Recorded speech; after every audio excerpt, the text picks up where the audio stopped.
Prologue, Return of the God of Magic. None_signal_island. They were not recorded on any map or sea chart.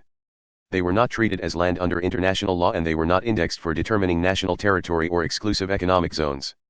However, all local fishermen who knew those areas of the ocean knew of these islands and would never approach them. They were known as a sargasso, a ship graveyard.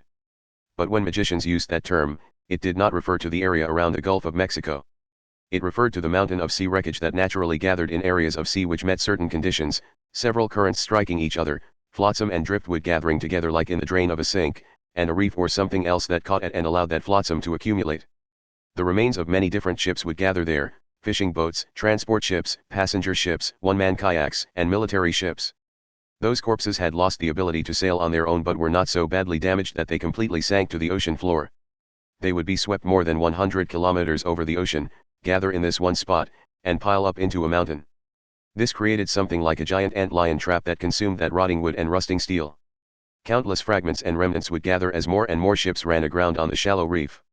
Eventually, the ground underfoot would be perfectly stable. It would become a true island. Were there dozens of them or hundreds of them around the world?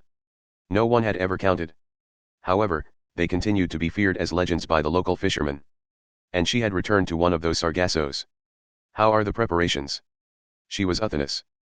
The field of magic was kept hidden from the society at large, and the concept of a magic god had not been proven to exist even in that field, but she had taken a step into that territory.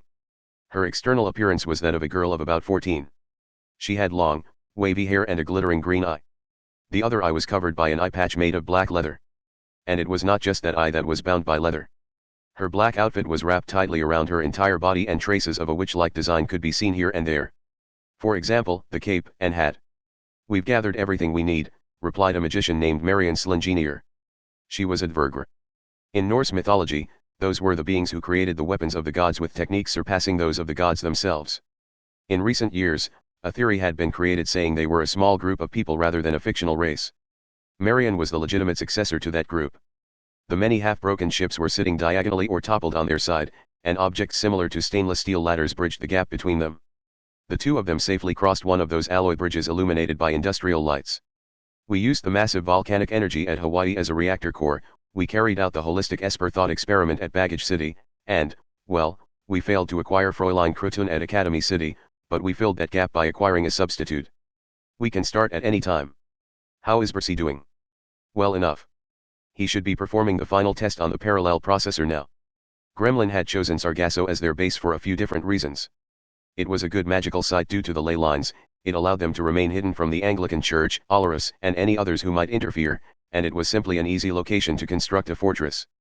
And there was one more reason. Not only did it allow them to accomplish their goals from a magical perspective, but it also allowed them to borrow the power of science. Their large goal required the installation and use of a large-scale and high-speed parallel processor. Marion shrugged lightly. "There's nothing but junk piled up around here, but with fish finders and marine radars, any proper ship is going to have a computer of some sort on board. All he's doing is hooking together all of those and modifying them a bit to work in parallel, but it will apparently make a small supercomputer." Sargasso was made up of the ruins of ships that could no longer sail, but some of them had been swept away while their engines still worked. Using those engines as generators gave them a power source. "As long as it helps create the lance, anything is fine," said Uthonus as if spitting out the words. "Will Percy also handle this, whatever this thing in the cooler is? Academy City's number 2. Anyway, will he handle Fräulein Krutun's substitute? No one but him can. After all, the point of that parallel processor is to send the proper signals in to make the substitute spit out dark matter in the form we want." The #2 that Gremlin had taken from Academy City was more accurately that which was once called Academy City's #2. A few of the organs from when he was a flesh and blood human had been preserved, but the level 5 Esper, known as dark matter, had already freed himself from the constraints of a flesh and blood body. To put it simply, what they had at Sargasso was similar to the dregs or empty husk of the number 2. However, Gremlin's goal was not to capture the number 2 level 5. It did not matter if this was just the dregs or the empty husk as long as they could draw out the power they needed for their goal. Percy, the magician who had once been known as Kiara Kagon, had been literally working day and night as he prepared the parallel processor needed for the dark matter. There was no inconsistency in his movements. He had been working for dozens of hours at an even pace like the second hand of a clock or a conveyor belt. And there was a good reason for this. He had truly died once and had been brought back by magic god Uthonus as an Einherjar. Uthonus silently looked upwards. A giant transport ship had broken in half at the middle and that break rose up like a cliff. It had broken due to the welding points corroding and coming apart with age and exposure to the sea breeze. On the deck over 10 meters up sat a boy with long blonde hair. The magic god called his name. Thor. Yeah. Once the lance enters the actual production phase, we will be unable to move. You know what you must do, right? Destroy everyone who gets near. Got it, got it? Either way, it doesn't look like there's much for me to do here. How much of Gremlin's resources are you planning to use to intercept any attackers? Can I use Mjolnir? She will be used to support Marion. I see. The lightning god Thor let out a light sigh. In that case, I feel sorry for our enemies. Do not head out as the lightning god. Start as the almighty Thor from the beginning. You can use anyone and anything you want outside of Marion, Mjolnir, and Percy. I will even lend you the goddess Freyja and the giant Moker calf. At any rate, if anyone tries to interfere, give them a death at sea. Will do, casually replied the lightning god Thor as his legs dangled from the edge of the transport ship. And then, but will anyone really attack with such interesting timing? They will, replied magic god Uthanus immediately but with no real emotion. But not because the Anglican Church or the Roman Catholic Church are effective systems and not because Olorus and his group are powerful, it is because of my infinite possibilities as a magic god. My odds of success and failure are always half and half. The more work I accumulate towards success, the more a card leading to failure will grow somewhere in the world. It is like a shadow that follows my every move. That isn't good. Does that mean the enemy heading this way is you yourself? Yes, in a way. I am telling you to knock back the misfortune that I call in. Do not think you can manage this with any normal amount of effort. This is on a level high enough to bind a magic god. Having said that, she motioned for Marion to follow her and then headed toward one end of Sargasso. She was likely headed toward the passenger ship that Gremlin used as a living space. It even had an undamaged indoor pool. That would be the ideal place to create the lance. The lightning god Thor lay down on his back. He stared blankly up into the sky and thought to himself. Now then. Is it about time for me to cause some real damage? Anyone who looked at that long blonde-haired boy would have said he was the lightning god Thor. However, he was actually Olorus, the man who should have become a magic god. He had used a high-level disguise to change his looks and infiltrate Gremlin. His objective was simple, stop Gremlin from creating Gungnir. Magic god Uthanus had obtained frightening power, but that power was too powerful. She could not fully control it herself. Having infinite possibilities sounded good, but it meant she had all positive possibilities and all negative possibilities. In this state, it was impossible to predict whether she would win or lose a game of rock paper scissors with a child. No matter what she did, the odds of success and failure were always half and half. To solve that dilemma, she had to twist those even odds to one extreme. To do that, she needed a single lance. Gungnir. Once Uthanus obtained that, the world would literally come to an end. There would be no way of reversing the situation. A single human will would bring about a world where the infinite reaches of history would be eternally under a tyrannical rule. However, even Olorus would have a hard time defeating magic god Uthanus in a direct fight. And if Olorus could not do it, it would be reckless to leave it to anyone else. That meant he had to wait. He had to wait until that true magic god had her hands full with the construction of the lance. For now, I'll check on the location. Olorus looked up into the sky while lying on his back. On the way here, he had been inside the hold of a cargo ship, so he had not been able to check on the position of the stars or anything else. For that reason, he had infiltrated his enemy's base while not knowing where it was. He had ways of gathering information while speaking with the other members, but he would stand out too much if he alone began asking questions like a tourist. I need to know where the Sargasso is. Once I know that, I can draw in the Anglican Church, the Roman Catholic Church, or another major force that wishes to defeat Gremlin.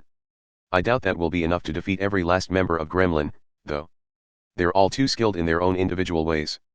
He stared up at that dead-looking sky that did not contain a single seabird. Once her hands are full with this important work and an obvious enemy has arrived, even Uthanus will be distracted. An opportunity for me to stab from the side will come. It will all come down to an instant. This will truly influence the flow of history from here on. Chapter 1, Preparations in the Background of Peace. A_terrestrial_globe. Part 1. Let us go over a certain fact one more time. Kamijituma was surrounded by misfortune. When he properly finished his homework printout, the mischievous wind would blow it away. When he got on an elevator, it would trap him at one of the highest floors for no reason. When his stomach started hurting, no nearby convenience store would have a bathroom. When he walked 5 minutes down the road, he would run smack into a girl needing help. And of course, he would be chased around by magicians surrounded by a deadly aura and espers deeply dyed in the colors of bizarre science. There was a baseless urban legend saying a human's luck evened out over their lifetime. Those who met with misfortune were simply building up their luck and they would have so much good fortune later that it would weigh them down. However, Kamachi did not believe in that. For those with true misfortune, not even that evening out process would work properly. There was a place that God would tilt his head and wonder ahh. Free will is great and all, but why did you have to get yourself stuck down there? Those with true misfortune were stuck in that place from the moment they were born and they would not leave until the day they died. That was what Kamachi believed. And thanks to this, Kamachi Tuma was absurdly good at ad-libbing. He was used to having absolutely nothing go according to plan, so the only way to reach the success before his eyes was to make his way there by ad-libbing. Several times in the past, no, about a dozen times in the past, no, several dozen times in the past, he had made his way through unthinkable deadly battles like that. No battle had ever followed his expectations from beginning to end. Whenever he was perfectly surrounded, he would destroy it all at the root by using an unexpected method that would only work in that specific instance. Now, keep all of that in mind. It was possible a survivor of so many battles would find the current issue to be no big deal. It was possible he could clench his right fist as usual, maintain his warm humanity in an extreme situation that would make any normal person fall to their knees in tears, face an ultimate difficult problem head-on with his shoulder cutting through the air, fight until his body was bruised and beaten to protect the kind of smile found anywhere, and protect everything as if it had been nothing. And the stop-second hand of the clock began to move once more. Kamachi Tuma awoke in the bathroom's bathtub he used in place of a bed. For some reason, two girls had climbed into the blanket on either side of him and fallen asleep. Okay. Stay calm. As an unpleasant sweat flowed from his entire body and he trembled from the top of his head to the tips of his toes, Kamachi, that veteran of countless deadly battles, did not let out a shout. He understood. He understood all too well. If he gave a common reaction like that, these mystery girls with their sleeping faces looking like the symbols of peace would immediately jump up and cry. What are you doing? Crash. Wham. And then his roommate, the white nun named Index, would come running when she heard the commotion. She would charge in and what are you doing, Tuma? Chomp, chomp, crunch. It might be a bit hard to understand with all the sound effects, but a more detailed description would sound like something from a depressing snuff film. There was a good reason to keep it mild. It was possible the mincemeat-like remains would be eaten by the calico cat named Sphinx. No. Please no. If you represent my remaining life with a thick candle, this kind of terribly pathetic mission is sure to wear down over half of the candle. And I get the feeling the accumulated damage from this sort of thing is more than I've taken while seriously fighting magicians. Kamachi's mind was in such chaos that his speech grew oddly effeminate. However, looking away from a harsh truth would not end the danger. There was something he had to do if he wished to survive. He decided to begin by determining who these girls were. He could not decide if it was a small piece of fortune or if it only made the situation worse, but he recognized the girls curled up and sleeping on either side of him. The first was Lavinia Birdway. She had slightly fluffy blonde hair and white skin. She looked as if every pore and drop of blood was special made. It was as if she had been designed according to the golden ratio. If she had been introduced as some legitimate noble girl, he would have believed it. However, she was actually the boss of the dun-colored sunlight, the largest magic cabal in the great magic nation of England. She could grab a magician's hair as if pulling a large radish from the ground and swing them around, and she could make her wand sparkle and cause a highway junction to come crashing down. The second was lesser. She was an imp-like girl whose waist-length black hair was braided at the end. She was an official member of a group called New Light which had even fewer ties of obligation than a magic cabal. She had grinned while taking part in a great commotion concerning the usurpation of the British crown, and she had enough skill to make her way unassisted throughout Russia while it was the main battlefield of World War III. To put it simply, if these girls who were cutely breathing in their sleep woke up, their kaya pervert could easily lead to someone no longer being recognizable as human. For one thing, it isn't normal for Birdway and Lesser to be together. Are the outlaw members of the already secret magic side joining forces? I can think of them as special versions of the mafia or gangs. I don't know why they're in Japan, in Academy City, and in my bathroom, but it can't be good news. I bet they'll grab the nape of my neck and drag me overseas. These questions would never be answered if he was smashed to a pulp. Kamachi Tuma's top priority was finding a way to ensure his own safety. Everything else had to come later. I need to tread carefully here. War involved more than just firing missiles and shells at each other. Accurately detecting the threat, learning what enemy had to be defeated, and determining the conditions for victory were all part of the intelligence-gathering stage of war. And so, Kamachi Tuma gently grabbed the thin blanket covering him, and the two girls. He lifted the blanket bit by bit while paying very close attention to make sure his actions did not wake up the girls. Make no mistake.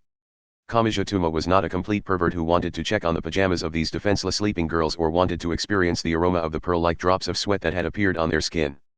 What mattered was whether those two girls held anything in their hands. In other words, were they armed? In general, it could seem like magicians could do anything, but the scale of their destructive power changed greatly between being empty-handed and carrying plenty of spiritual items. To properly understand the threat and properly put together a means of escape, Kamiya wanted to know whether they held any deadly weapons.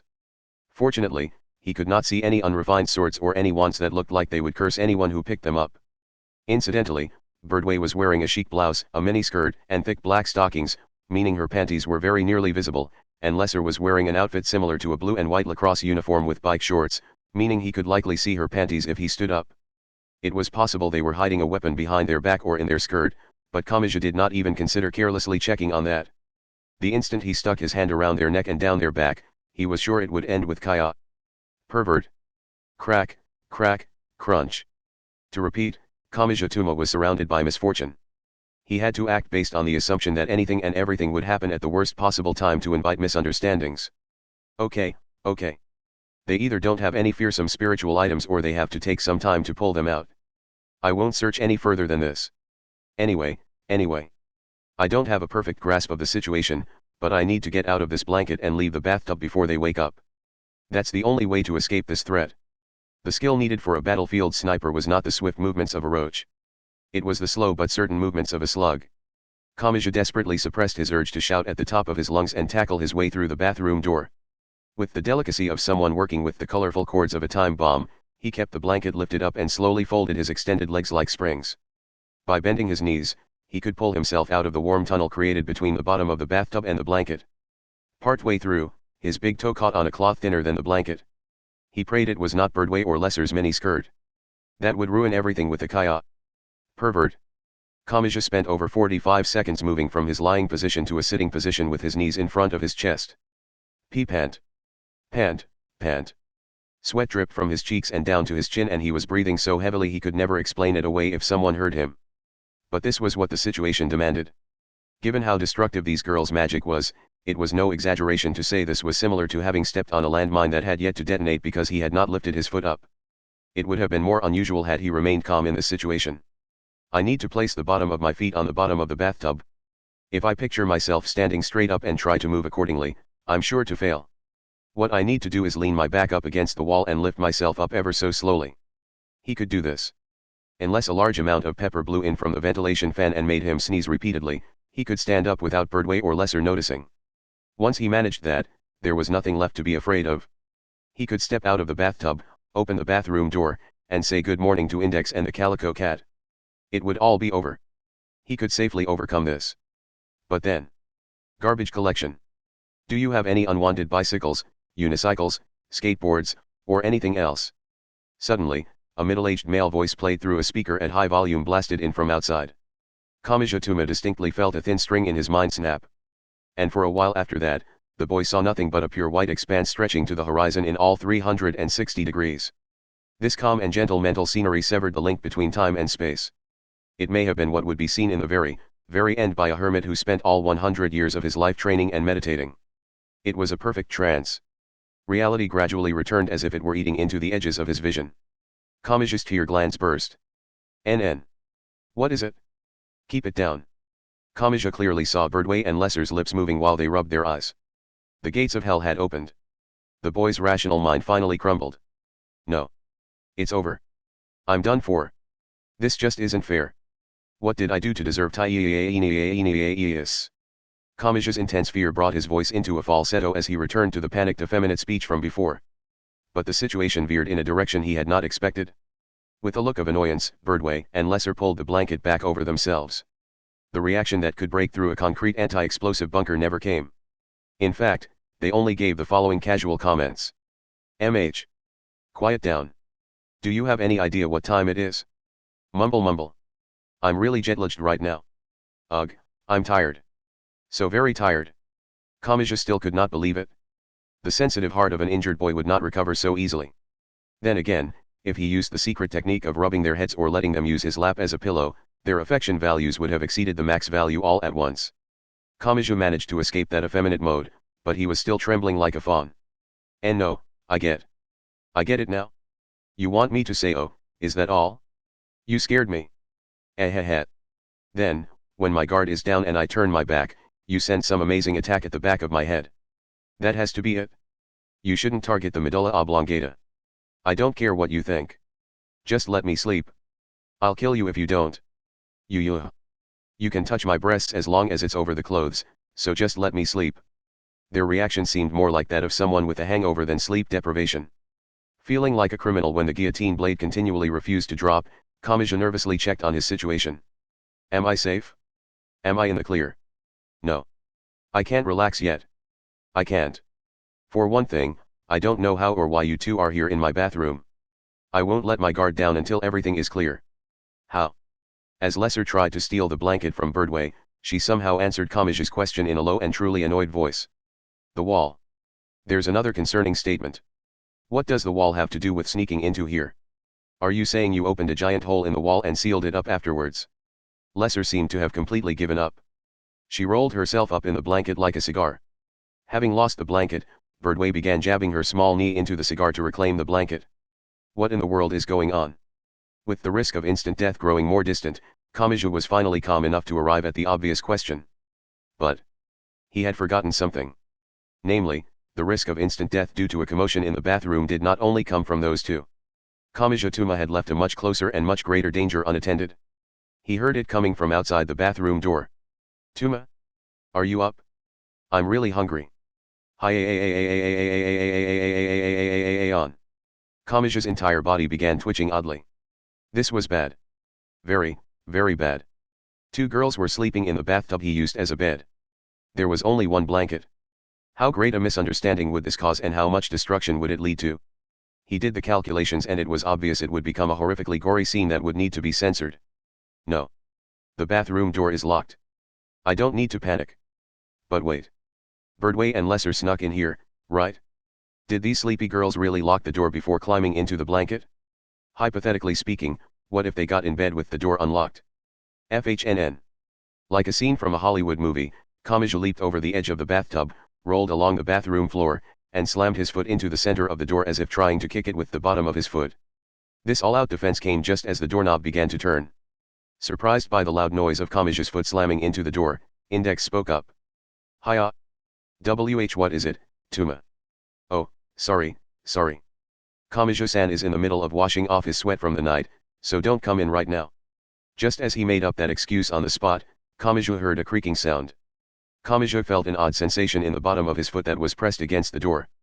Specifically, all resistance disappeared.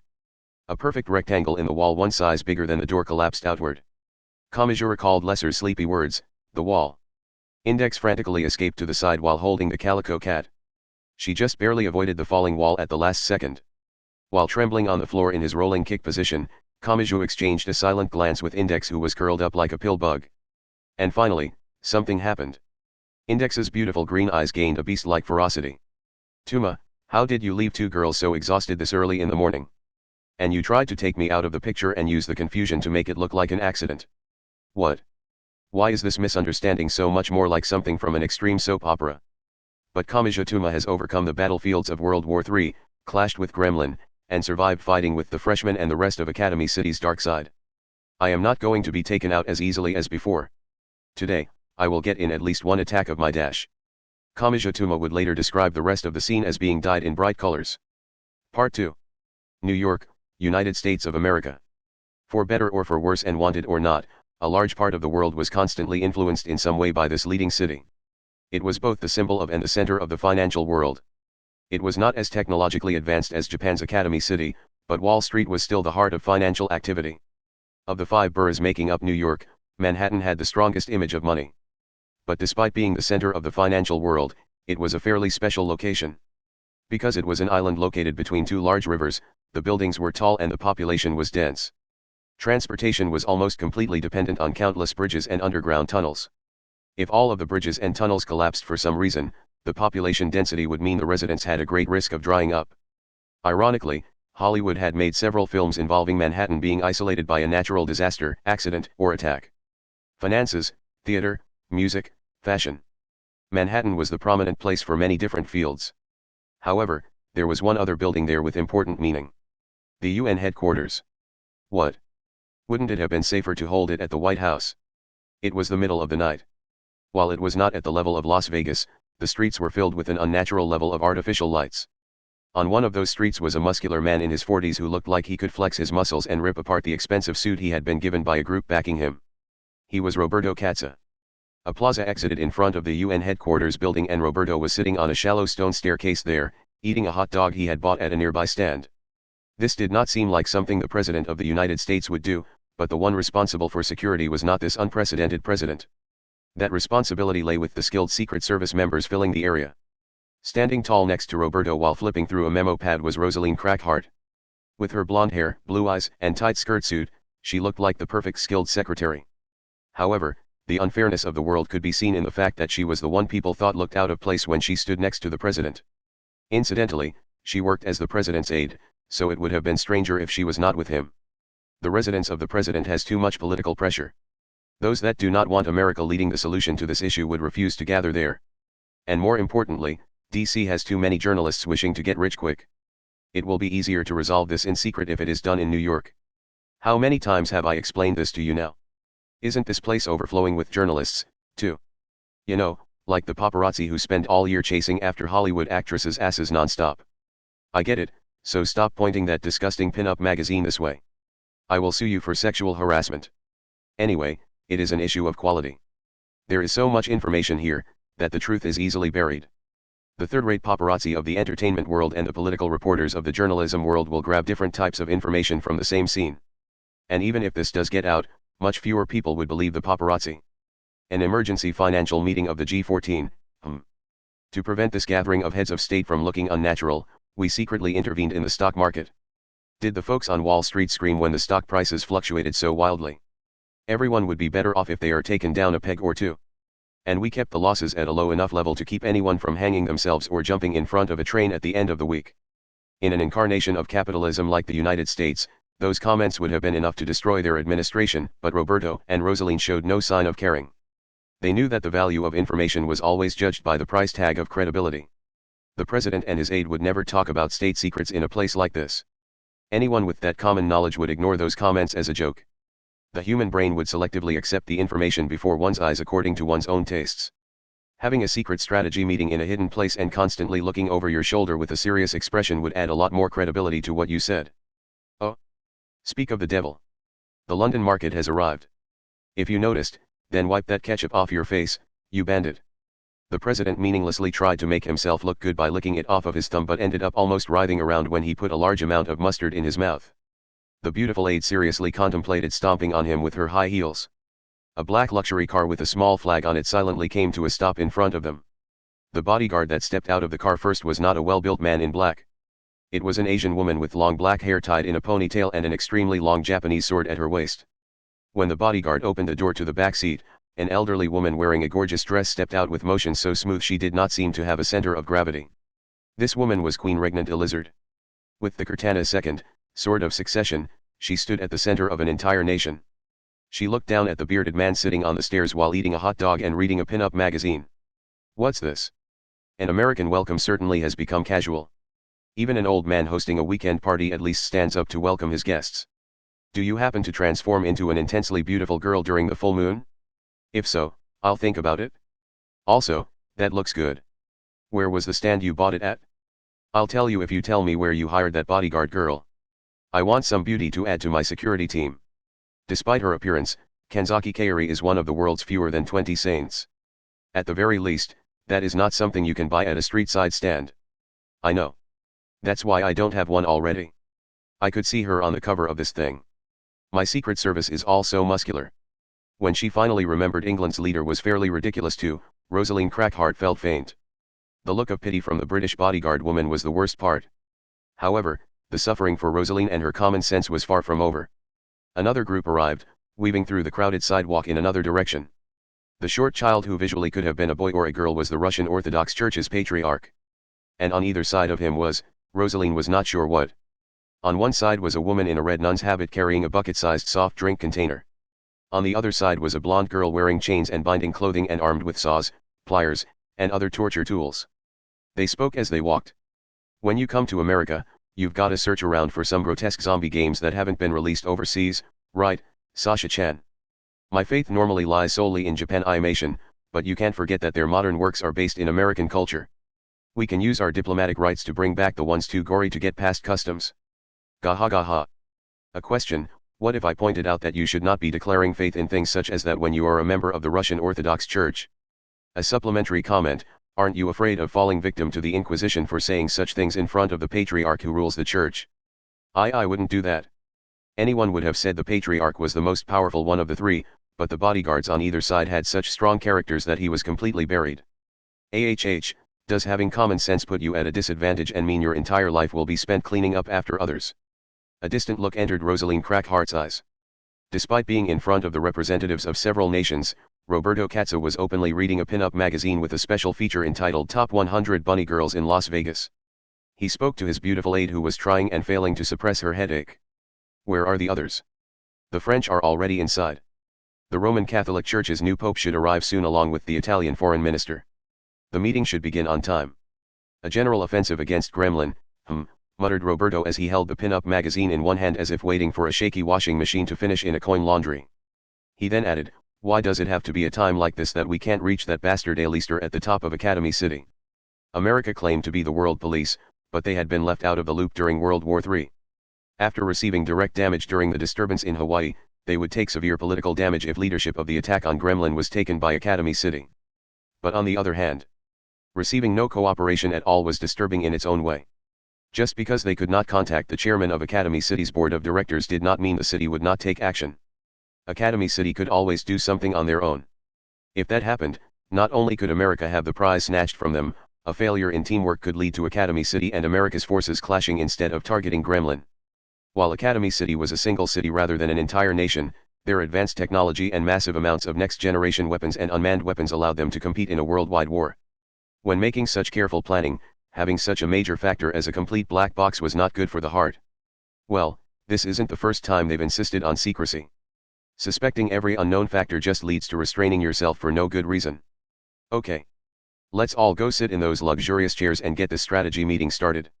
In that case, close your vulgar magazine and do something about that protrusion in your pants. Even if this is unofficial, you can't enter the conference room like that. You could always take care of it for me. Heh. The instant after the president got carried away, Rosaline mercilessly and unsympathetically stabbed her high heel into the center of his back. A sound like a giant drum being beat rang out. It had been such a fascinatingly sharp strike that the surrounding Secret Service carelessly watched it happen before coming to their senses. Did that wake you up? Off? Cough cough. That's what you call a swordfish. Enough about ocean romance. The sound of Rosaline's high heels tapping against the ground sounded like a beast threateningly gnashing its teeth. That eerie noise urged Roberto into the UN headquarters along with the representatives of England and Russia. As some illegals are taking part in the meeting, right? They of course cannot enter this building, but they will be connected by a line that will leave no records. Our top priority is Gremlin and we will use whatever means are available to us. They will be taking part in real time from the other side of the globe. I don't know the details about magic or whatever, but what kind of people are they if they can stand on the same level as representatives of entire nations? And in a certain student dorm in Japan's Academy City, the boss of a magic cabal elegantly crossed her legs and fidgeted with a cell phone. People like me, she muttered. Part 3. In that early morning dorm room, Birdway ended a call on her cell phone and stuck it into her skirt pocket. She spoke with the expression of someone plotting a worldwide conspiracy. The preparations are complete. Did you order a pizza? I traveled to the other side of the globe. If I was hungry, I would order sushi or soba. A battered Kamachi gathered his hazy consciousness and listened to Birdway and Index's heartwarming conversation. If he was honest, he really did not care about the direction in which the world was headed. He was more concerned about doing something about the hole cut out of the bathroom wall, but Kamachi was much too afraid of losing his deposit to go crying to the dorm supervisor. He began trying to escape from reality by wondering if there was some mysterious masked carpentry group that could repair the wall to as good as new. The secret battles in the dark side of Academy City had all evidence and traces of destruction covered up, so he was convinced someone like that had to exist. The problem was he had not the slightest clue how to contact them. To preserve usage of the bathroom in the meantime, he had covered the hole with a blue tarp. Having the bath and toilet exposed would have been too extreme a living environment. At any rate, the distant look in Kamijituma's eyes may have been because of blood loss. After all, his head had been given a slight pomegranate-style decoration from the ferocious white nun's fangs. With an energy-drained look on his face, he muttered something with his mouth opening and closing like a ventriloquist doll during a safety lecture. Ugh, just look at me. I let my guard down. I wonder if the day is coming when I will be forced into a serious fistfight with 120% beast mode index or enter a drawn-out battle to the death with a dark shadowy gathering of misfortune given physical form. Seeing you relatively fine after just wrapping a few bandages around your head makes me realize how many mysteries humans contain. And I thought I had seen everything there was to see about the human body, inner universe, and all. With that quick comment, Birdway, who was sitting at the kotetsu, turned a dissatisfied look toward the toast and salad in front of her. It seemed she wanted a breakfast of white rice and miso soup since she was in Japan. Meanwhile, the white wild beast nun named Index split her toast in two, forced her salad, which had no dressing, in between the two pieces, and devoured the entire thing. Tuma. I finished this in 15 seconds, so it doesn't count as a meal. I want bread, ham, and eggs too. More, more, more. Your method of eating it was too over the top. Kamijo-san will not let you say this is the same as a hot sandwich. Index, that is nothing more than the it all mixes together in your stomach strategy. Lesser, who still looked sleepy, tore off a piece of her bread, dunked it in her hot milk, and ate it. It looked like she was trying to bring back the temptation of falling asleep by going with a nightcap rather than a meal. Kamijo was a bit worried she would get cavities. The TV that just so happened to be on was saying something about the G14 in New York. At this time in the morning, most channels only showed the news or variety shows for elementary school kids. Kamijo wished at least one station would show a gaudy comedian performance. He also wished they could just get through with the headlines and the weather forecast in 30 seconds. In that way, he was no different from the average high schooler. He was the type who never checked the newspaper or TV schedule. Index on the other hand would always drool at today's bento corner and copy it into her mind with her perfect memory. The truly annoying part was her complete inability to cook despite that perfect memory. I won't do it. Ham and eggs are banned. Giving your meal a healthy balance is what matters most. The reason you don't feel full is because you didn't take your time eating it, Index. What? In that case, I'll try to eat Sphinx's food. If you don't want Sphinx to be starving, make me ham and eggs. What kind of inhumane terrorist attack is this? When Index picked the plate up from the floor, the calico cat stood up on its hind legs. Sharp claws silently appeared from its front paws. Grudges over food could be scary. Birdway sipped on a milkshake made from putting eggs and sugar in milk, although she insisted it was a non-alcoholic eggnog cocktail, and jabbed her legs into other people's legs under the kotetsu. While quite relaxed, she spoke. For some reason, coming here makes me really start to not care about worldwide disturbances and an allied attack plan. Stop acting like this is your second home. The trouble you bring with you is on a completely different level from other girls. And did I hear some really dangerous terms mixed in there? Yawn. After giving up on her food, Lesser rolled over on the floor and let out a yawn. If the kotetsu had not been there to guard her, her panties would have been on full display within her mini-skirt. She took the jerky she had given up on and held it out toward the cat which had had its food taken by a tyrant. We're here, to make sure the, trump card can be used at any time. We need to make the preparations, mumble, and keep Imagine Breaker ready to be used. Hey. Don't fall asleep in the kotetsu. You'll catch a cold. And explain this to Kamijo-san. This sounds like you're going to get me involved, so at least explain it to me. Yawn. We played rock paper scissors in New Light. I won, so I got to go sightseeing in Asia. I won the plane ticket after beating down Flores who almost cried during the final match. I wasn't asking about the details of how you got here. I want you to explain the general dangerous atmosphere hanging over all of this, shouted Kamijo. However, Lesser seemed to have decided it was too much effort. She listlessly gave the cat breadcrumbs and jerky. This effectively threw firewood onto the flames of Index's jealousy. Here's the thing, cut in Birdway simply as she put butter and powdered sugar on her toast. The groups that are finding Gremlin's methods to be an eyesore are gathering together. There's the Anglican Church, the Roman Catholic Church, the Russian Orthodox Church, normal militaries like the American one and the Russian one, and, well, there's a lot. That has nothing to do with me, right? Why would I come to this cramped room for no reason? You fool. Don't tell me you're thinking of this as no different from your neighborhood childhood friend coming to wake you up. What does any of this have to do with me? You're the one that complained about this before. Who do you think it was that said he would sulk if he wasn't thrown into the most dangerous place in the world? Do I need to retighten the screw in your head? Hold up. I think your mental translation of what I said is a bit dash. Wait. Birdway, that wand isn't supposed to go in there. I'll listen, so calm down.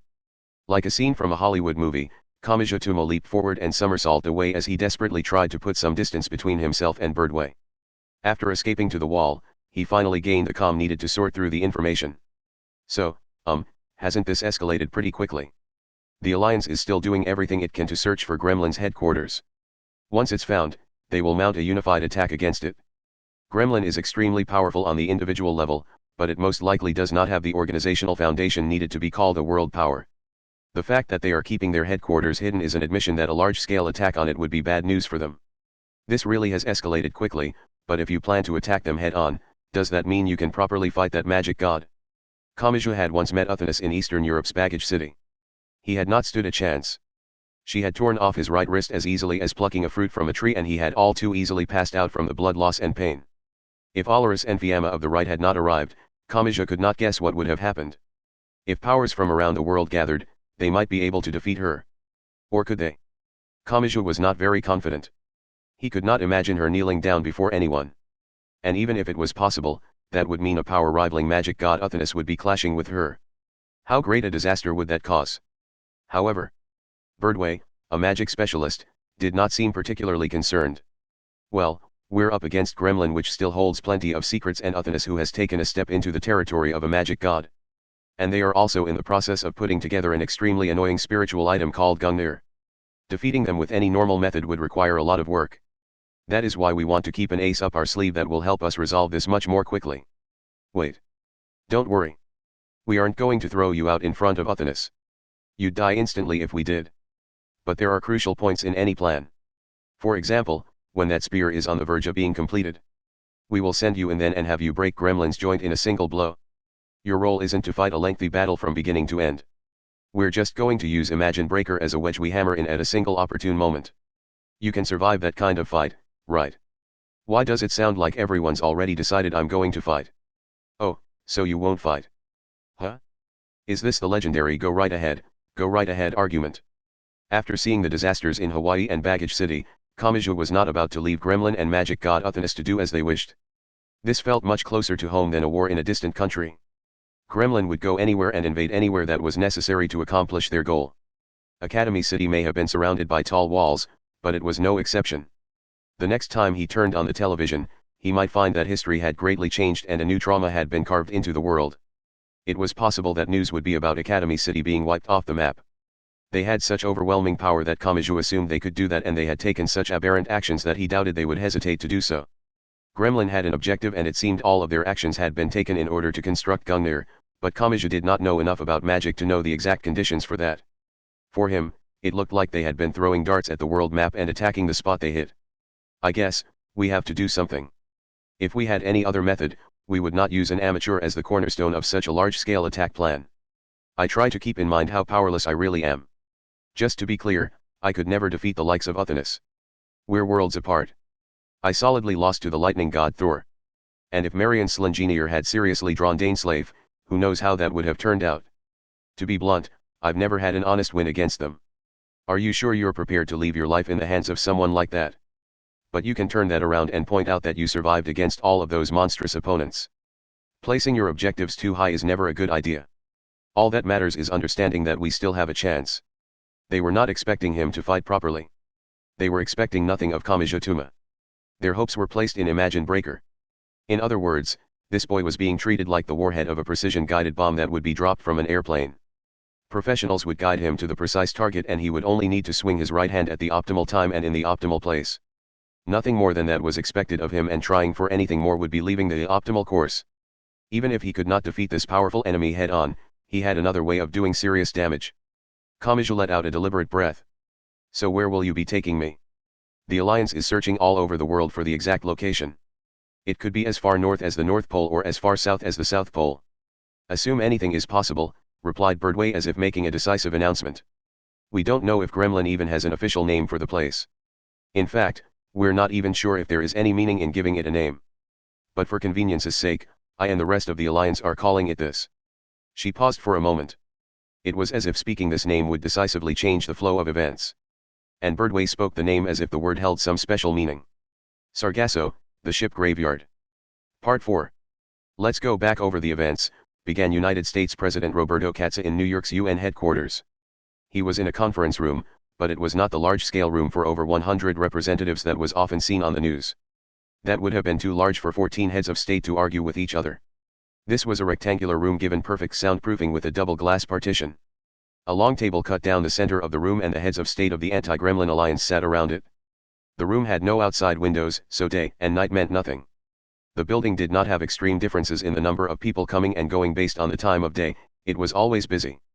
Now, Kanzaki Kaori and Vasilisa, two of the bodyguards, were not inside the small conference room. While armed guards were effective for defensive firepower, they constantly held the risk of harming the other VIPs. Under the naive assumption that the representatives would not attack each other because they all had the same objective, all bodyguards had been removed from the room with the exception of America's Secret Service, as America was the country responsible for security within the conference room.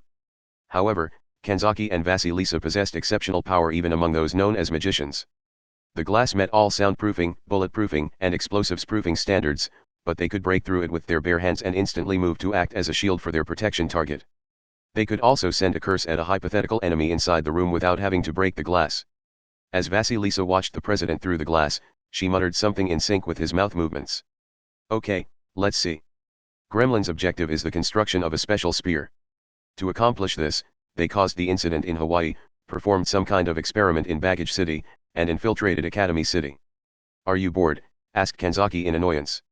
Vasilisa shrugged. I can't have fun with Sasha-chan here because too many people would start glaring at me. A question, do you mind if I split your skull open?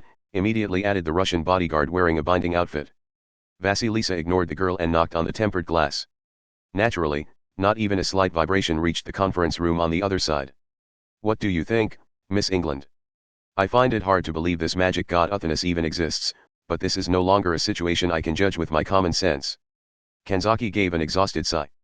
She had fought an official member of Gremlin on a mobile fortress moving to Academy City. Her opponent had apparently been a girl, but her appearance had been that of a thick, black, drum-like cylinder. Gremlin was willing to rearrange the human body that far in pursuit of efficiency. Kanzaki did not know what future they hoped for, but if they gained control and that became normal, she doubted it would be a good future. Gremlin's objective is bringing magic god Uthanus to her perfect state. To do that, they must construct Gungnir. In Hawaii they used the massive energy of a volcano as a reactor core, in Baggage City they proved their theory about the development of holistic espers to reach an area impossible to reach with simple magical theory, and in Academy City they were searching for the actual person to use.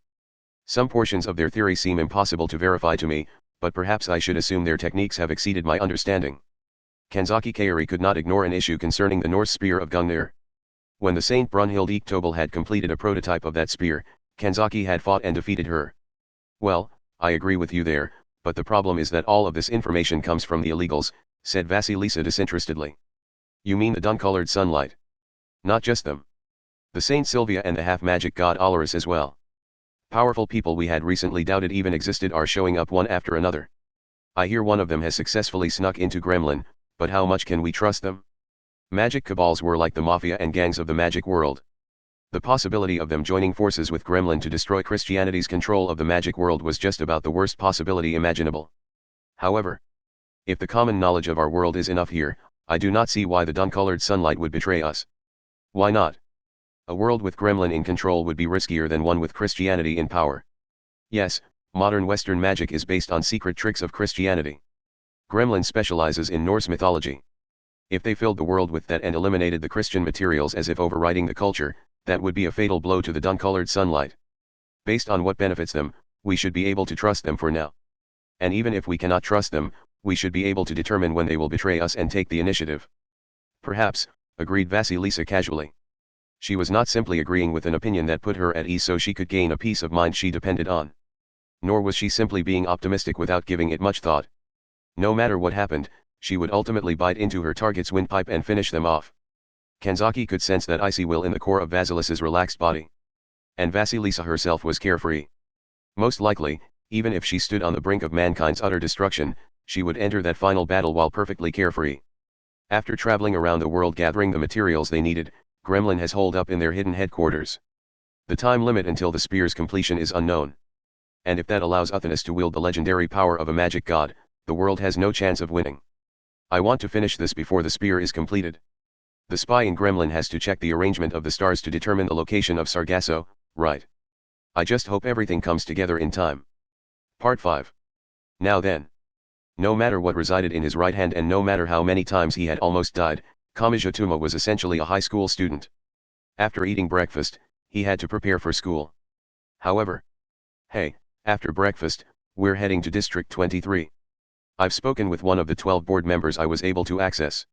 A supersonic passenger plane has been prepared for us, so we should arrive at Sargasso a few hours after it's located no matter where in the world it might be.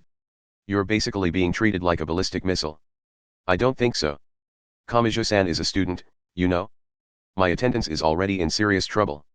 At least let me go to class until you need to call me in. I want to at least be there for the roll call this morning. I see. Birdway folded her arms in a meaninglessly pompous manner. You can do that if you like, but I need to make sure you can leave at any moment. I won't be leaving your side. If you insist on going to class, you have to do so while I sit on your lap. Is that okay? The class would never calm down. And I just know Aogame Pierce would get especially worked up. Lesser had completely ignored her breakfast and slept for 20 minutes or so, but she finally woke up and blinked her eyes blearily. She spoke to Index, who was still complaining about being hungry, despite Kamaji having ultimately made her the ham and eggs. Huh? You're a strict Anglican, so I thought for sure you'd be insisting an amateur high school student can't be sent into a magic battle like this. An illegal like me has no problem with getting him involved in all sorts of things, though. I already know that complaining about that won't stop Tuma, immediately replied Index while giving a snort. And in that case, I have an idea. Lesser tilted her head in puzzlement, but Index gave no further explanation as she held the calico cat. After a much too uneven vote between those who wanted to go to school and those who did not, Kamaji's actions were restricted considerably. After stubbornly changing into his school uniform in the bathroom covered by the blue tarp, the boy was half dragged outside by Birdway. It was early morning. They were walking down the same path students used on their way to school. As those other uniform-wearing boys and girls made their way to school as usual, Kamaji Tuma alone walked in a completely different direction along with 3 girls, who were all rather small. In both appearance and direction, he moved against the flow of the others who were moving out of his way because they were true Japanese who preferred to passively avoid conflict. This is painful. This may be fairly subdued, but it's still really painful. Due to the power's development, this city is relatively respectful of individual freedom, but I can tell I'm really standing out right now. Can girls born and raised in England not sense this tremendous awkwardness? For some reason this caused Lesser to put her hands on her hips and puff out her chest. Ha ha ha. We are from the country that makes travelers' eyes open wide in surprise when we treat them to homemade cooking. We are from the country where guidebook recommendations are for some reason filled with Chinese restaurants. Did you really think we would falter when faced with alienation on this level? KH. I wish I had the confidence to tell 6 billion people it's their sense of taste that's wrong. And Lesser, you know how to cook? I didn't know that. It seemed they had to take a direct bus to District 23 rather than a train. But unlike the buses that traveled around the city areas, not many people used this bus. And that meant there were large gaps between buses. Despite already gathering such unpleasant attention, they were forced to wait at the bus stop for a while. I never knew simply sitting on a bench waiting for a bus could squeeze at my chest so much. Kamaji complained, but then Lavinia Birdway vigorously sat down on top of his lap. What are you doing? Aren't you going a bit far for a one-off gag? Sit next to me. Next to me. Don't joke. I am wearing a skirt. I would never sit on a bench chilled by this early morning November air. Try to respect my basic human rights, you fool. NT-index V08063.png. I'm pretty sure nothing I said was wrong, so why am I being scolded so harshly? Yawn. I would also like to ask why Lesser is sitting next to and snuggling up against me. What is going on, lovely lady from the support center? My drowsiness is back. Jet lag is terrible. Birdway held Kamaji down from above and Lesser completely restricted the movements of his right arm. He felt soft sensations all over and a sweet smell filled the air, but a sudden electric current-like shock ran through Kamaji's head from the right temple to the left. Tuma. Please wait a moment, Index-san. I never thought I would have to bare my fangs again before my anger had fully faded. I didn't expect this either. Please just wait. I request a compromise concerning your standard Tsukumai punishment of biting the back of my head. Let's limit it to once a day. Let's not go any further than THA-. Part 6. On the way to school, Misaka Mikato stood silently with one of her cheeks twitching. That spiky-haired idiot was once more pulling off repeated miracles that could never happen in a normal life. Who was that imp-like girl snuggling up against him on that bench? Who was the dangerous blonde girl sitting on his lap who he had been seriously fighting just the other day? and was having that silver-haired nun biting into the back of his head supposed to be a normal occurrence? So much information came pouring in at once that she could not settle any single issue in her heart. To put it a bit more colloquially, she was having difficulty deciding what she should get mad about first. Normally, Mikoto might have used her control over massive amounts of magnetism to rip the entire bench up into the air and shout Ventura, Ventura, while launching it high into the sky. However, she was different today. She spoke in a low, quiet voice that was almost a groan. I'm sick of this position. Oh? Is that Misaka-san standing here all alone and trembling? Mikoto's shoulders jumped at that sudden sugary voice. She frantically turned around and found an unfamiliar woman in a showy suit. However, Mikoto put her guard up even further when she saw the star-like object twinkling in the woman's eyes. She was being controlled by the number 5, mental out. What are you doing here, Shokahao? Nothing really. And does it really matter? But what are you doing here, Misaka-san? Does it have to do with the gentleman sitting on that bench? Sniff sniff. Sniff sniff sniff sniff. Don't smell me. Don't smell me. What do you hope to learn from that? If you want to know what's going on, why don't you just go over and ask him, said the woman in a whisper. What dash? What? Mikoto's entire face explosively turned red. The woman in the showy suit, who looked either like a career woman or a sexy teacher, lightly clenched her fists and rubbed them together up near her mouth. Aren't you curious? Aren't you curious? And no, I'm not. Not at all, and not one bit. Mikoto could not afford to show the slightest opening to this expert in controlling minds, so she denied it as much as she could. However, the number 5 level 5 outdid her. Well, I am curious. What? And so I think I'll go check on this issue that Misaka-san is not at all and not one bit curious about. After all, if I smile at him with her appearance ability, I should be able to win over most any guy. The woman in the showy suit struck a pose and pressed a sideways peace sign against her eye.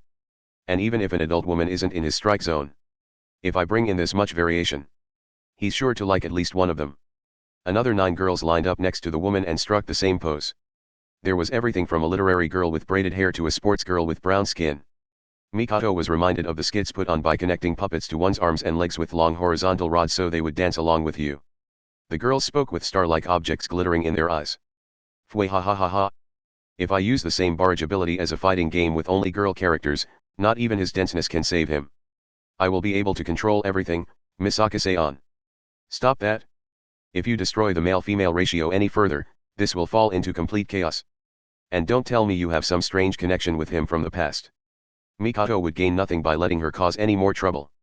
In fact, she had a distinct feeling that if she let those 10 girls and women continue on, that idiot would miraculously win over all 10 of them and somehow manage to drag Shokahao Misaki herself out onto the stage as well. And so, in order to prevent unnecessary interference from the number 5, Academy City's number 3 level 5, Misaka Mikoto, thrust her hands forward, controlled a massive amount of magnetic power, and targeted the metallic portions of the bus stop bench. She let out a shout from the bottom of her gut. Ventura, Ventura AAA. Part 7. The nun named Agnes Sanctus was in the giant library connected to the UN headquarters building. During the night, the number of people inside fell drastically. However, that silence seemed appropriate for a nun. She was officially a member of the Anglican Church, but ever since World War III, she had been working to return to the Roman Catholic Church. She had transferred from the Roman Catholic Church to the Anglican Church under special circumstances, and her current work was one step in the process to return now that the friction between the two churches had lessened. The work she had been left with was very simple. Nothing here. There's no danger of any magic power or anything else having been hidden inside. Ugh. They've gathered over 300 pages from newspapers alone today, haven't they? Yes, and that is why there is a risk of malicious magical symbols or circles slipping through. Working with Agnes was Lucia and Angeline. They were also nuns who had moved from the Roman Catholic Church to the Anglican Church and were now working to return. The tall one with long blonde hair was Lucia. The stooped one with braided blonde hair was Angeline. Honestly, if they're really afraid of an attack from Gremlin, they should stop anyone from bringing published items in during the meeting. Doing that on our authority would cause other problems. UN headquarters is fundamentally neutral.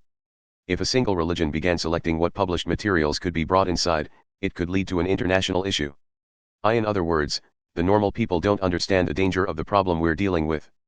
World War III had been a large-scale conflict in which science and magic had directly clashed.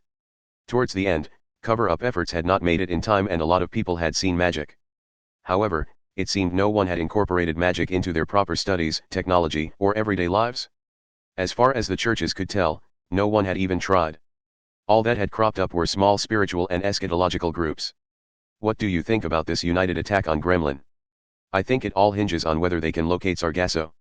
It seems they are using a large-scale ceremonial ground to search out all the suspicious points around the world, but the real deciding factor is probably that spy who has slipped into Gremlin. That spy will send a signal from Sargasso and our search team will detect it, right? The conversation trailed off there and Agnes let out a sigh. She spoke with the sharpness of driving in a wedge. How far we can trust this spy is an unknown factor. True. I think you almost have to be suspicious when you hear that this person has a way of sneaking into Gremlin's headquarters and has in fact already done so. But it is true that it would be hard to find anyone else who can deceive a group as elusive as Gremlin, right? More importantly, this spy has no reason to betray us. I'd say it's more accurate to say that Gremlin has no reason to make a bluff like this right now. So we have no choice but to trust this person because they want the same thing we do. Is that it? Up to this point, Gremlin had perfectly hidden themselves despite having a large-scale force including a magic god. Searching for them with normal means was unlikely to turn up any results. They had no idea how this spy had infiltrated Gremlin, but sending the signal would have to be a great risk for him. If Gremlin grew suspicious of him partway through, it would all be for naught. And if Gremlin detected the signal after it had been sent, they would begin to search for the traitor. If he could not ensure his safety on his own until the attack began, there was no guarantee he would survive. Just checking the records concerning Hawaii and Baggage City was enough to know Gremlin was a merciless organization. Lucia stood tall and spoke. And even if we locate Sargasso without issue, that leaves the unified attack. That will mean both sides must wear each other down until this is resolved. Our opponents are thoroughly trained magicians and a true magic god. I doubt this is an enemy we can defeat without sacrifices. But keep in mind that Gremlin is currently hiding, said Agnes. In other words, they think it is to their benefit to remain hidden. They aren't descending grandly into the middle of the battlefield like Fiamma did. At the very least, locating Sargasso will crush one of the advantages Gremlin assumes they will have. I just hope this isn't a case of poking at a bush and having a snake come out. Everyone there thought the same thing. However, it was also true that being afraid of a snake was no reason to leave the bush alone and allow the snakes to breed inside. If that would happen, someone needed to take the risk of sticking their hand into the bush, grabbing the snake, and exterminating it. The problem was that someone had to push the branches aside, knowing they would be bitten. Part 8. In that moment as Kamijutuma stared into the distance, the image of a boy flying through the night sky with an alien friend in his bicycle basket appeared clearly in the back of his mind. Here is why. Before he knew what was happening, the bench shot to the side like a shell. Kamiju was still sitting politely on the bench, Birdway was still sitting right on top of his lap, Lesser was still nestling up against him, Index was biting onto him from behind, and the calico cat was digging into her white hood with his front claws. They all crashed into a nearby river. But there was no great splash and they did not sink into the river. With a few smaller splashes, the bench flew in low arcs and jumped back up whenever it touched the water's surface. It was similar to a skipping stone. Not a single drop of water reached Kamijutuma as he sat on the bench.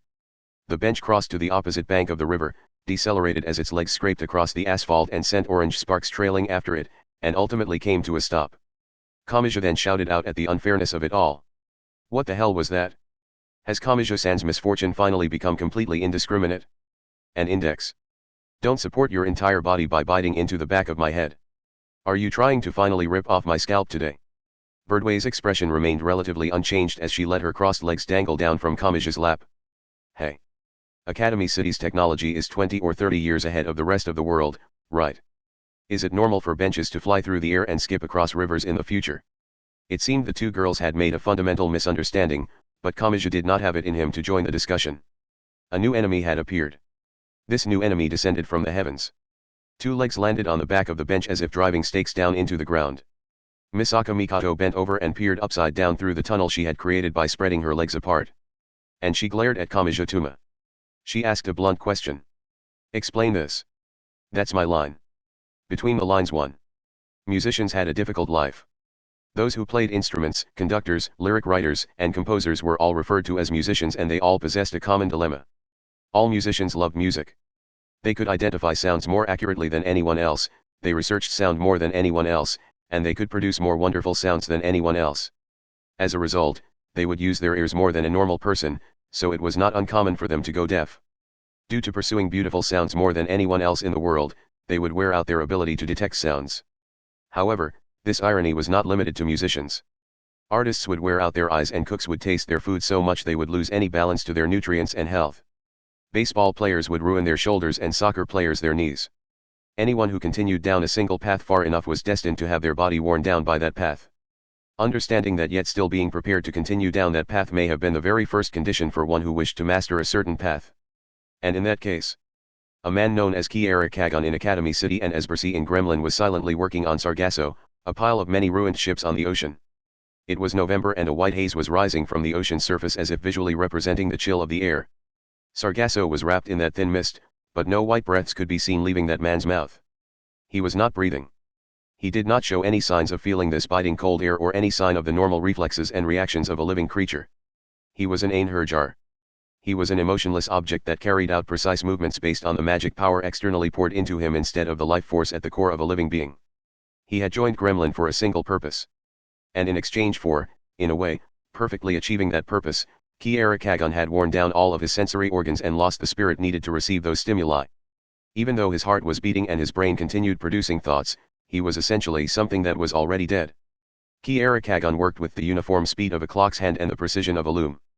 His job was to find the computers from the radios, fish finders, navigation control systems, and other devices installed on the dozens or even hundreds of ruined ships that had drifted to Sargasso. Once he found them, he would connect them with cables and make some programming adjustments so they could function as a parallel processor. This high-speed and large-scale processor was necessary to use the empty husk of the number 2 which had been retrieved from Academy City. This was the other side of Gremlin. This man was the cornerstone of their science side technology. He was completing the final preparations needed to construct the lance. Kiara Kagon had lost the mind he needed to think about what his actions meant, so he merely silently connected the cables to create the giant processor. This would most likely swallow up something he had once wanted to protect, and yet he continued. He spoke into the small radio in his hand. I'm done here. The refrigerated organs can be used at any time to remake the empty husk of the number 2 into the machine to create the lance. Chapter 2, Miniature Garden within the investigation. Area _0.23. Part 1. There was a fair bit of conflict on the way, but as planned, Kamijatuma arrived in Academy City District 23 by bus. His party had started out with Index, Lavinia Birdway, Lesser, and the Calico Cat as members, but Misaka Mikato had joined at some point. What happened to Japan's compulsory education, he asked her. Unlike you, my school trusts me. I don't have any problems with attendance, so I can miss a few days and be fine. Trust? Yeah, I don't have that. Wait. Why are you staring off in the distance so much today? Are you tired? If Kamijatuma wrote down a detailed time schedule, he had a feeling it would be in violation of some kind of labor law, but unfortunately for him, clenching his fist and punching people did not legally qualify as labor. The terminal building for District 23's International Airport had a very open design that used a lot of glass to allow plenty of sunlight in. It was a weekday and Academy City was strict about who it let in and out, so it was not filled with sightseers. Nevertheless, it still had plenty of people coming and going. One group was wearing the traditional outfit of some distant country. There was a businessman wearing a custom suit that was obviously not pre-made and probably cost as much as a domestic family car. The person with him was either a secretary or translator. The great number of people in work clothes was due to Academy City's lack of any entrances by sea, sending that traffic to the land and air routes instead. We made it this far, but what do we do now? Nothing, simply replied Birdway. As I explained, we are waiting for further instructions right now. The supersonic passenger plane is completely chartered, so we don't have to line up at the reception counter for some airline.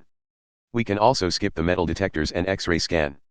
We head out to the runway through the crew exit and ride an electronic cart straight to that monstrous plane. We also have the highest rank for takeoff priority, so we don't have to wait for other planes to take off. I can't believe that, muttered Mikato, who had been half listening. Academy City is full of scientific information. There may have been takeoffs and landings that ignored the standard procedures during the confusion of World War III, but this kind of special treatment could be used to slip proprietary technology out of the city. And there's enough danger now to warrant that risk. This is on just as large a scale as that war, if not larger. This is no time to worry about the smaller issues. Wow. That sounds bad, cut in Lesser as if it had nothing to do with her. But if we're waiting for orders, that means this is essentially free time, right? Then I want to go to the shopping mall over there. There's something I want to buy duty-free while I have the chance. What is it? Asked Index as she held the Calico Cat. Well, replied Lesser immediately. A showy swimsuit. For an instant, Kamijatuma lost his ability to chain events together as if a stun grenade had gone off nearby. Why? It was November. What would she be doing that needed a swimsuit? As confusion fell over Kamachi, Mikoto silently grabbed the collar of his school uniform. She shook him back and forth and asked him questions with all her strength. Hey. What kind of space-time exists around you? Do you have some special characteristic that distorts the rules of the world around you toward the color pink like some kind of black hole? This isn't my fault. I don't know what to tell you. Kamachi gained a new experience of hearing the Doppler effect on his own voice, but it was not something he could enjoy. His semicircular canals were on the verge of being completely destroyed and he did not want to vomit before even boarding the monster airplane. Listen. We may be fighting alongside the Anglican Church and the Roman Catholic Church for now, but we aren't going to get along forever, said Lesser as she shrugged. Once we make our united attack and finish things with Gremlin, who will their next enemy be? They'll naturally want to defeat the thorn in both their sides while working together. And they will work fast to defeat that enemy while they still know where it is. So that's it, spat out Birdway. She looked calm, so she had likely already anticipated that problem. Yes. A southern resort on the other side of the world would be a good place to hide until the heat dies down. Ah, that was my vacation plan. Please don't come along. You'll just make some odd mistake and bring them after both of us. As the two girls argued, Kamachi's party was dragged to the duty-free shopping mall. It was obvious the word swimsuit would bring nothing good with such a dangerous group. He was especially worried about a heavy tsukumai coming in the form of biting or high-voltage electricity. However, he had no answer of his own as to how to kill time until someone contacted them. In fact, a normal high school student had no way of knowing what was inside the service facilities of an international airport or where any of it would be. The aforementioned shopping mall was a vast three-story building with the center opened up between all three floors. According to the posters hung up here and there, the building contained over 1,000 stores. Kamachi had a feeling a glance at a map of the place would make him dizzy. I doubt there are even 1,000 different kinds of stores in the world. How much internal competition is there in this place? While not listening to Kamachi's comment, Birdway and Lesser stared at the guide map that had a touch screen to search for the store one wanted. This has the same layout as a prison cell block. When you want to cover as much of the facility as possible with as few cameras as possible, you naturally end with something similar. Kamachi wondered if it was normal for their chats to have such dangerous words mixed in. He also thought they would stand out in a tropical resort right away no matter how proper a swimsuit they wore. So where do you want to go? Have you found a store that caught your interest? 50% less skin covered. That isn't proper at all. You really aren't trying to blend in, are you? You fool. We are going to an international resort where you're free to have fun however you like. You try going there wearing a mass of cloth that some hick would wear. You would stand out more than the shining Sunday. And no. Kamachi-san doesn't have it in him to oppose the entire idea of swimsuits in November even if it is a turn of events on the level of having the whatever they recalled lines on your palm turn at a right angle. But I would at least like to turn your choice of store in a more normal direction, okay? How about this one called Tropical Bright Girl? That's for hicks. Go apologize to the people working there. I promise I'll bow down with you. Kamachi could tell this was bad. From that store name alone, he could tell he would be thrown into a mysterious space of comedy. It would start with an okay, I'm going to go try this on, and then oh, no. The changing room's curtain, and finally a series of blows. He could not let that happen. He was with Lavinia Birdway, Lesser, Misaka Mikoto, and Index. If those four ganged up on him, he would turn into something unrecognizable. Kamachi Tuma was not a pure saint. If the goddess of some spring appeared and asked him if he wanted her to wear a swimsuit made up of a lot of cloth or one made up of little cloth, he would choose the one with little cloth. He might even ask if no swimsuit at all was an option. However, his answer would change when he knew reaching out for it would cost him his life. WH what? What am I supposed to do? When it comes to the genre of girls' swimsuits, Birdway and Lesser's opinions pack more of a punch than mine. Can I not win with the logic of a guy? What do I need to push this in a more normal direction? Ah. That's it? Okay. Kamachi-san suggests we hold a democratic vote. Where do people want to go, 50% less skin covered or Tropical Bright Girl? Birdway gave an understanding look. Don't be shy, boy. You actually want to head in the direction of more skin, but you're hesitant to boldly suggest it yourself, aren't you? Don't worry. We will give you the justification you need. Okay. You're being considerate of the exact opposite of my feelings. In fact, I'm fine with pointlessly stripping down right here. Why would you do that? That really is pointless. This may be getting repetitive, but a romantic Kamachi Tuma that wanted to pursue girls' bare skin did exist within him. However, His experiences told him this would end in a great tragedy brought on by his usual miraculous misfortune. He had to bring this to an end somehow. He did not want to leave behind the ultra-silly dying words of "I think I've lost more blood at times like this than during World War III. Misaka-san, Misaka-san. This is in your best interest, too. Could you help Kamijo-san out here? Eh? What? This has nothing to do with me.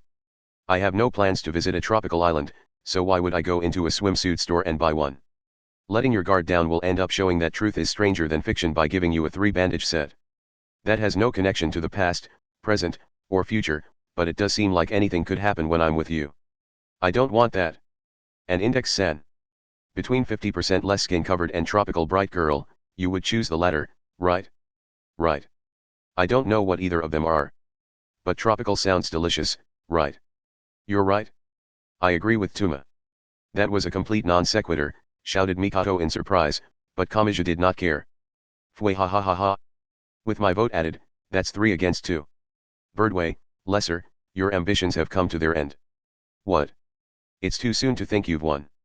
Your suggestion has a single loophole. You aren't going to raise the cat's paw to make it 3 against 3, are you? This is a more fundamental issue. Birdway snapped her fingers and spun around the cell phone she pulled from her skirt pocket. You said we would have a vote, but you never said who could vote or how many people could vote. In other words, I can gather as many reinforcements as I need with a single phone call. Boy, don't underestimate the personnel network of one of England's, no, one of Europe's, no, one of the world's leading magic cabals, the dun-colored sunlight. What? If you can do that, then I can. Are you going to get help from your friends and classmates? Do you really think that can stand up to the scale of the dun-colored sunlight that has spread across the world? A democratic vote is essentially violence in numbers. You were quite the fool to challenge the boss of a magic cabal in that arena. Ha ha ha ha ha ha. Birdway gave the perfect villainous boss laugh, typed out an email with her thumb, and sent it out to the world.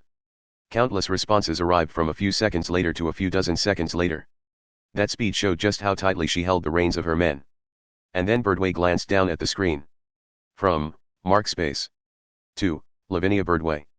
Sub, we don't have time for this nonsense. Have some sense.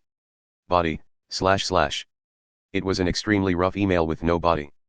Okay, let's begin the vote. Birdway.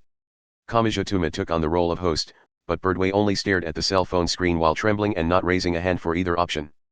The battle was over.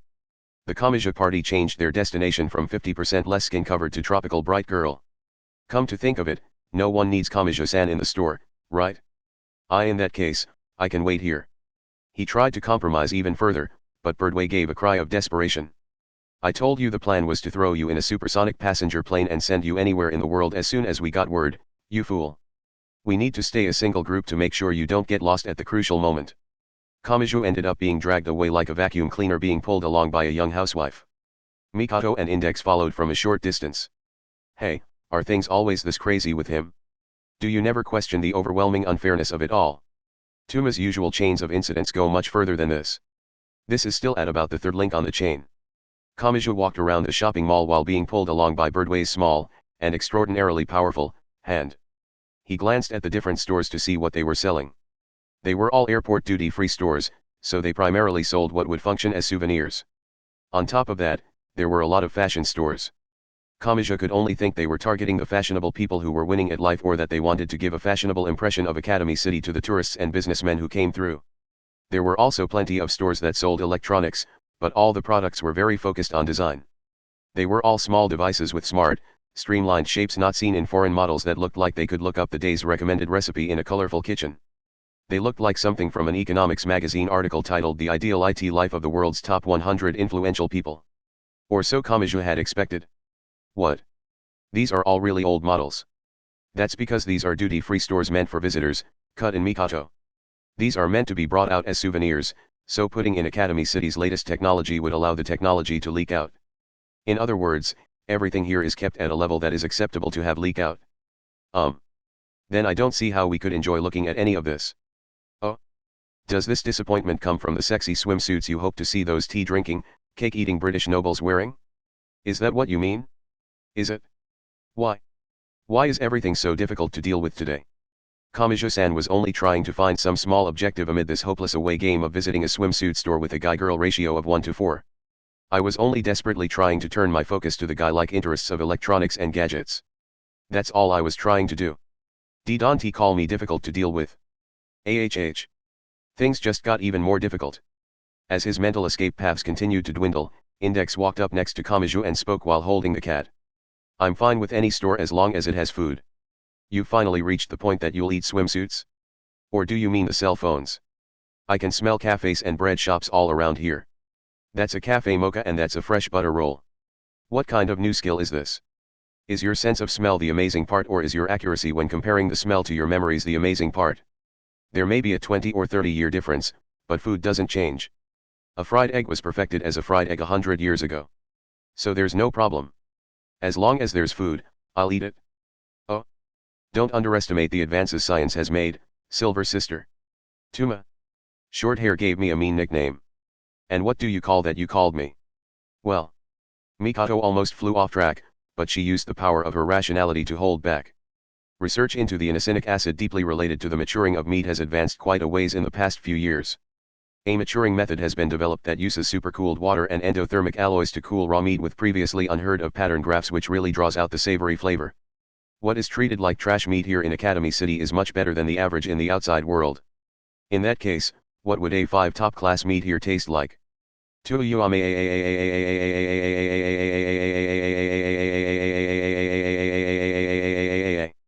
Even if you shout out like you're on the top floor of a burning building for the final battle, no top-class meat is going to appear.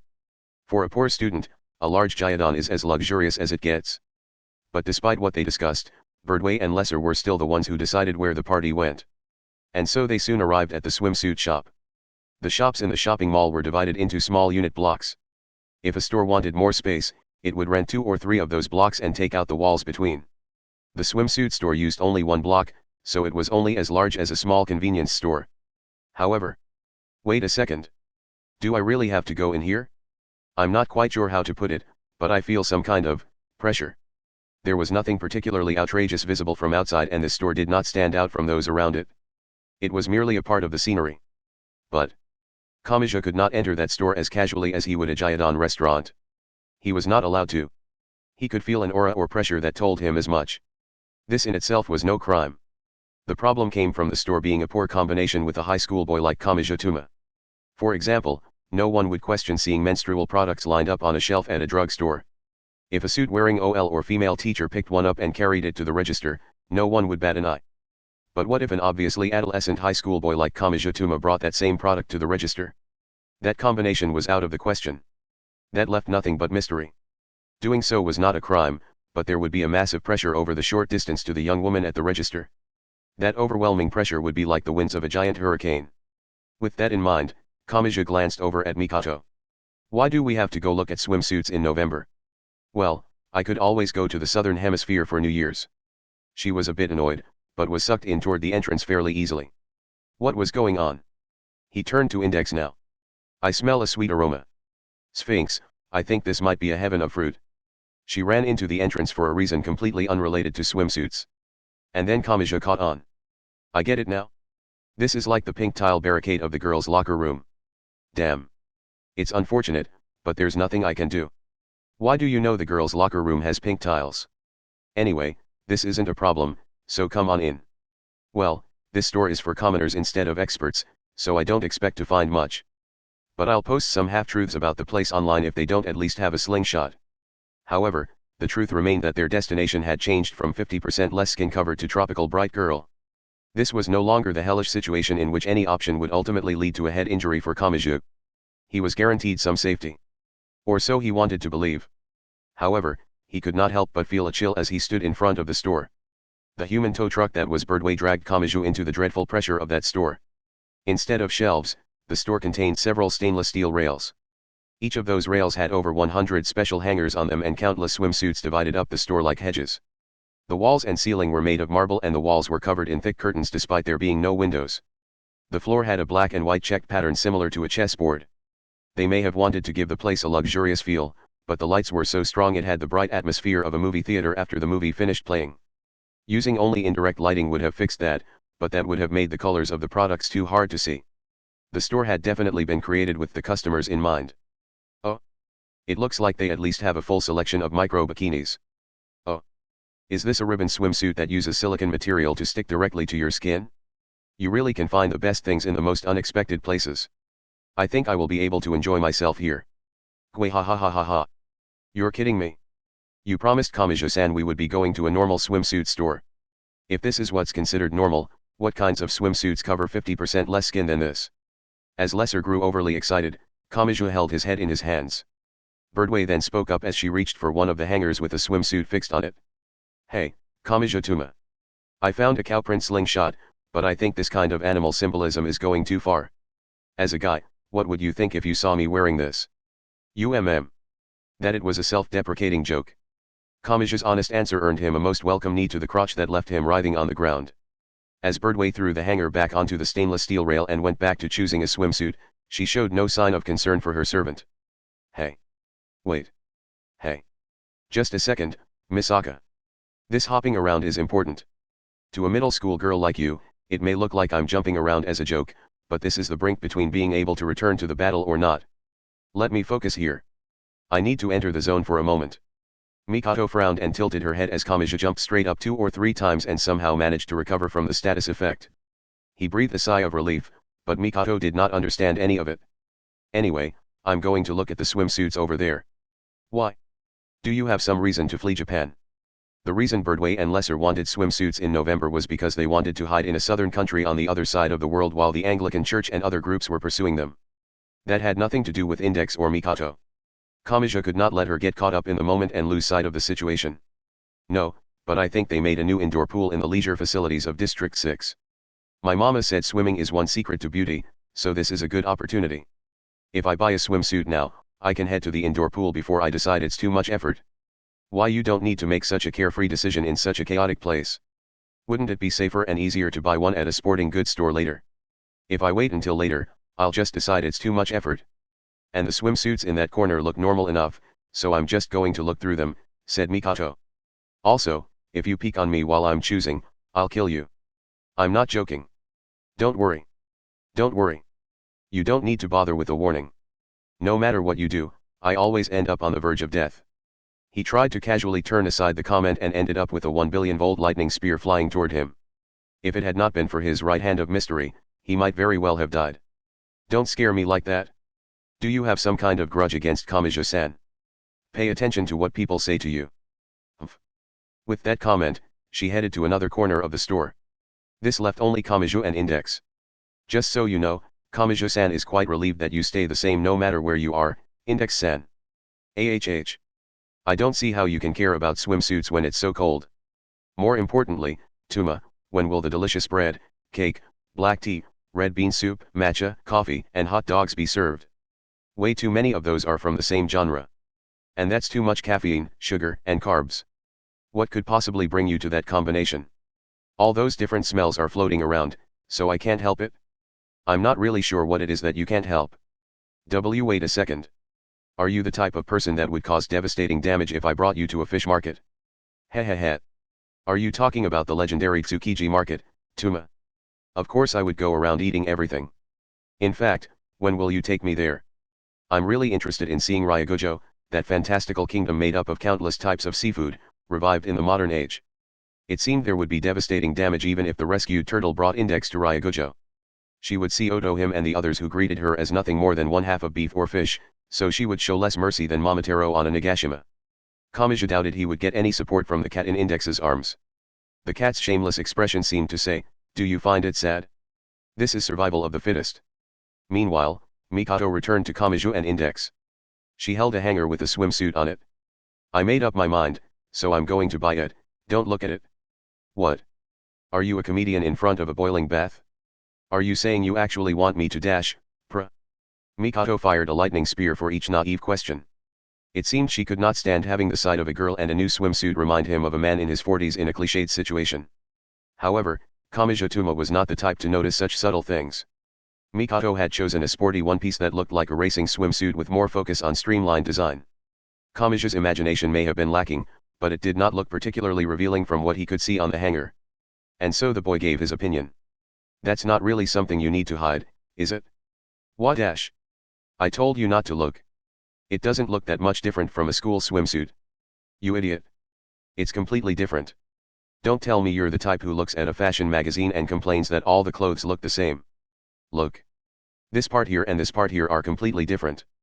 Mikoto blushed and began arguing her point while pointing here and there on the swimsuit. Having her fashion sense questioned seemed to have caused the blood to rush to her head, but this resulted in destroying the original condition of not looking at the swimsuit she had chosen. The more Kamaji tilted his head, the more commentator Misaka Mikoto-san, 14, increased the speed of her gesturing. And then, the cloth of the swimsuit in Mikoto's hand peeled right off from just below the chest all the way down to the very bottom of the abdomen. This shocking removal reduced its defense stat by 85%. As Kamaji watched on, he silently covered his face with both hands and crouched down on the ground. He let out a groaning voice. Misaka has finally broken, too. NT index V08104.png. And no. Idiot. I didn't know about this. And now she started zapping things.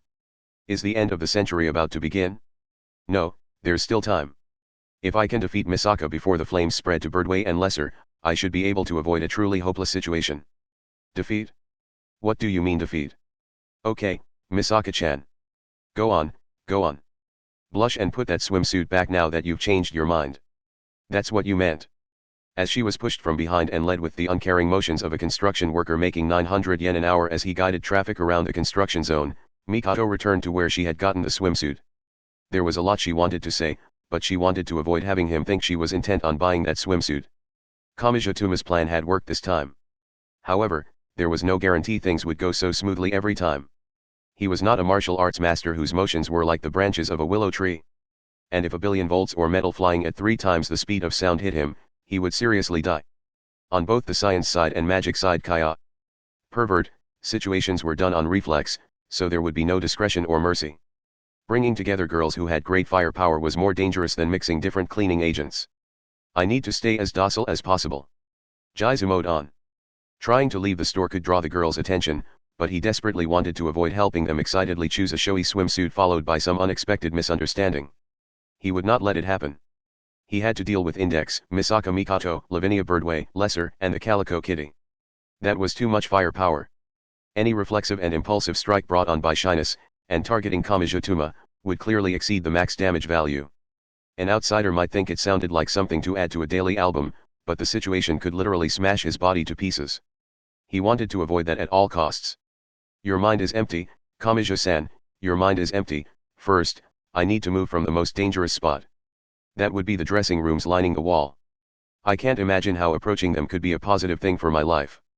Kamijo moved toward the opposite wall to distance himself from the wall, giving off a difficult to detect but definitely present negative aura.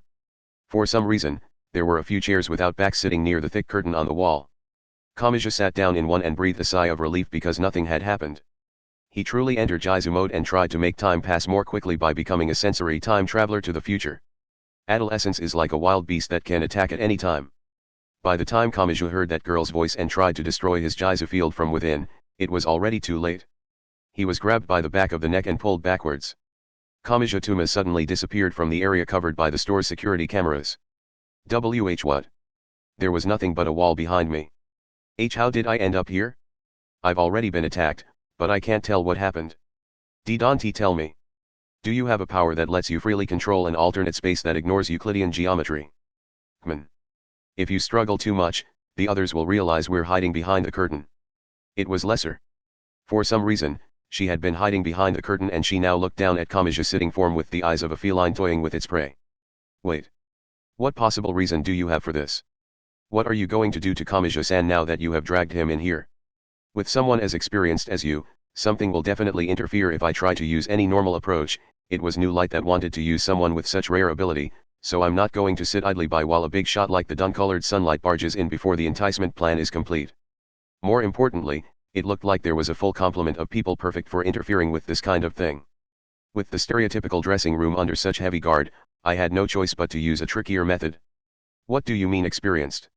And I get the feeling this strange difference in opinions will lead to serious trouble. Lesser-san. Let's calmly go over our thoughts so we can be on the same page.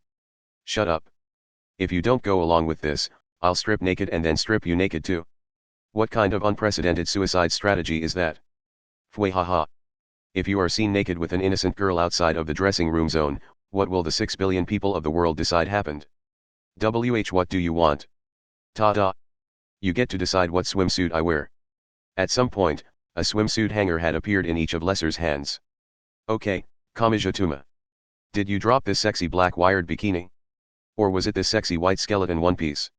Those names are too specialized for me to know what they mean, and I get the feeling either option will not end well. Oh, by the way, an honest person gets a lovely present as a third option. I can only assume that means I have a time limit. Lesser gave a disappointed sigh when she saw Kamija looking as cowardly indecisive as someone ordered to disarm a precision time bomb while blindfolded. As you can see, the wired bikini is a bikini made almost entirely out of wires. The triangular portion is nothing but a wire outer frame. But that would show off something that shouldn't be seen, so a triangle of cloth has been placed in the opposite direction of the triangular frame to hide the important part. So it's basically a deadly weapon. Got it? But as the name suggests, the skeleton one piece is essentially a perfectly normal one-piece swimsuit. It isn't that different from the ones worn by girls at Japanese schools. Sigh. So there's actually a normal option. In that case dash. But when it gets wet, it becomes perfectly see-through. Then it's pointless. It's entirely pointless. Oh, the crotch of course has a different cloth attached on the inside. Then again, it's only the size of a bandage. It's actually hard to tell it has that extra cloth there. It ends up looking more like some air happened to get inside so that spot isn't touching the skin.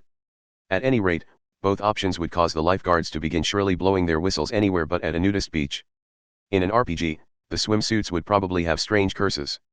Kamija raised his knees, buried his face in them, and spoke his thoughts in a groaning voice. Lesser. Living in a small island nation like this can sometimes make it hard to tell what is normal for the rest of the world. What are you talking about? These are special terms that would only be recognizable somewhere as advanced as Academy City. If you searched these swimsuit names on the internet outside, you probably wouldn't find anything.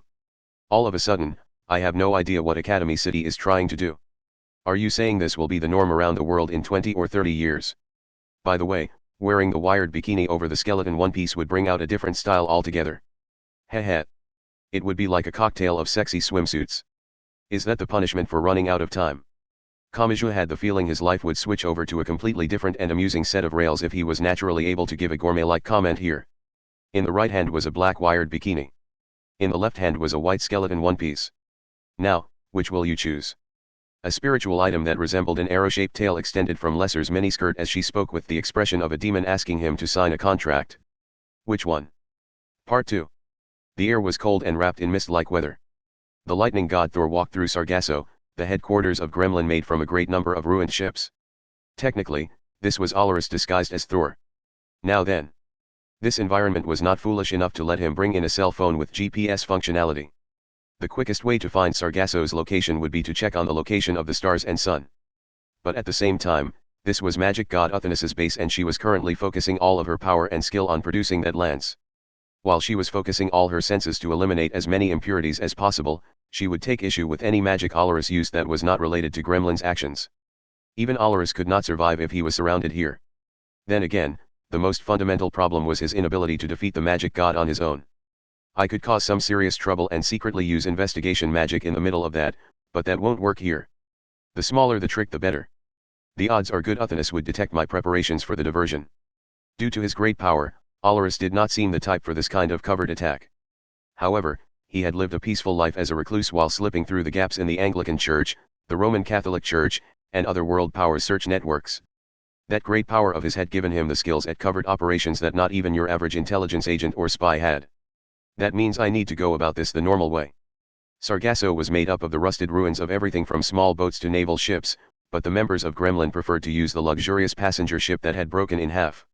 It seemed even crazy magicians found a high-class hotel room more comfortable than a cave. Olorus crossed a makeshift bridge that looked like a ladder on its side and made his way inside the passenger ship. Marion. What is it, Thor? The brown girl was holding some strange device with a lot of red and flesh color on it. She turned toward Olorus and frowned. I'm about to be pretty busy, so I can't do anything for you. Aren't you supposed to be guarding the perimeter of Sargasso? I already performed the final check before the real deal begins. You know what my output is. Since I can't use Mjolnir, I'll have to head out as Almighty Thor. But I don't want to go nuts with no limitations and hinder the production of the lance. I've had enough of Uthanas cutting off my arm. That would be bad for both of us. I'm not taking the blame for a mistake here. I'd rather not lose my head because of you.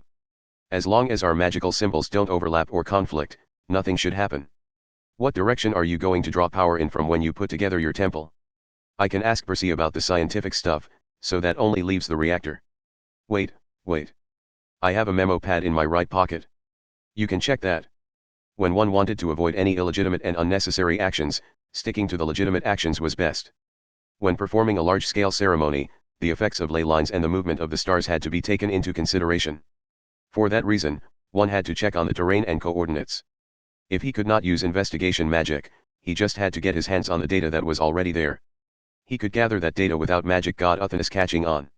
While holding the memo pad filled with gremlin secrets that could not be viewed so easily, Olorus thought to himself. She must be the type with a strict line between enemy and ally. This is what she's like once she thinks of you as an ally. He flipped through the memo pad evenly.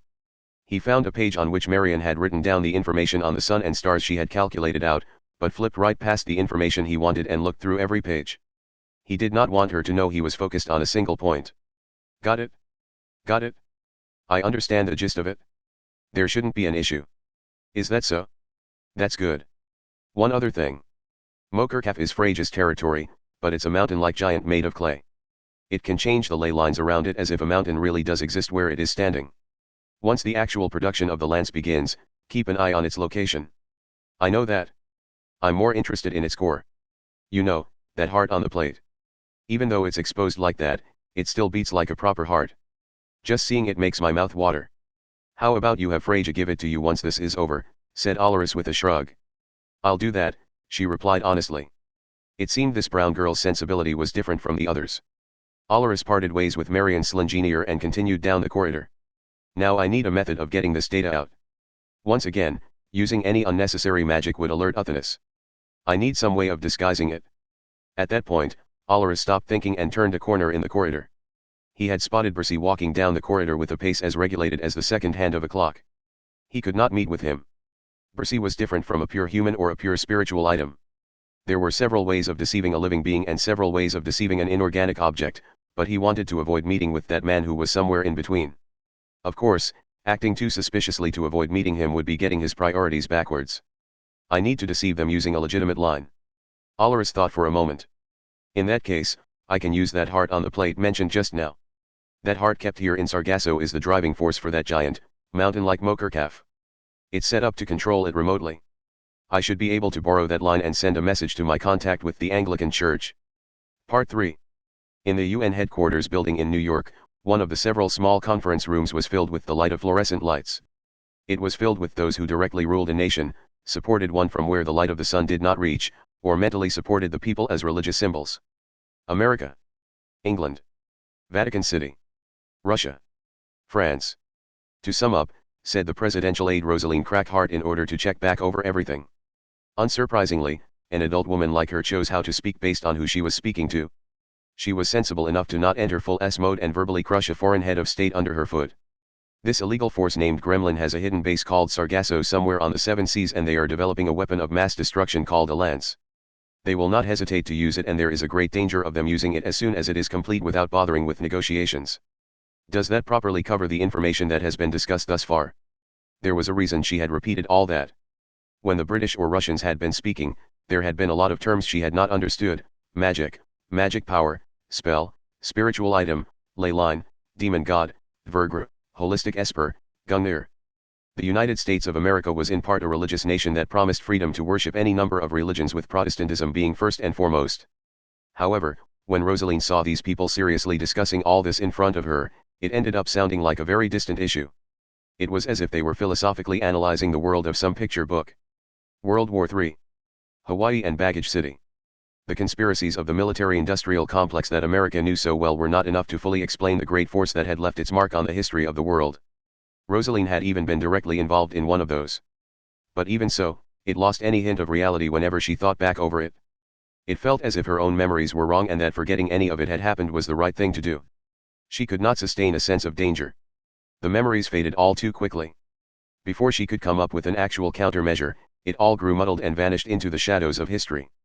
Just like the odd jobs of everyday life stole away one's free time, this disaster that should have been their top priority as the world police was dissolving away into the passage of time.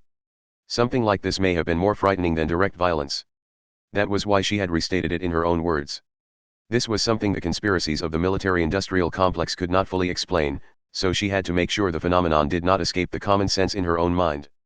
Otherwise, she felt she would lose more and more information once that first bit leaked out. That's more or less accurate, lightly commented the head of the British royal family. She was Queen Elizabeth. This information comes from a spy inside Gremlin. He is quite skilled. To be honest, he is so skilled not even we can control him. What matters most is the creation of the lands at Sargasso. To be blunt, this is very dangerous. If we do nothing, it will be completed in less than half a day. And if that happens, the 6 billion people of Earth have no chance of winning. I don't really get it, said United States President Roberto Katza. But can I think of this lance like a nuclear weapon? Can a single nuclear weapon kill every single one of the planet's 6 billion people? If not, then think of this as a new weapon. Call it a supernova missile or a black hole bomb or whatever you want, but this gives someone that fantastical power in reality. This is on such a large scale, it might be difficult for it to feel real, added the young patriarch at the top of the Russian Orthodox Church. He did not directly cut in because he was the leader of a religion that put an emphasis on mental activity. If this Uranus becomes a complete magic god, a world will come where all that power can be wielded at the discretion of a single individual. If she takes a liking to you, you will gain vast riches. If you irritate her, she will slaughter you. We do not actually know what Gremlin's ultimate objective is, but an age will come where a single individual's ideals cover the entire world. In that age, straying from those ideals even slightly will be enough to have your severed head displayed in the public square. That great power will remain forever, but an individual's ideals will not necessarily remain the same. This time, the Roman Pope spoke up. The Pope had been replaced during the confusion of World War III, so the position was now held by an old man named Pietro Yogdes. It may begin as a truly idealistic reality. Evil may be temporarily wiped out, people's negative thoughts may be removed, and miraculous solutions may be found to the planetary concerns of the remaining fossil fuel resources and the destruction of the environment. But how long will that last? 5 years? 10 years? 50 years? 100 years? If a single gear falls out of place somewhere, an eternal age of personal pleasure and slaughter may begin. With no doctrine to follow, an individual's mind is made to easily stray no matter how strong their will is. Normally, that mind is corrected by many external factors, but here, if the one with power strays from the proper path, no one can tell a magic god she is doing something wrong. Handing the decision-making power for the world to a pure child does not mean the world will become pure, said a blonde woman with a sickly complexion. She had been confined deep underground in France for a long time but had still functioned as the cornerstone to the country's important political decisions. So before this untouchable baby grows too fat, she must be stopped. Someone must stop her while she can still be stopped, said Queen Regnant Elizabeth immediately. What matters is the location of Sargasso. Even if we only have half a day, Gremlin has not finished making this lance. That means this is our last chance. This specialized spiritual item will let her control her power as a magic god. Its creation has to be a delicate process. If the world gathers its strength and attacks Sargasso, the shock could be enough to drive the creation of the lance to failure. Elizabeth did not say it would be enough to defeat the magic god. As an anti-magician expert, she could not view the situation so optimistically. And how do we find it? Casually asked President Roberto Katza. I don't know any details about magic, but this place won't show up on the cameras of normal satellites or surveillance drones, right? These magicians rely on manual methods. How are you going to search every corner of the globe like that? The 7 seas cover 70% of the Earth's surface. Do you know how many tens of thousands of meters the Earth's circumference is? It's impossible to check through all of that in only 12 hours. It is not impossible, immediately replied Elizabeth. Rosaline was taken aback, but the Queen continued regardless. We can divide 70% of the Earth's surface into 1,000 blocks and send 5 magicians to each block. For the magical nation of England, it is not hard to find that many people. A magical investigation of the entire globe would be quite difficult, but it can be done using overwhelming numbers and common spells for investigating a limited area. This is the strength of working on a national level. She was also revealing that England had a secret transportation network that allowed them to fill the entire world with those known as magicians without anyone knowing. This statement held great meaning diplomatically and defensively. But Elizabeth showed little sign of caring. If we're talking about playing dirty, the Roman Catholic Church has us beat by a long shot. After all, they are the world's largest denomination and have 2 billion followers. All of them at least have a cross around their neck, and the many churches and cathedrals that are the nearby symbols of their faith exist all over the world. What if they have some large-scale magic that uses all of those together? It seems to me there is a much more massive pool of data resources there than in the recent conspiracies about SNSs and online stores. I can think of a few, but those projects were all completely frozen upon the destruction of God's right seed. And they will not see the light of day again as long as I am around. That is my duty as the inheritor of this position. Despite being in the middle of an unofficial, international conference, Rosaline let out a sigh. She was reminded of the legendary echelon during the Cold War or the FCE surveillance system that had covered America and had been controlled by a single corporation. This made both of those seem like nothing. In other words, you have already constructed a limited system for locating enemies all over the world. Is that what you are saying? Yes. But only on the level of expert magicians. Given Gremlin's habit of disregarding profit, there is a risk of overlooking Sargasso if we only search for it from outside. And that is what the spy is for, is that it, said the Russian Orthodox Church's young patriarch in a heavy tone of voice. Sargasso is probably hidden by a special barrier, but the British magicians scattered throughout the world will be able to detect the signal sent from within. Is that right? They had known this from the beginning. They only repeated it to make sure everyone understood and to bridge the gap between those who knew about magic and those who did not. There was no need for discussion because there was no other effective method. A lizard slowly spoke up. The standard forces will primarily come from America, Russia, England, and France. The magical forces will be led by England, Rome, Russia, and France. This will require some countries to do double duty. Are any changes necessary? That is not a problem. I do not recall having such a weakly made country. Russia and France readily agreed. The focus then turned to a lizard and President Roberto. If we do locate Sargasso, how much firepower can you use? NT index V08125.png. The house is still practically boiling over in their desire for revenge over Hawaii. I'm stopping it from getting anywhere, but I can get immediate approval for an attack on Sargasso if I open up the gas. I can officially use the military stationed at 4 overseas bases in allied nations, and if Sargasso is in international waters or the territorial waters of America, the EU, or any other allied nation, I can fire ballistic missiles in the name of having a test launch. I can't use any NBC weapons, but I can at least fill the warhead with bunker clusters. A lizard frowned. I thought we had a treaty banning those. I seem to recall my military-obsessed daughter shouting shrilly about it. As usual, the world's largest possessor of them didn't ratify that. Also, could you introduce me to this daughter sometime? I'm sure we'll get along great. She'd probably clap her hands in joy if I gave her a tour of Area 51. If you are after her body, go to the corner of the room and use your right hand instead. Ahem. Anyway, the normal military forces will run into trouble if Sargasso is in the territorial waters of a neutral or enemy nation or territory. We do not have time to try trickery. In that case, we'll have to rely on the secret CIA notebook that thoroughly covers diplomacy, trade, major industries, and the sentiments of the people. The aide Rosaline Crackhart's cheek visibly twitched. That was apparently not something he should have said during an international conference. We have important people from America, Russia, England, France, and the Vatican. Even if they do not get along with one of us, they will likely have a close relationship with another. And the country in question would never be able to recover if the thick pillar of that relationship were broken. The only question left is who the dirty work will fall to. Who will put a few cracks in that thick pillar to force this through? This should work no matter what country it ends up being. I just hope it does not turn into a century-long grudge, groaned Rosaline as she spoke quietly to the president. Which is better, that or having the world destroyed today? To be honest, I'm not sure I can answer that, replied Roberto. Fortunately, they would not be wiping out an enemy hiding in a large city of the target nation. They would only be attacking a ship graveyard on the ocean. There was almost no chance of collateral damage. They were only targeting an uninhabited island. It would officially be recorded as a request to use the military power of the world to attack a pile of trash in their country.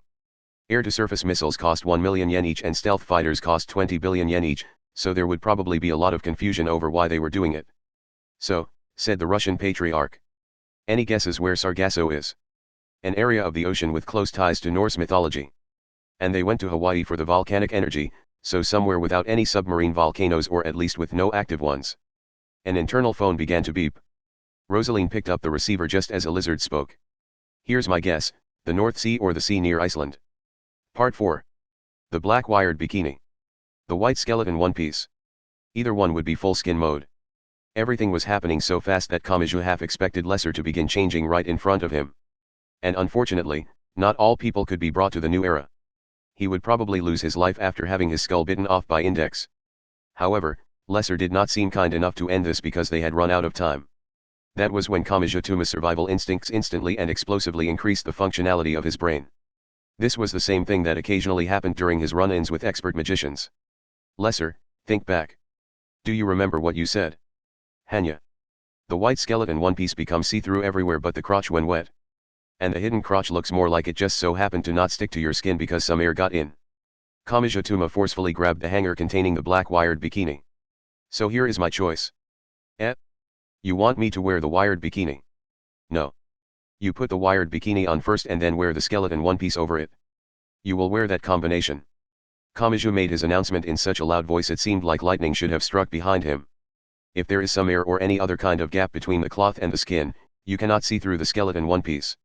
The wired bikini is a crazy swimsuit that creates the pattern of a bikini by placing wires as a frame, but the silhouette alone looks like a normal bikini. The wired frames and the upside-down triangles of cloth will push up from the inside, causing the same effect as having air inside. It will merely look like you are wearing a black swimsuit underneath a white swimsuit. The exposure will be no different from a normal bikini. And thus you will have no eroticism left. What? Lesser's expression made it look like she had been struck by another bolt of lightning. I give you the two sexiest swimsuits I can find and you find a way to escape without a hint of sexiness. How much of an expert are you? Why you were not on this level when we were wandering through the snowy plains of Russia. Ha ha ha. Do you have any idea how many times I have been unfairly bitten by Index? Kamijo-san has overcome all that pain, built up tear-filled experiences, and continued to move ever forward. I will not let girls push me around any longer. Kamijotuma gathered strength below his stomach to speak while using abdominal breathing that would surprise an opera singer. Watch in frightened awe as Kamijo-san comes up with an answer no one ever expected and stands on a brand new stage. Kamijo let out a roar of victory as he held the wired bikini hanger in his right hand and the skeleton one-piece hanger in his left. And then, the thick decorative curtain was forcefully drawn to the side. Index, Misaka Mikato, and Lavinia Birdway stood on the other side with blank expressions. He had just barely made it. If Lesser had begun changing, Kamijotuma would have gained one more memory stained with blood due to a great misunderstanding. But, Tuma. Don't tell me. Everyone is free to have their own tastes, but that's going a bit too far. This was odd. Their reaction made no sense. The elation filling Kamijotuma silently froze over and he finally regained the ability to view the situation objectively. A girl was on her knees after having those sexy swimsuits ripped from her grasp. And a high school boy was holding those sexy swimsuits while declaring watch in frightened awe as Kamijo-san comes up with an answer no one ever expected and stands on a brand new stage. If this led to the misunderstanding he was thinking of. And no. You have it all wrong. I didn't take these from Lesser because I want to wear them. Don't be ridiculous. That misunderstanding is just too out of left field. I mean, think about it. That won't make anyone happy. Not a single person. He had expected a fierce barrage of abuse based on the misunderstanding. But for some reason, the girls would not look Kamiju in the eye. Their blank expressions looked past him. Well, our Father in heaven respects human free will. It's a good thing this is a free country. Deadpan. I seem to have been a bit mistaken about Japan's culture. I suppose it makes sense. This is the country that has always loved the fundashi. I had completely forgotten. There was not a single you pervert, or beriberi. The situation did not turn toward action. It was ruled by a perfect stillness. Wait. Please don't go. This isn't right.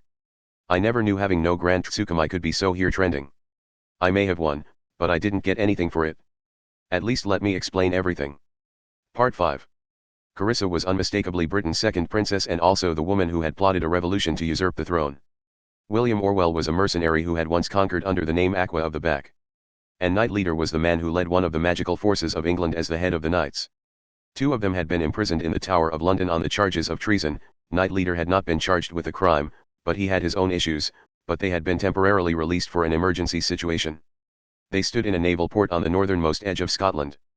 Carissa spat out some words while the sea breeze struck her cheek in the darkness of the night. I can't believe they brought out the princess who lost Cortana and the injured man whose insides have been churned up. England must be really short-handed right now. Mr. Macho, will you really be any help? I have of course lost my powers as a member of God's right seat and as a saint. However, the methodology for freely manipulating great power still remains within me. I can parry, deflect, and otherwise handle whatever your average magician can throw at me. You are speaking to the second princess, you know? You certainly treat her differently from the third princess, muttered Knight Leader in shock. That third princess had not been informed of this personnel usage. She was usually quite gentle and obedient, but she would likely come along while carrying a giant crossbow if she knew William was heading to the battlefield with his severe wounds still unhealed. That sheltered girl, or rather, princess, had gained a desire to take action during a certain incident, but it had a way of working out for the better or for the worse depending on the situation. And if the third princess took into consideration that the young second princess would be together with William the mercenary, the target of her crossbow might change considerably. That was another reason to keep her in the dark. How many of the mobile fortresses can we use? The recently commissioned Queen Mermaid and Hotel Ariel for sure. It might be difficult to get Fly in the Heavens ready in time. The others are either in for maintenance or needed to maintain a military balance elsewhere. But World War III is over. The ones that were not ready in time for the war are just now being completed. We had hoped to retire them without ever once using them as a sign of peace, but oh well. The fact that such large-scale mobile fortresses were being prepared suggested a certain fact. Namely, they had had a decent guess as to Sargasso's location from the beginning. While the mobile fortresses could move quickly across the sea and through the air, they could only be deployed instantly within a certain range. Carissa, William, and Knight Leader were making preparations under the assumption that the enemy base would be located within that range. The North Sea or the sea near Iceland? Do you know what month it is? If we're unlucky, we'll have to head into the Arctic. A naval battle at this time of year should be exciting. The cold of winter is a great enemy that has frozen even tanks. Check the weather forecast down to the minute. Taking the weather lightly will lead to nothing good. If Gremlin is staying in such an extreme environment, does the location hold some special meaning? Knight Leader was a member of adult society, so he spoke differently depending on if he was speaking to his old friend William or the second princess. The reports we have received make it clear they are based in Norse mythology. However, the spread of Christianity destroyed most of the documents on Norse mythology throughout Europe. And the name of their base is Sargasso. There may be a spot in the ocean where fragments and ruins of ships have gathered after floating aimlessly for hundreds of years. There may be more documents remaining on the ocean than on land where they have been destroyed by fire or acid rain. And it was not just those three who thought Sargasso was in the North Sea or the sea near Iceland. Otherwise, Knight Leader would never have been removed as the Queen Regnant's bodyguard in New York. A lizard was not narrow-minded enough to let a grudge from the past affect others. In fact, Carissa and William were only imprisoned in the Tower of London because they had refused her amnesty and entered the cells on their own. There was a job more important than protecting the Queen while she visited another country. Knight Leader stood here now because a lizard had made that decision. And it had likely been more than just a lizard. Anyone belonging to a group familiar with magic would have guessed at the same place before the investigation even began. No one had said anything, but a large number of magicians were waiting for the signal to attack while in the cities bordering the northern seas of the EU. And then a cell phone rang. It was Knight Leader's. As the young man answered, second Princess Carissa gave him a sidelong glance and spat out some more words. It looks like we won't get to use Fly in the Heavens. We'll have to use Queen Mermaid and Hotel Ariel to their fullest. Let's make them regret ever trying something like this right in front of us. Part 6. The misunderstanding had been resolved. It had to have been resolved. Please let it be resolved. Kamachi could only hope, but for some reason, Index, Misaka Mikoto and Birdway disturbingly gave him an oddly kind smile and unconditionally agreed with him like yes men. I don't want to be here anymore, muttered Kamachi blankly. The group only replied kindly once more. Birdway and Lesser stopped choosing swimsuits without purchasing anything and led Kamachi out of the store. Lesser understood the truth, but her ability to think properly had been destroyed by the sense of defeat from having him so splendidly escape her erotic trap. For the moment, they had decided to calm down and find somewhere to drink tea, so they were searching for a cafe. However, this was surprisingly difficult. It was not that they could not find a cafe in the airport shopping mall. The problem was the great number of them. Kamachi felt putting over 1,000 stores in the same building had been overkill. There were too many redundant stores. It was often said that humans had trouble choosing when there were too many options.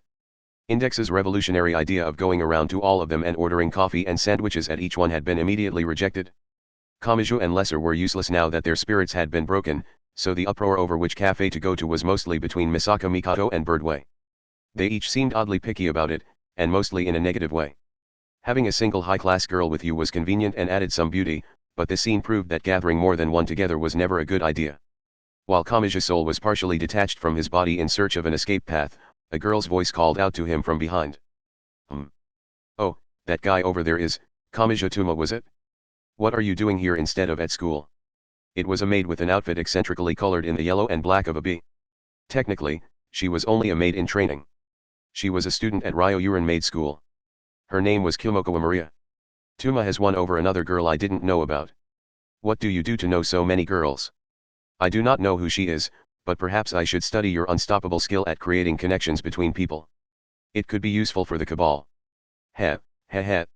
First you escape my sex appeal and then you treat me like this? I need to study more to make sure I am not lost within the crowd. Everyone except for Kamaji and the Calico Cat exchanged a glance. The look said, what? Do none of you know this girl? A lot of what had happened in Baggage City had occurred in something like a black box. Meanwhile, Kamaji began speaking with this potential mate who had wonderful black ringlet curls. Oh, it's almost heavenly to have a friend who hasn't made any strange misunderstandings. Why aren't you at school? Aren't you a middle school student? I am in the middle of some on-site training. I have to use different languages to guide foreign businessmen. And with a smile so they do not find me suspicious or annoying. I wish the EU would standardize its language like it did its currency. It was obvious Kamaji could not keep up with this, so Mikoto shrugged and spoke. She needs to learn how to actually speak the language rather than just read the textbook. The etiquette and position one takes with a guest changes subtly between countries, so the ability to instantly determine that kind of thing is needed to handle visits from unexpected guests. An international airport and a world-famous amusement park naturally gather people from different races, so they are decent training grounds for languages. Unlike the amusement park in District 6, everyone is walking around restlessly in the airport. Not many people give off a welcoming aura. It's important to know how to skillfully interrupt, have them stop, and speak with them while not making them feel uncomfortable. Do you do this too, Misaka? None of my excursions have been this involved. Mikoto's words of denial felt like a sort of salvation to Kamaji. After all, he was the only one who only knew his native language. And yet he was obviously the oldest one. He had felt the common knowledge below his feet warping as he grew uneasy and wondered, wait. Am I the wrong one here? And then Mikoto said something else as if it was completely normal. It was a lot easier at my school. Everyone drew a card with a foreign language written on it and we had to speak that language for the rest of the day. I would have to speak English while listening to French, so it was some nice mental exercise. And all the voices around me were speaking in different languages. Kamaji thought silently. He decided giving up was not something to be ashamed of. That does not sound like something middle schoolers should be doing. I do think it's a problem that I only know Japanese, though. Wait a second. Then how did you get to Baggage City in Eastern Europe? A lot had happened in the world. Whether in France during riots, England during a coup d'état, or the snowy plains of Russia during the intense battles of World War III, Kamaji-tuma's rare skill allowed him to charge through with nothing but Japanese. He was on the same level as an old woman who spoke the Kansai dialect. How have things been since then? You don't seem to be suffering from any odd after effects. No. My heart was stopped, but it didn't leave any kind of arrhythmia. Oh, and I'm email friends with that mixed martial artist. That ninja disappeared somewhere, so I don't know about her. But she wasn't the type to die easily. Kamaji frowned. He did not fully understand the circumstances surrounding Baggage City. I'm still not satisfied with what happened to my teacher, Taki Arakagun. I was sure he had completely died back then, but then that eye patch girl arrived. She did something to him and he stood back up. But unlike us, it didn't look like his stopped heart had started again. Anyone would have said he was dead. Ki Arakagun. Kamaji did not know much about him either. He only knew he was one of the people he had not saved at Baggage City. And due to what he had left behind, he had indirectly given Kamaji the first step toward rescuing Fräulein Krutun. He had left behind several backdoors while working as a researcher in Academy City, he had fled from the city, and he had been closely related to the lightning god Thor of Gremlin. That put him in at least as rare a position as Tsuchi Mikado Motoharu. And that was the very least. It was possible he had lived somewhere even deeper. That was a world Kamaji could not even imagine. He actually felt guilty for casually wanting to know more. Who was that eye patch girl? Asked Kumokawa Maria. While in Baggage City I saw those people who were not from Academy City, but she did not simply seem the same as them. The sword that brown girl had wasn't normal either, but I could not even comprehend the fear I had for that eye patch girl. What kind of creature is that girl who took away my teacher? Where does someone like that stand? She was a magic god. She was Uthanus. And Kamaji himself had experienced a portion of her power in Baggage City. It had not simply been a case of being able to do nothing. It had not simply been a case of being defeated the instant the battle began. She was in a completely different dimension. He was left wondering when the battle had even started. And without even knowing that, a decisive final line had been crossed. As if it had been left behind by something, a hopeless sense of defeat had arrived a moment later. That strange feeling was all there was. Even after his defeat, he was left with nothing but mysteries and questions. Kamaji had suffered defeat at the hands of a few different monsters in the past, but none of those defeats had been that overwhelming. He had not been told the rules, what the stage was, or what the time limit was. The next thing he had known, it was already over. That was the kind of competition it was. What kind of creature was a magic god? In what world did a magic god stand? It was as if he had been told someone who did not know those fundamental facts could not even take part in the fight. If Kamijituma was thrown in front of Uthanas once more, what could he do? He was not sure he could do anything. He could find no factor that made him think he could manage with his right hand that could negate anything. However, we will know before long. We will know. I don't know how dangerous a monster she is, but we will finish this. And once that happens, you might be able to meet Kiara Kagon once more. You mean dash? Kumokawa Maria began to ask a further question. But then Birdway's cell phone rang. That elegant magic cabal boss did not hold her phone in one hand and move to an abandoned area. She raised her index finger to silence everyone there and boldly answered the phone amid them all. Okay, got it? It was a short conversation. The next thing she said was addressing those around her rather than the phone. It's time. We finally have our cue. Part 7. A certain simple cabin was made from a number of logs. However, not even a single breeze was allowed within that space, and the kind heat from the fireplace evenly filled the air. A space was not defined by the monetary value of the furniture and other items within it. It would contain what the person who arranged it saw value in. That obvious fact was driven into this room with tremendous force. The softness of a sunbeam coming in through the window seemed far more elegant than a gaudy furnishing made of pure gold. One room contained a few chairs and a wooden table that looked like a cross between a piece of furniture and a camping supply. Sitting at the table was a blonde woman wearing a thick work jacket, thick work pants, and a work apron. On her blonde head, she wore large goggles meant to protect factory workers' eyes. Her name was Sylvia. She was one of the fewer than 20 saints in the world. She was also one of the most skilled of the royal maids that looked after and protected the British royal family. Everything she wore was unrefined and would only bring the word austere to mind, but the way Sylvia wore them, they somehow produced the silhouette of a delicate maid. This was due to her occupation and her natural disposition. Another woman spoke to her. The woman speaking to Sylvia was named Brunhild Echtobel. You could pretty much call this the Last Supper, so why is the table covered in sandwiches? I would also like to ask about the simple water filling this glass. When in a country and region where you can drink water fresh from a spring, it is sacrilege to boil it and steep tea in it. In fact, most of the world sees delicious water as a luxury. This is similar to how the truly top-class fish is only eaten by fishermen. I won't insist you tell the difference in taste, but at least give it some thought before complaining. I find it difficult to be thankful for something with no flavor. So if I filled your glass with salt, would you give it perfect marks? Brunhild was a saint as well, but she also had the unique characteristics of a Valkyrie which drew out special Norse power. However, the two powers did not work well together, so they would alternately strengthen and weaken on a fixed cycle like the waxing and waning of the moon. During the worst time, the powers cancelled each other out, leaving her no different from a normal human. She had long, wavy blonde hair and she wore a dress with denim pants worn under the short skirt. Over that, she wore a bulletproof jacket, supporters to protect her knees and elbows, and a feathered hat. Altogether, her outfit used modern materials to produce the silhouette of a legendary warrior maiden. The joints of the chair held together by nails creaked under Brunhild's weight. Have you received word yet? I already passed the message along. Then we do not need to wait around any longer. Yes, it's about time we began the destruction. After that short exchange, Sylvia took a single sip of the chilled water in her glass. Brunhild grabbed 2 or 3 of the sandwiches containing various contents, lifted them up as if crushing them in her grip, and put them all in her mouth at once. She then asked, "May I ask a question? You're surprisingly talkative. I thought you would be more silent and harder to deal with." Are the picture books scattered across the table part of standard British hospitality? She asked while licking her thumb. Among the books on the table were Peter Pan, The Golden Axe, and Snow White. The collection had no obvious connection such as all being from Grimm, Andersen, or Aesop. The only possible connection was that they all contained fairies or characters that could be interpreted as being fairies. They were likely meant for children as they were thin books with few pages, but the parchment used for the covers exuded a kind of tension that made even Brunhild hesitant to touch them. It may have been similar to how a stuffed bear was cute, but seeing one floating in a ditch filled with rushing water made one think something terrible had happened. They are a trump card, spat out Sylvia casually. A trump card against the magic god. I see. Brunhild did not press further. She had not known them for long, but when Sylvia and those not currently there said they had an idea, it was difficult for a normal person to understand yet tended to be constructed so as to always achieve results. There was no need to ask for details to understand it.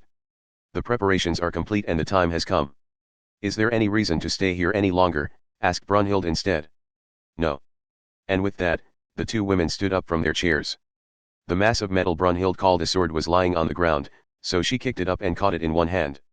Sylvia gathered what looked like a bundle of laundry rope in both hands. They opened the door of that simple log cabin. The wind roared as it blew in. They abandoned that log cabin more easily than a cheap tent as they headed for the battlefield. Part 8. The North Sea could most simply be described as the ocean between England and Norway. It was near the Arctic, so no one would want to throw themselves into that dark nighttime ocean during November. This was one of the places one could call the garden of the Vikings who had once conquered the Arctic by ship. For that reason, there could easily be a pile of documents in the ruins of ships that contained the Norse knowledge that had been lost in the storm of Christian conversion. Sargasso. There were said to be tens or even hundreds of them throughout the world, but the exact number was not known. Here was one of those twisted islands that could be said to be both man-made and natural. A large number of military rubber boats approached it. The main members of the group were Second Princess Carissa, William Orwell the mercenary, and Knight Leader. This was an allied anti-Gremlin force mostly made up of British forces. Carissa wore a showy red dress and she brought an unrefined radio up to her mouth as the quickly moving boat rocked beneath her. "Gentlemen, it looks like America and Russia will be a little late. They will enter as the second wave of the attack just as I explained before. You know what we must do, right? We must take all glory for ourselves before they arrive. Good. This pile of trash isn't on any map, so let's blow it away to make reality match." While the North Sea was a former garden of the Vikings, it had another important role as well. It was a large-scale offshore oil field. The towering shadows of cranes could be seen here and there in the white fog covering the ocean. Red lights blinked at fixed intervals at the ends of those cranes. England owned half of the offshore oil platforms in the North Sea. Carissa and the others had used the heliport on one of those oil platforms to arrive by air and then continued toward Sargasso by boat. William Orwell spoke from within the same boat. "When will that right arm boy get here? He should make it in time for the second wave. Academy City's supersonic planes can travel around the world in just a few hours. He might even arrive before the normal forces from America and Russia." Many mysteries still remained concerning magic god Uthanus, so that boy's rule-breaking right arm was needed to destroy the equipment used to produce the lance. However, he was not needed for anything else. They could raise Sargasso and then have that right arm boy drop from the supersonic plane like a bomb. Several dozen military boats traveled through the cold ocean water while almost skipping along the surface. Something like a giant mountain became visible through the white fog. At the same time, they all heard the low noise of something tearing through the air above their heads. Carissa spoke into her radio. "Don't hit the oil platforms." Immediately afterwards, several aerial bombs were let loose at an altitude of 10,000 meters. They mercilessly exploded above Sargasso. These were known as fuel air bombs. A special combustible substance packed in a metal case was chemically made to expand, turned into an aerosol, scattered over an effective range of several hundred meters, and ignited.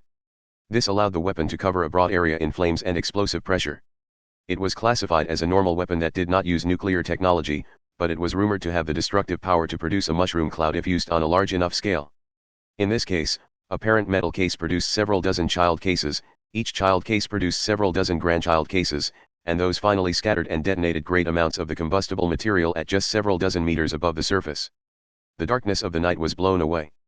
A flood of light, heat, and noise filled that small world.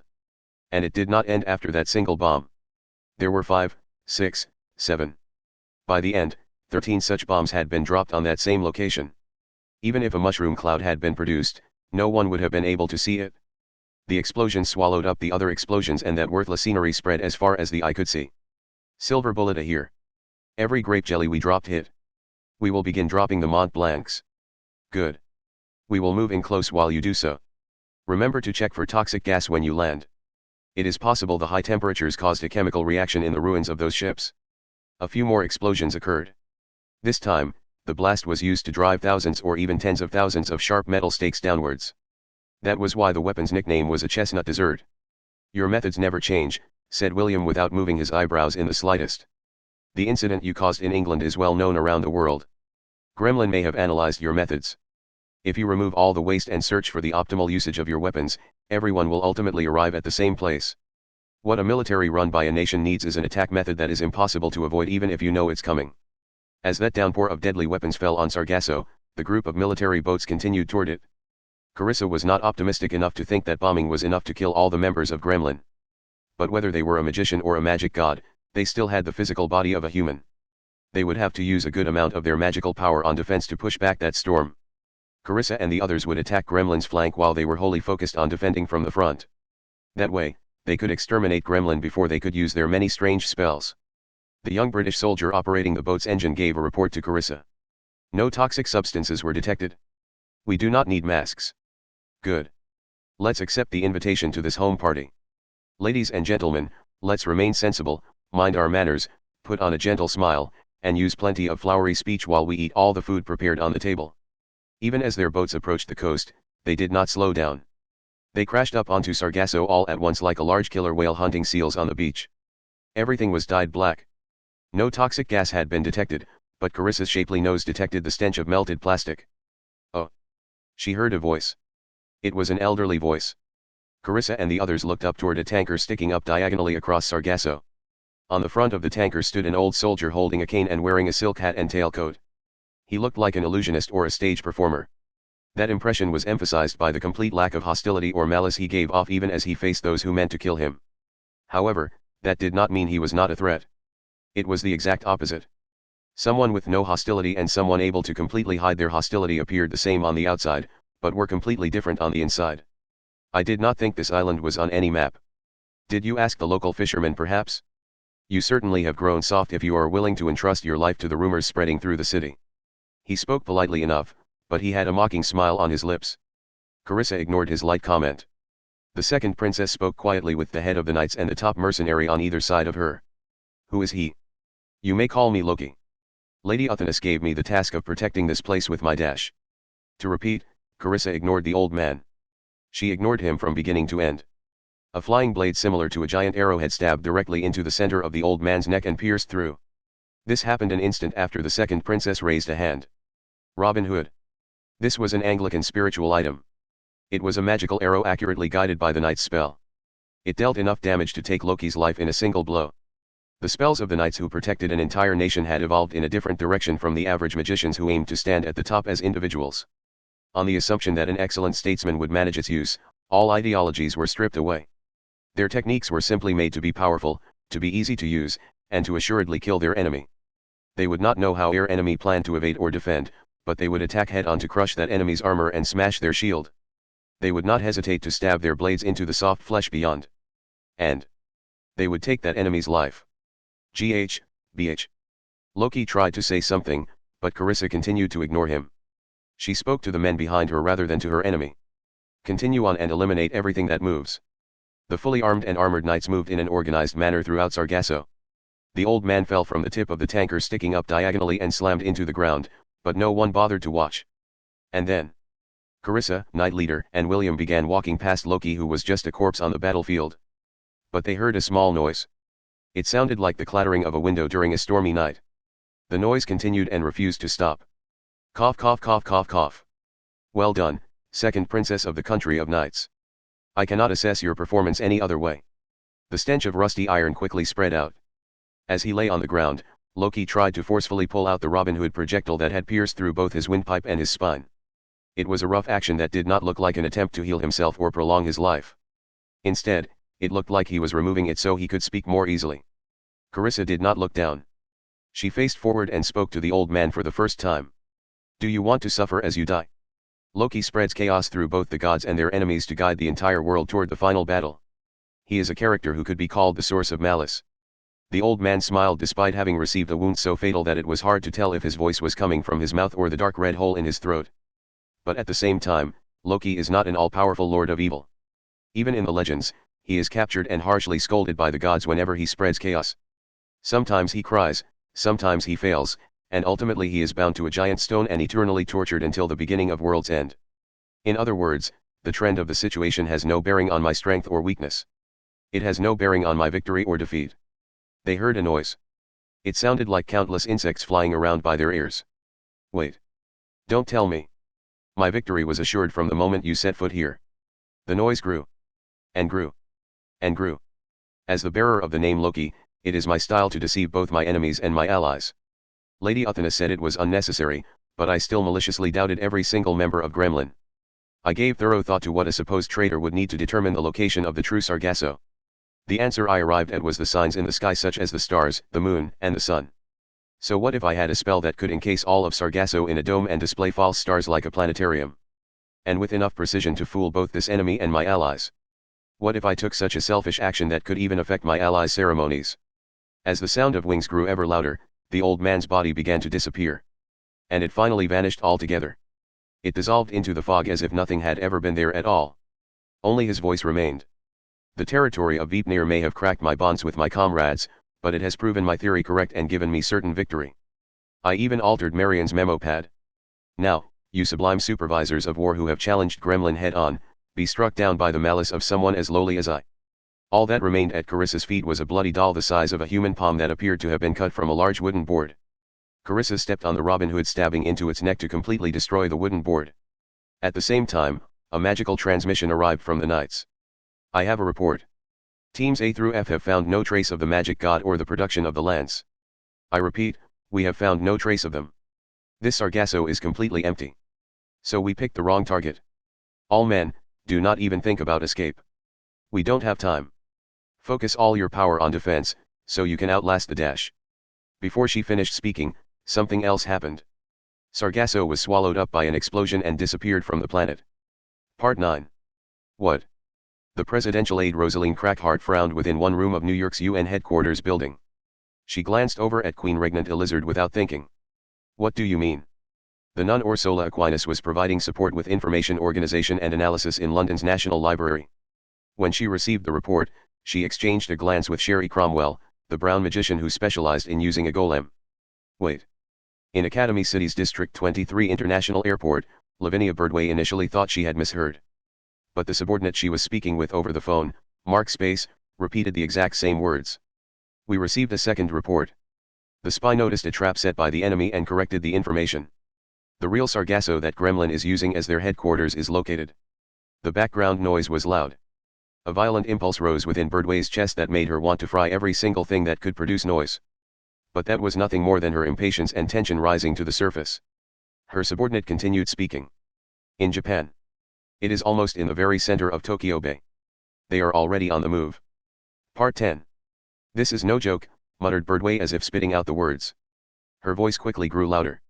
This is no joke, damn it. It had nothing at all to do with the layout of the ley lines or the historical foundation of the location. Damn Gremlin.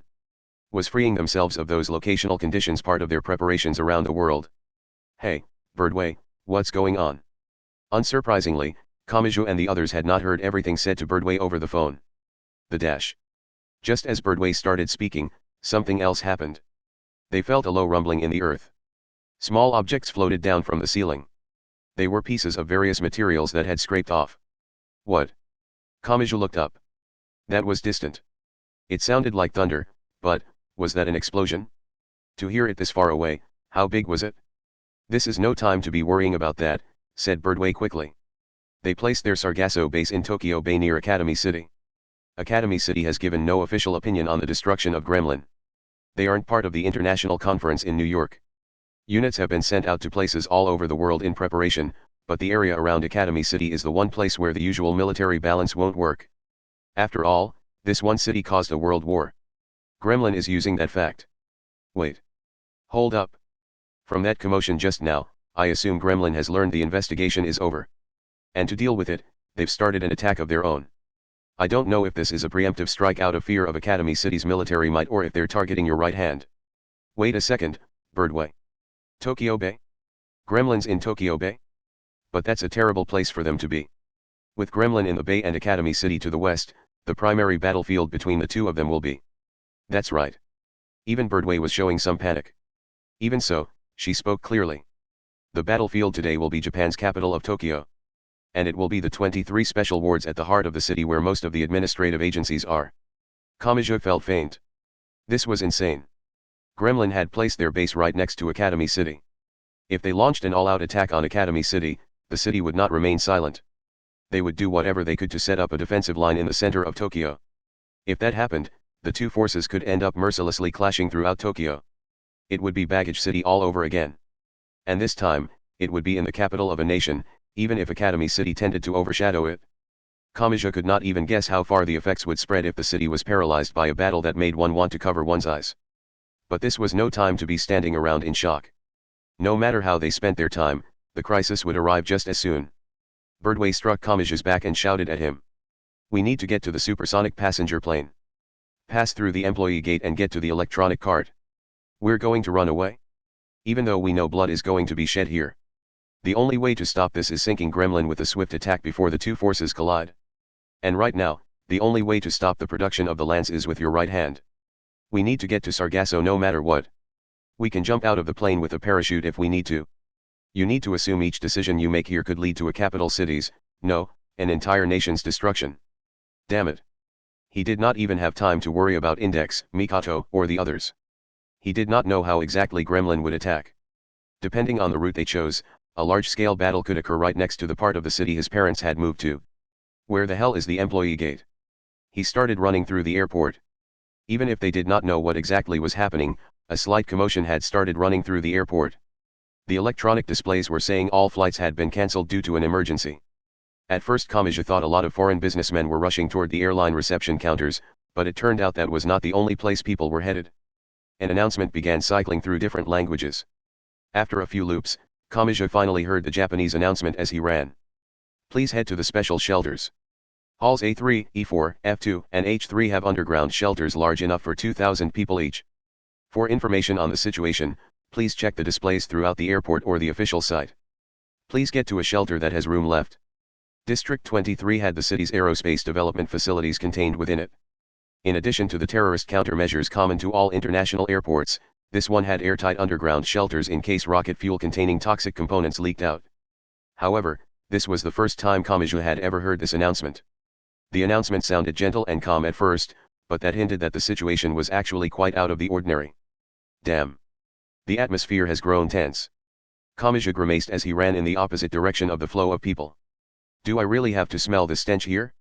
This dangerous stench. Can wars really start this easily? I thought this was only supposed to happen when someone made a decisive mistake as they steered history. Wait. Wait up, you. He heard a loud voice. He turned around while still running to see Misaka Mikato behind him. Tokyo is going to be a battlefield? Like in Hawaii? You have to be kidding. Please tell me you're kidding. I don't know what's going on either. But you can tell things are bad from the smell, right? My mama lives there. I need something more concrete than that. Kamachi clenched his teeth. And he spoke. Come with me. That's better than just watching, right? Index ran up behind him as well. That white nun holding a calico cat looked indignant. Tuma. Why aren't you relying on a magic expert when you're about to fight a group of magicians? Fine. He did not have time for these questions. If it came down to it, he could have just him and Mikato parachute down when they passed over Sargasso in the supersonic plane. This was not the time to get bogged down in an argument. Where's the employee gate anyway? Did you just start running without thinking? Part 11.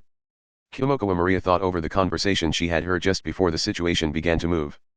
Gremlin. She felt overwhelmingly more fear toward that organization than she did hostility. She wanted to keep her run-ins with them to a minimum. After that one incident, she simply never wanted to see them again. Versi. Kiara Kagon. Kimokawa Maria understood that teacher of hers was already dead. She had accepted that. The problem was that the eye-patch-wearing girl who called herself Uthanis was controlling Kiara Kagon's supposedly dead body. She would not have done so for no reason or with no need. That eye-patch-wearing girl did not seem as violently emotional as the brown girl Kimokawa Maria had once met in Baggage City. She would use someone because they were useful. She would ensure she had something because she could use it in her plan. In that case, why had she done that? His life should have ended there. No one would ever accept it, but that had to be the best end for him. Yet. She's using his empty shell to do something? That oppression could twist what kind of person he truly was. She would take him back. She had been unable to rescue the human named Kiara Kagon, but she could not let her teacher's honor be disgraced any further. And so she set her sights on retrieving that teacher's body no matter how frightening an opponent it put her up against. The thin thread she needed to do that lay before her eyes. That thread was Kamachi Tuma. This meant she would cross paths with those monsters from Gremlin once more. It had been a miracle that she survived in Baggage City. It could be even worse this time. She might not come back alive. I will do this. But Kimokawa Maria could not stop. I will do this. If I overlook this chance, I will live a life of regret, so I need to focus my entire life here. I will make sure I am decisively rejected and then give up. I will bring an end to everything related to him. Part 12. They could not even spare the time for a detailed explanation. Kamachi and the others jumped over the employee gate like it was a hurdle and ran down the narrow passageway while ignoring the cries of the airport employees. They threw open an oddly thick stainless steel door and jumped into the electronic cart waiting there. Birdway and Lesser must have used a shorter route because they were already aboard. But something else happened before the cart could move toward the supersonic passenger plane on the runway. Wait.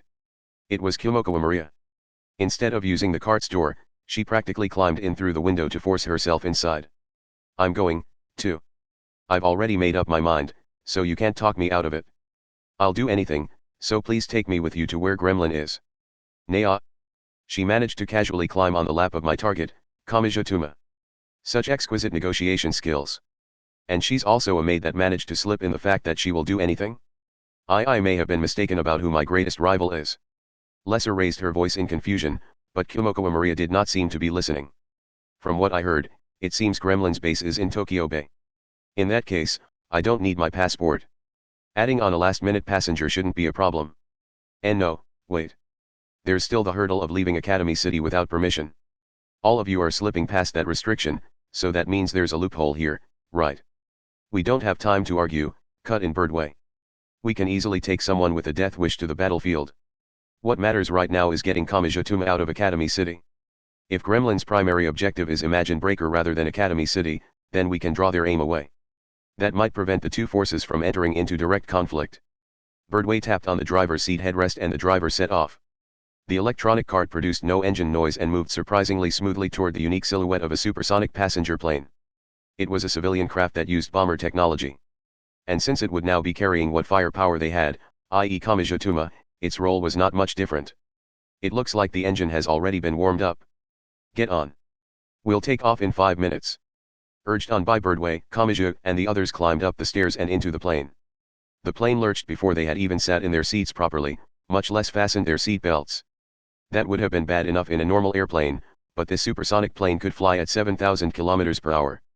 They could easily be freed from the bonds of gravity while in a narrow tunnel-like space. Sorry about asking you to do this, said Kazuma Maria just before they took off. But I just couldn't let go of this last connection to my old teacher. This might be the point where my life switches over to another set of rails. So. It's fine. Kamachi did not know the details of the situation. But he did not think that was a major issue. It was rare for someone to truly understand the situation another person was in. She wanted to accomplish something for the sake of someone else. Kamachi had met several people with similar feelings hidden within them. Kazuma Maria had the same light in her eyes. I've lived my life so far by doing the same thing. It's nothing admirable, though. The place you think you are is not as much of a dead end as you think it is. Why your panties are striped yellow and black, too. You're too shocking. Your seat is over here. Lesser dragged Kazuma Maria away, but they truly took off before she managed to sit down. Kamachi frantically spoke up because he was familiar with the world of 7,000 kilometers per hour. Hey. Hurry up and fasten your seat belts. Just grabbing on with your hands isn't enough. You're still focusing on that B-girl? Are you trying to turn me into a jealousy character? Hearing that, Mikoto covered her face with one hand. B-girl? That reminds me of her. No, I can't have her showing up here. The sense of acceleration pressing against their gut grew. The supersonic passenger plane left the international airport's runway and glided nicely up into the air. By the time Kamachi looked at the scenery outside the window, thinking they would be outside Academy City soon, the cityscape below had already greatly changed. They were no longer in Academy City. He was seeing the scenery of Shinjuku or somewhere similar. At this rate, he thought they might arrive at the Sargasso on Tokyo Bay before reaching 7,000 kilometers per hour. But he was being naive. With a great roar, some kind of giant monster flew alongside the plane outside the window. Wadash. He did not have time to voice his question or give a warning. The creature was the size of the passenger plane and it looked like a lizard with bat wings added on. Its entire silhouette appeared to be formed from massive amounts of red thread. However, one would never find this creature in an animal encyclopedia. In picture books, it may have been called a dragon. A giant eyeball with a vertical, snake-like pupil rolled in the creature's head and looked at Kamachi through the window. It did not breathe fire. Instead, it gave a large flap of its giant wings. In an instant, that crystallization of cutting-edge technology was mercilessly sliced in half. Kamachi, Index, Misaka Mikoto, Lavinia Birdway, Lesser, Kazuma Maria, the Calico Cat Sphinx, and the pilot were all mercilessly thrown out into empty air. The plane may not have made it to its proper altitude yet, but they were still 300 meters up. And they fell toward the center of Tokyo. Between the lines too. The power of Academy City's number 2 level 5 was known as dark matter. No matter where the essence of that power or the primary personality ruling it may have been at the moment, he was undoubtedly the one who had first brought that number 2 power into the world. His name was Keikanti Itoku. He was currently known as an empty husk because he was nothing but a collection of a few organs including his brain. But those few organs began unnaturally wriggling like a worm as if an invisible hand had grabbed a bag filled with water. A pure white and sticky substance gathered around those organs. Details began to form and pale color appeared on the surface. In the blink of an eye, it transformed into something that could not be distinguished from a beautiful human boy. Gah! Cough cough. Cough. The sea breeze stung at his nose. The merciless chilly air stabbed at his exposed skin. He was lying atop a strange land made up of the ruins of countless boats. He realized he had several cables attached to his body here and there. He had seen something similar before.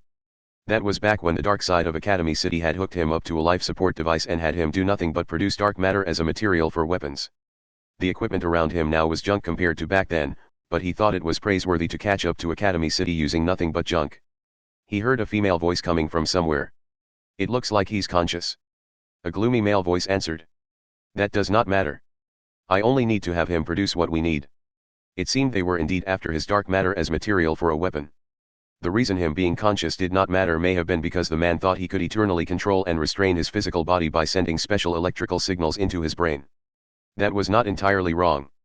Or at least, it was not wrong when talking about the Keikanti Itoku who had sunk into the depths of Academy City's dark side. A new age has arrived. He slowly moved his lips. This must have been an unexpected reaction. He could clearly tell focus had turned to him. He heard the sound of some kind of meter being operated, but no change came over him. His smile did not vanish. The old age is long over. I don't know who you are or what you're after, but your fate is clear now that the age has left you behind. How sad. If you had tried this exact same thing just a few weeks ago, you might have gained everything you wished without issue. I really do feel sorry for you. The sounds of narrow tubes breaking from the inside could be heard. The dark matter ate into the objects around him as if flowing back through the electrodes and cables meant to control the device known as Keikanti Itoku. All color turned to white and the electronic devices at the other end of the cables were swallowed up in an instant. Ha ha ha.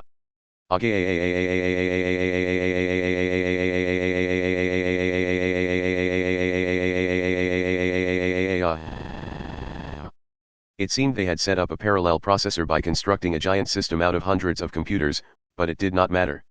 It was too late. He spread out through each and every one of the cables set up like a spider web. He devoured all of the computers, all of the power sources allowing those computers to run, and everything else they were connected to. He bit into them, swallowed them, digested them, and turned them all into a part of him. I don't care who you are. It doesn't matter what you've built up. I'm not interested in what you'll give to the world. Good and evil? Kindness and malice? Gain and loss? Positive and negative? We can let historians decide that 100 years from now. All I know is what fate you deserve for trying to use me as a tool. A horrible noise continued as if he were breaking every last bone in his body from within. Pure white wings extended from his back. They spread out like plants growing in fast forward. They were not merely a few dozen meters long or a few hundred meters long. In an instant, those wings enveloped that giant pile of ruined ships that could be mistaken for an island. They formed a dome around it. They formed a cage of slaughter. Ha ha ha ha ha ha ha ha.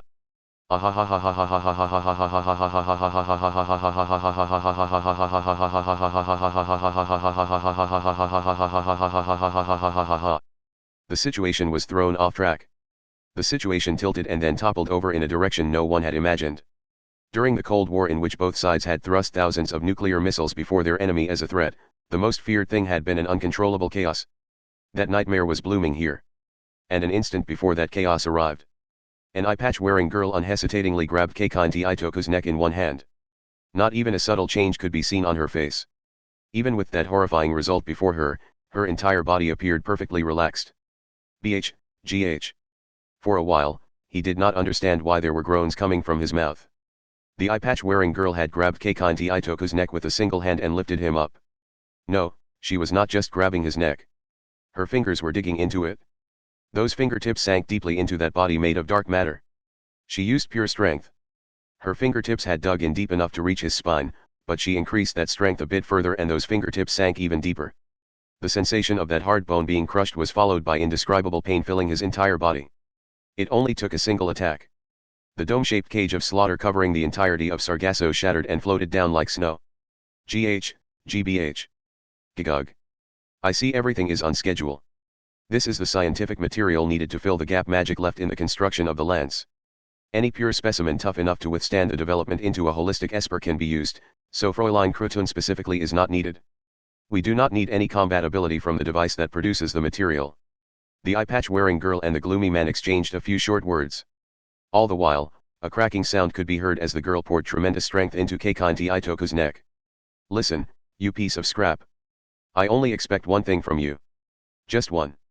The eye-patch-wearing girl spoke slowly to him. Be of use to me. If you can't, I'll carefully remake everything about you until you can and do.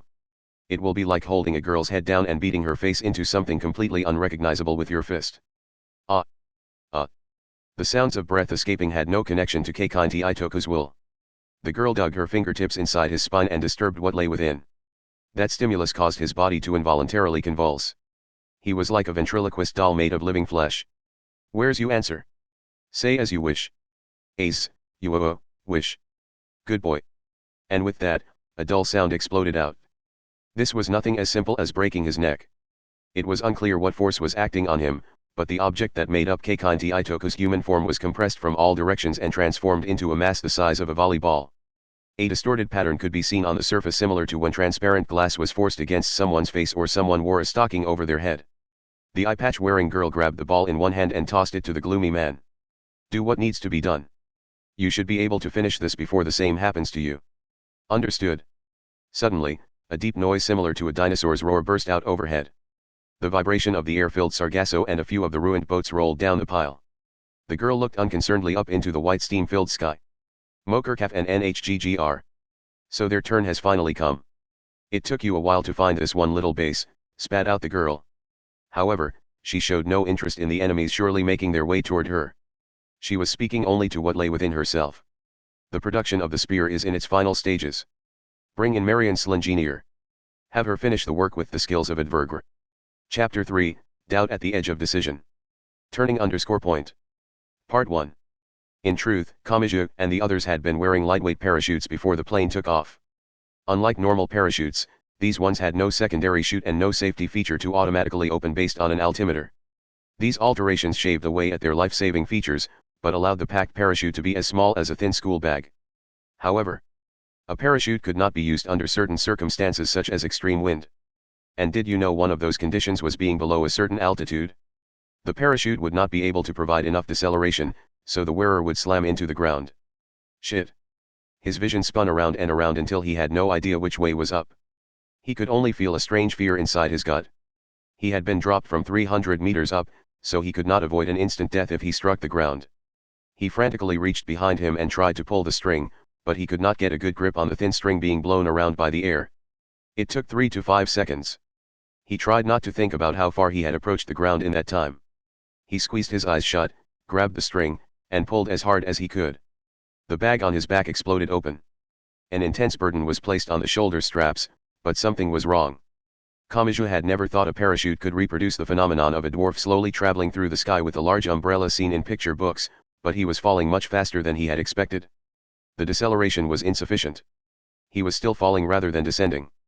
You're kidding me? It didn't open properly? Did it get tangled up? He looked up to see the fabric of the parachute had not formed a proper circle. It had formed an odd shape similar to a half-moon with pleats. A parachute could not open and function properly in every position. Forcing it open while spinning through the air had increased the risk of it not functioning properly. His altitude was also insufficient. Even if he had used the parachute properly, the landing would have provided enough of an impact to break a bone if he got his footing wrong. It was blatantly obvious what would happen if he slammed into the asphalt now. To put it simply, instant death. If I fall, I'll die. Kamachi flailed his limbs around despite knowing it was hopeless. And then his body stopped as if it had caught on something. The impact knocked the breath out of him. After a short delay, he realized he was swaying back and forth like a clock's pendulum. What? He looked up and saw something sticking out in a straight line. It looked like an improvised rope forcibly made out of a curtain or something similar. At the end, he could see it was tangled around a silhouette resembling a giant fishing rod made of steel. A crane. Is this a high-rise building under construction? A quick glance told him he was over 30 stories up. He was over 200 meters from the asphalt surface. The building was incomplete, so this was not the roof. The crane was made to have its height extended after the exterior of each floor was completed. As Kamachi dangled down, the highest floor was approximately 7 meters below his feet. That was no different from jumping off the roof a two-story house. However, the crane must have been in the middle of lifting steel beams up from the ground because it was protruding out from the building. If Kamachi let go of his parachute bag, he would not even graze the building as he fell to the surface. Kamachi heard the disturbing sound of snapping fibers from overhead. If a parachute was blown away from its landing point, it could enter a forest. If it got caught in a thick tree and left the wearer hanging for long periods of time, it could cause serious enough damage to crush the artery under the armpit.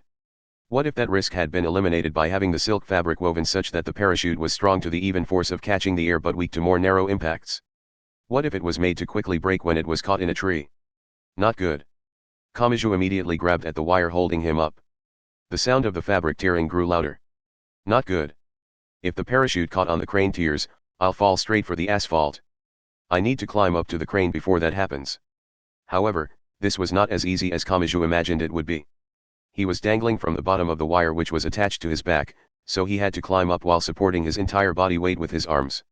In movies and documentaries, special forces were often seen quickly climbing up or down a wire hanging from a sheer cliff or a hovering helicopter, but that was because they distributed the weight bearing down on their grip by having their legs grabbing onto the wire as well as their hands. Trying to crawl using only one's arms shows how surprisingly difficult it is to move forward. This was the same but with the bonds of gravity at their greatest due to advancing vertically. It was near impossible for anyone but a competitive weightlifter. Before he even made it 3 meters up, an unpleasant pain started coming from the insides of Kamachi's upper arms. He had pushed his muscles past their limit and they had raised the white flag. You're kidding. The ripping of the complexly tangled parachute's fabric was now visible. Once it completely tore, there would be nothing he could do. His all-negating right hand gave him no way of safely landing from that hellish free fall. Am I going to die this easily? I don't even know what's going on and haven't even seen the person attacking.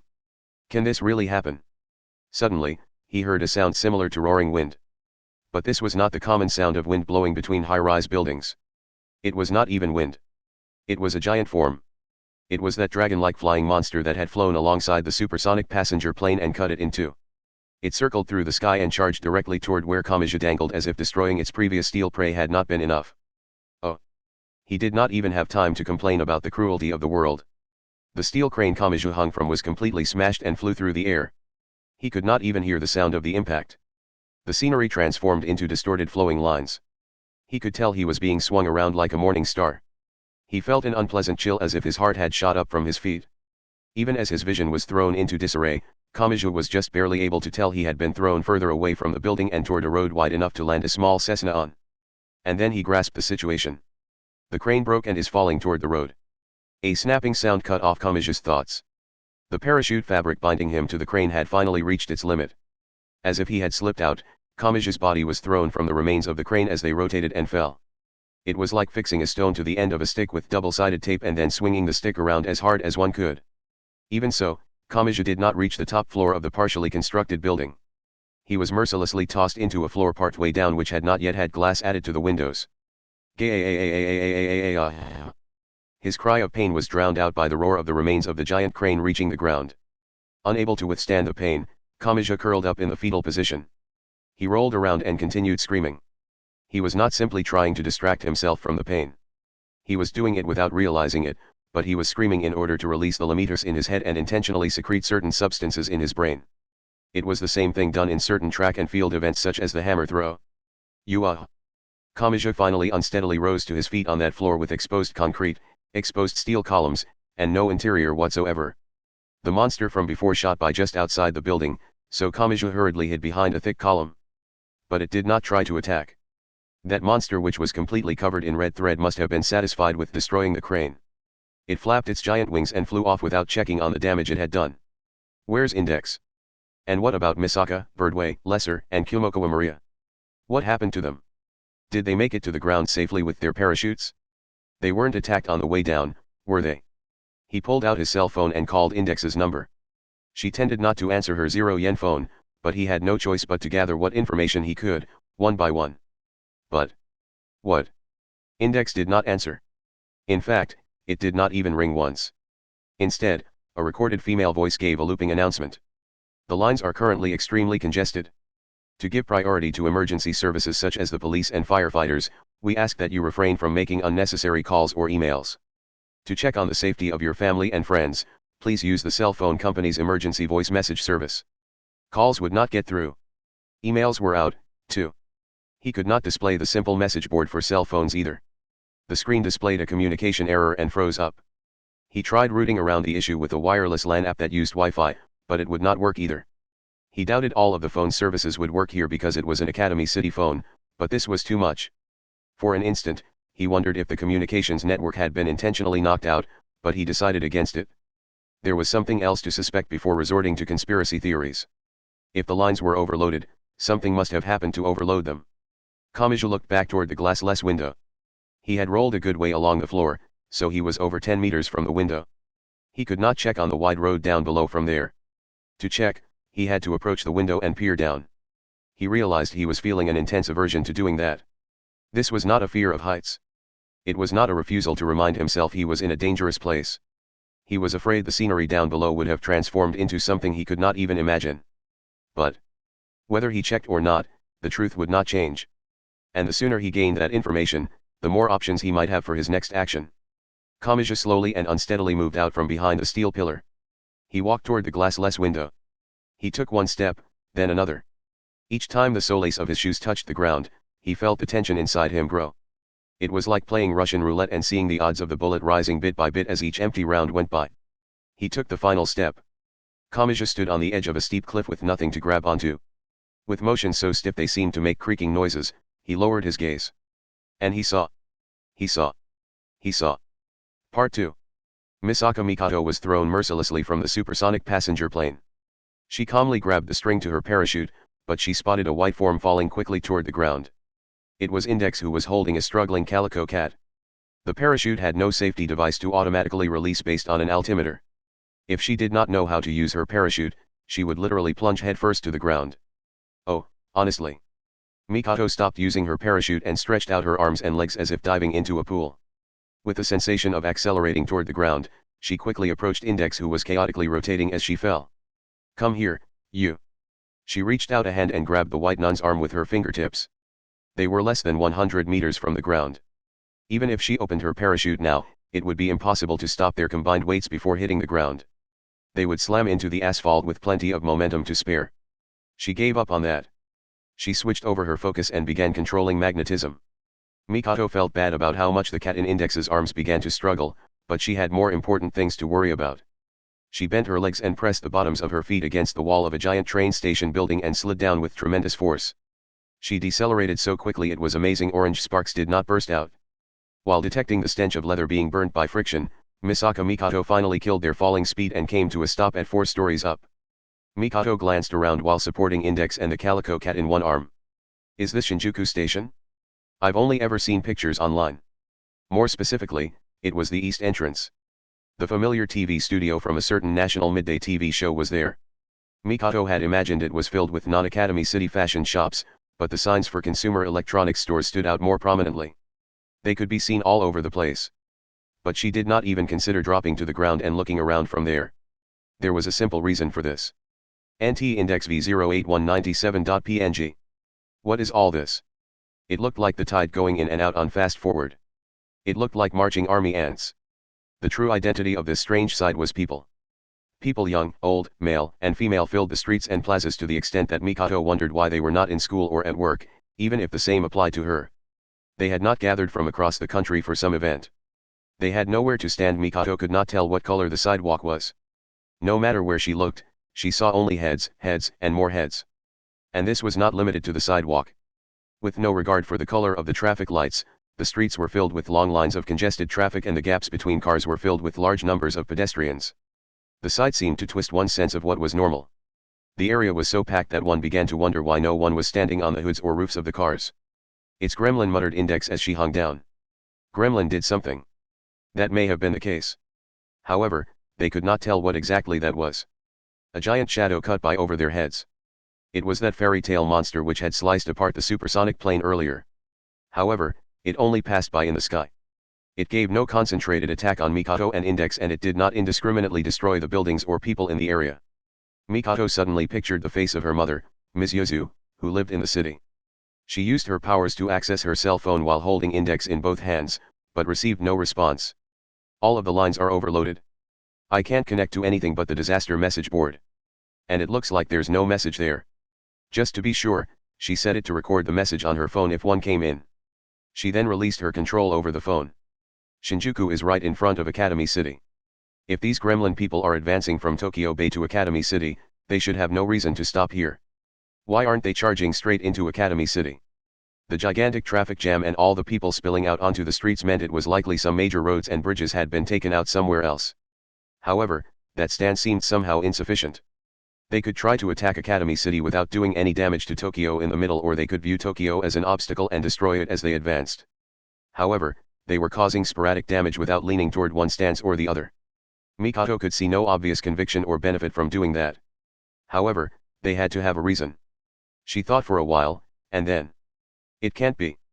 Part 3. Lavinia Birdway, Lesser, and Kumoko Maria had no particular sense of camaraderie between them.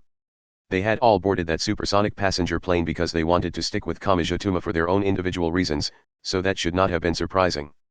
Unlike the other scattered members of the group, they had calmly controlled their midair orientation and opened their parachutes. Their falling distance had been a bit on the short side, but they had greatly bent their knees upon landing to absorb and soften the impact. That had allowed them to land on the asphalt without injury. Birdway unfastened her parachute, balled it up, and tossed it in a nearby trash gathering spot. Where are we? The wind blew us a good ways. This shabby disorder makes me think of Kabukicho. Look, the overall cityscape is identical to the one in Tatsu no Godashi. Oh, where's the nice middle Japanese tattoo shop? Don't think of that as normal scenery in Japan, you damn Westerner.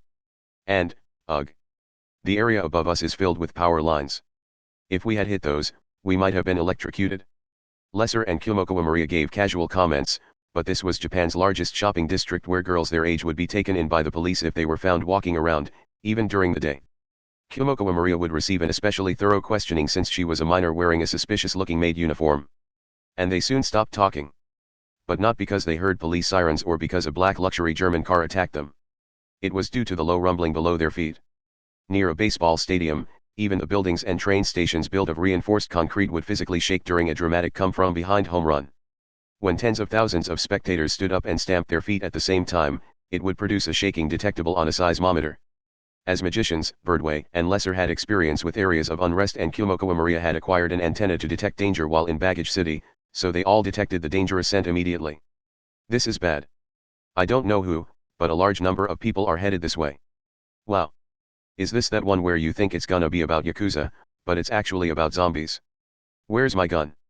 I need to find a cabaret club right away. Again, that should not be what reminds you of Japan, you damn Westerner. Are you always joking around like that because you're trying to motivate yourself? At any rate, they would be trapped if they were surrounded by all those people. The three girls began running away from the source of the rumbling without checking where they were going. That was a large train station over there, right?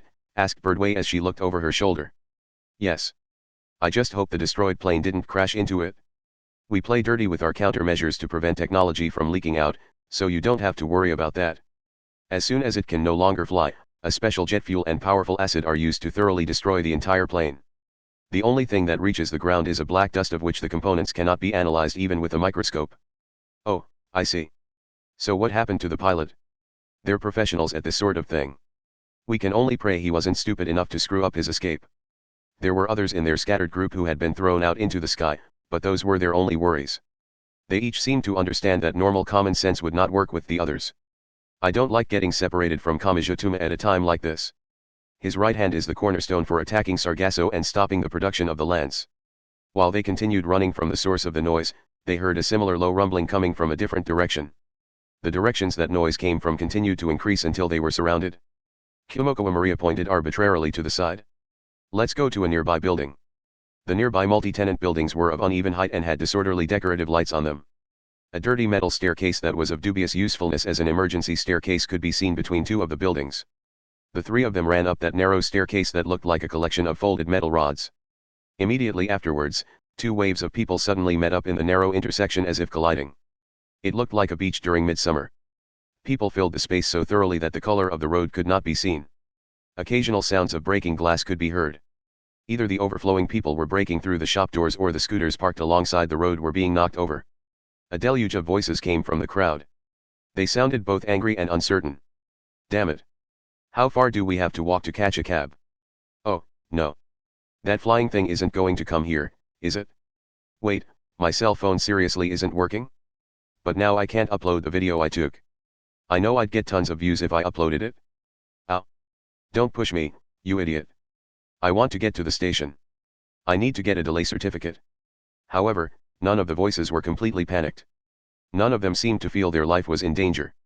It felt more like the extreme of the complaints when traffic was stopped due to a large-scale traffic light malfunction.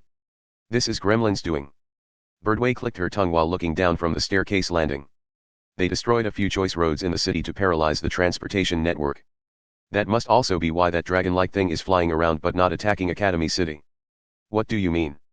They've made a human wall, she said in a displeased voice. She may have experienced something similar at some point. It's the same as a hardening of the arteries. If you take out an especially large road, the cars have to take a detour down another road. That causes congestion on that smaller road. Once the cars and buses aren't working, the people start going by foot. This fills the sidewalks and walking paths with people, preventing anyone from moving along them either. The entire system grinds to a halt before long. So they filled the mesh of roads in Tokyo with people so no one can get through. That's what happens when you have 17 million people living in such high density. If you destroy even a small number of important points, a barricade of living flesh sets itself up on its own. One could not walk from the front of a train to the very back when it was filled with people during rush hour. This was similar to making all of Tokyo the same. It made sense. But something seemed off to Kumokawa Maria. While in Baggage City, she had personally experienced how fiercely Gremlin could attack. Is Gremlin really a group that worries about keeping damage to a minimum? If they wanted to create a barricade, they just had to destroy enough buildings to cover up the roads. Masses of concrete seem more reliable than trying to control uncertain flows of people. That's true, readily admitted Birdway. But who is this barricade meant to hold in check? Do you really think a group willing to make an enemy of the entire world would only be worried about us? Then who are they trying to stop? A much larger framework, said Birdway. Lesser shrugged and gave her guess. They are maintaining a situation with little damage but where they can cause great damage and bloodshed at any moment. They're trying to distribute what people have to gain from this. Part 4. Everyone heard the sound of the air being beaten. The Tokyo Sky Tower was a new Japanese broadcasting tower over 600 meters tall. That giant steel tower was expected to become more of a landmark than the domed stadium, and it had quietly landed at the very top. Its giant form was made up of a massive amount of red thread. It had thin membrane-like wings, similar to those of a bat. That strange monster stared down at the concrete city like a bird of prey sitting atop a tree watching for a small animal. Shit, isn't that dangerous? Posting it online can wait. I need to film that thing. The guy who finds a new type of animal gets to give it a name, right? Is that in the order you send it in? Where do I send it? The Tanaka wyvern is right there. Something that huge must eat a ton every day. KH. I hope it eats plankton like a whale. It did not breathe fire and it did not knock down buildings with its giant body, but the majesty of its size and the clear look of a predator in its eyes was enough to put a great pressure on the human psyche. And that effect spread to the vast area from which the Tokyo Sky Tower could be seen. Do not fire. I repeat, do not fire. Do not shoot at it. A particularly noticeable shout rose amid the wave of people large enough to crush anyone fighting against it. A police uniform was designed to stand out in any situation, but a newcomer who had only just graduated the police academy had lost sight of the owner of the voice. He shouted out while searching for the figure who had to be somewhere in the darkness. Why? I doubt the handguns we were issued can do anything against that dinosaur-like thing, but a police officer isn't supposed to just stand by doing nothing. If that thing charges into all these people. That's why I'm telling you not to provoke it. Are you prepared to take the blame if an attack causes it to take action? Right now, there's still a chance it won't do anything. So don't do anything to make it move. Simply put, that was Gremlin's aim. During World War III, countries around the world, whether from the science side or the magic side, had gathered in one spot to bring an end to the war. And that had ultimately been enough to defeat the giant force led by Fiamma of the right. Someone may have taken the lead. Someone may have been the symbol of the group. But in the end, it had been a large number of people fighting for a common goal that had safely brought an end to that large war that could have easily wiped out mankind. That overwhelming power had miraculously stopped the tragedy that should have occurred. And so, Gremlin had planned to distribute that They had distributed what people stood to gain. It was possible they might not draw the Joker. If they did not do anything to draw Gremlin's attention, Gremlin might overlook everyone but those opposing their objective. That meager hope destroyed the people's unity. Even though Gremlin, an obvious enemy, stood right before their eyes, something weighed down one side the scales in their minds so heavily that they averted their gaze from what normally would have been their top priority. And this did not stop with the people of the city fearing for their lives and homes. Could the people who ran the Japanese government choose to abandon the country's capital city of Tokyo? At the same time, could they allow a battle between Academy City and Gremlin? United States President Roberto Katsa had brought together many different nations and powers to prepare a unified attack on Gremlin. However, that was stalled as well. They all wanted to protect different things. Gremlin had used that obvious fact in the worst possible way.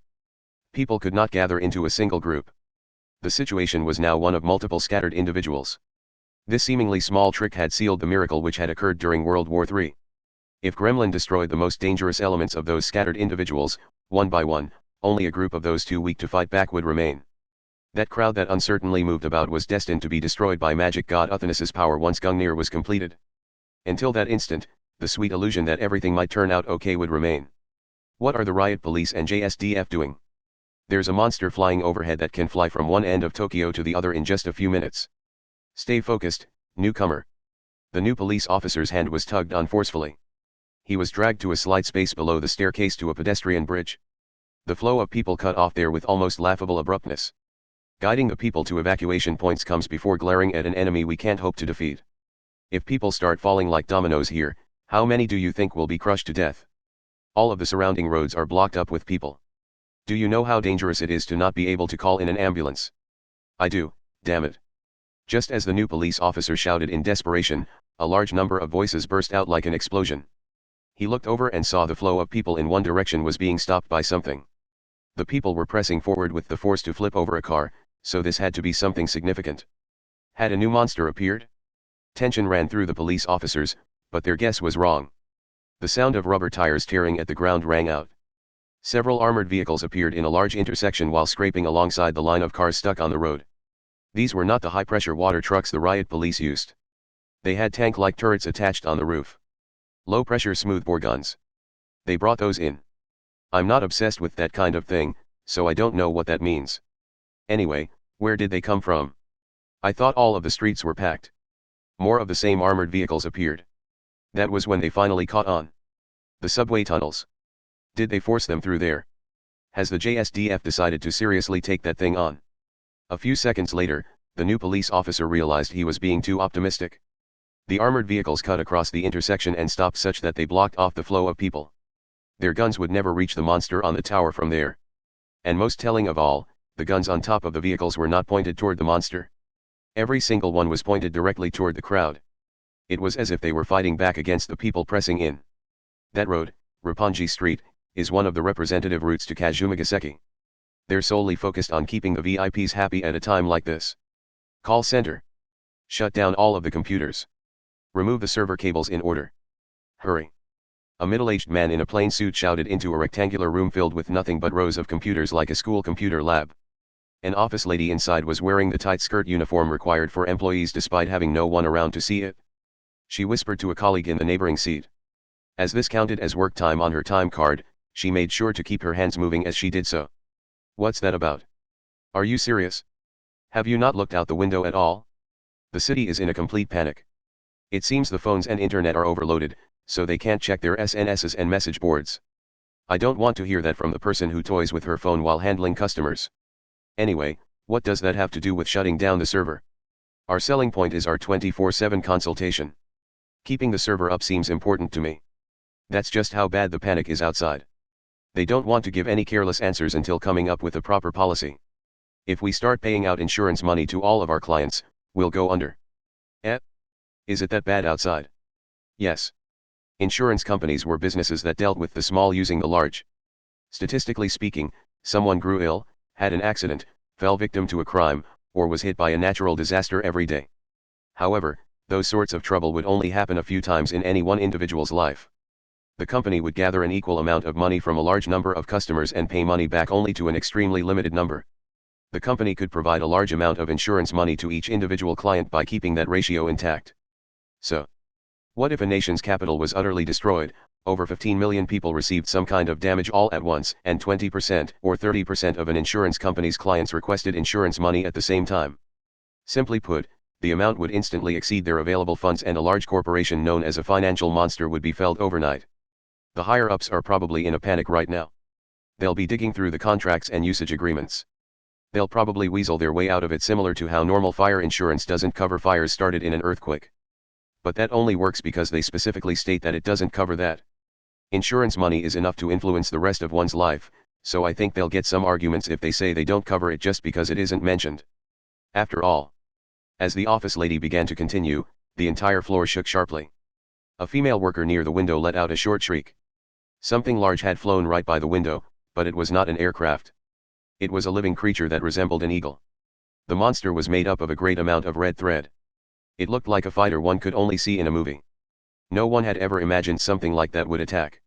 And if no one had imagined it, it would not be described in the contracts. Yet, I think it would be best to stay here for a while. I hope the company still exists tomorrow. I can only pray the higher-ups aren't gathering up all the contents of the safe. What do we do? Asked an annoyed man in a dark back alley. He was wearing a dark blue work uniform and a similarly colored helmet that did not look like it was for construction work. The front of the helmet had a clear face guard attached and a simple baton made of oak wood hung at his waist. A dully shining silver duralium case sat at his feet. He worked for a security company in a group that transported cash. Several men and women wearing the same outfit stood in that back alley. It was technically a private road and a stainless steel fence and door were set up at the entrance to the alley, so it had not been swallowed up by the flood of people. However, that could change at any time. With that many people, the door could break from the great burden and then people would surge in. We can't get back to the transport truck. And even if we could, it can't get through those crowds. The nearest branch office is 3 kilometers away and it's possible it will have the shutters lowered and the drop-off window sealed up. How many hundreds of millions are in there again? Asked the youngest woman while kicking the silver case with the tips of her toes. A man with a slight beard and a constant smell of cigarettes spoke up from the side.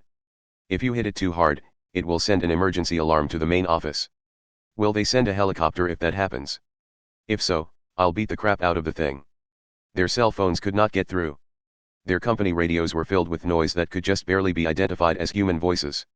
Only the police and firefighters did not seem enough to overload that.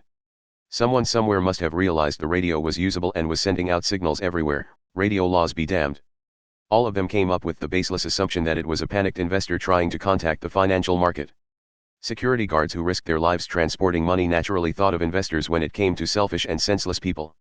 What are the company's regulations?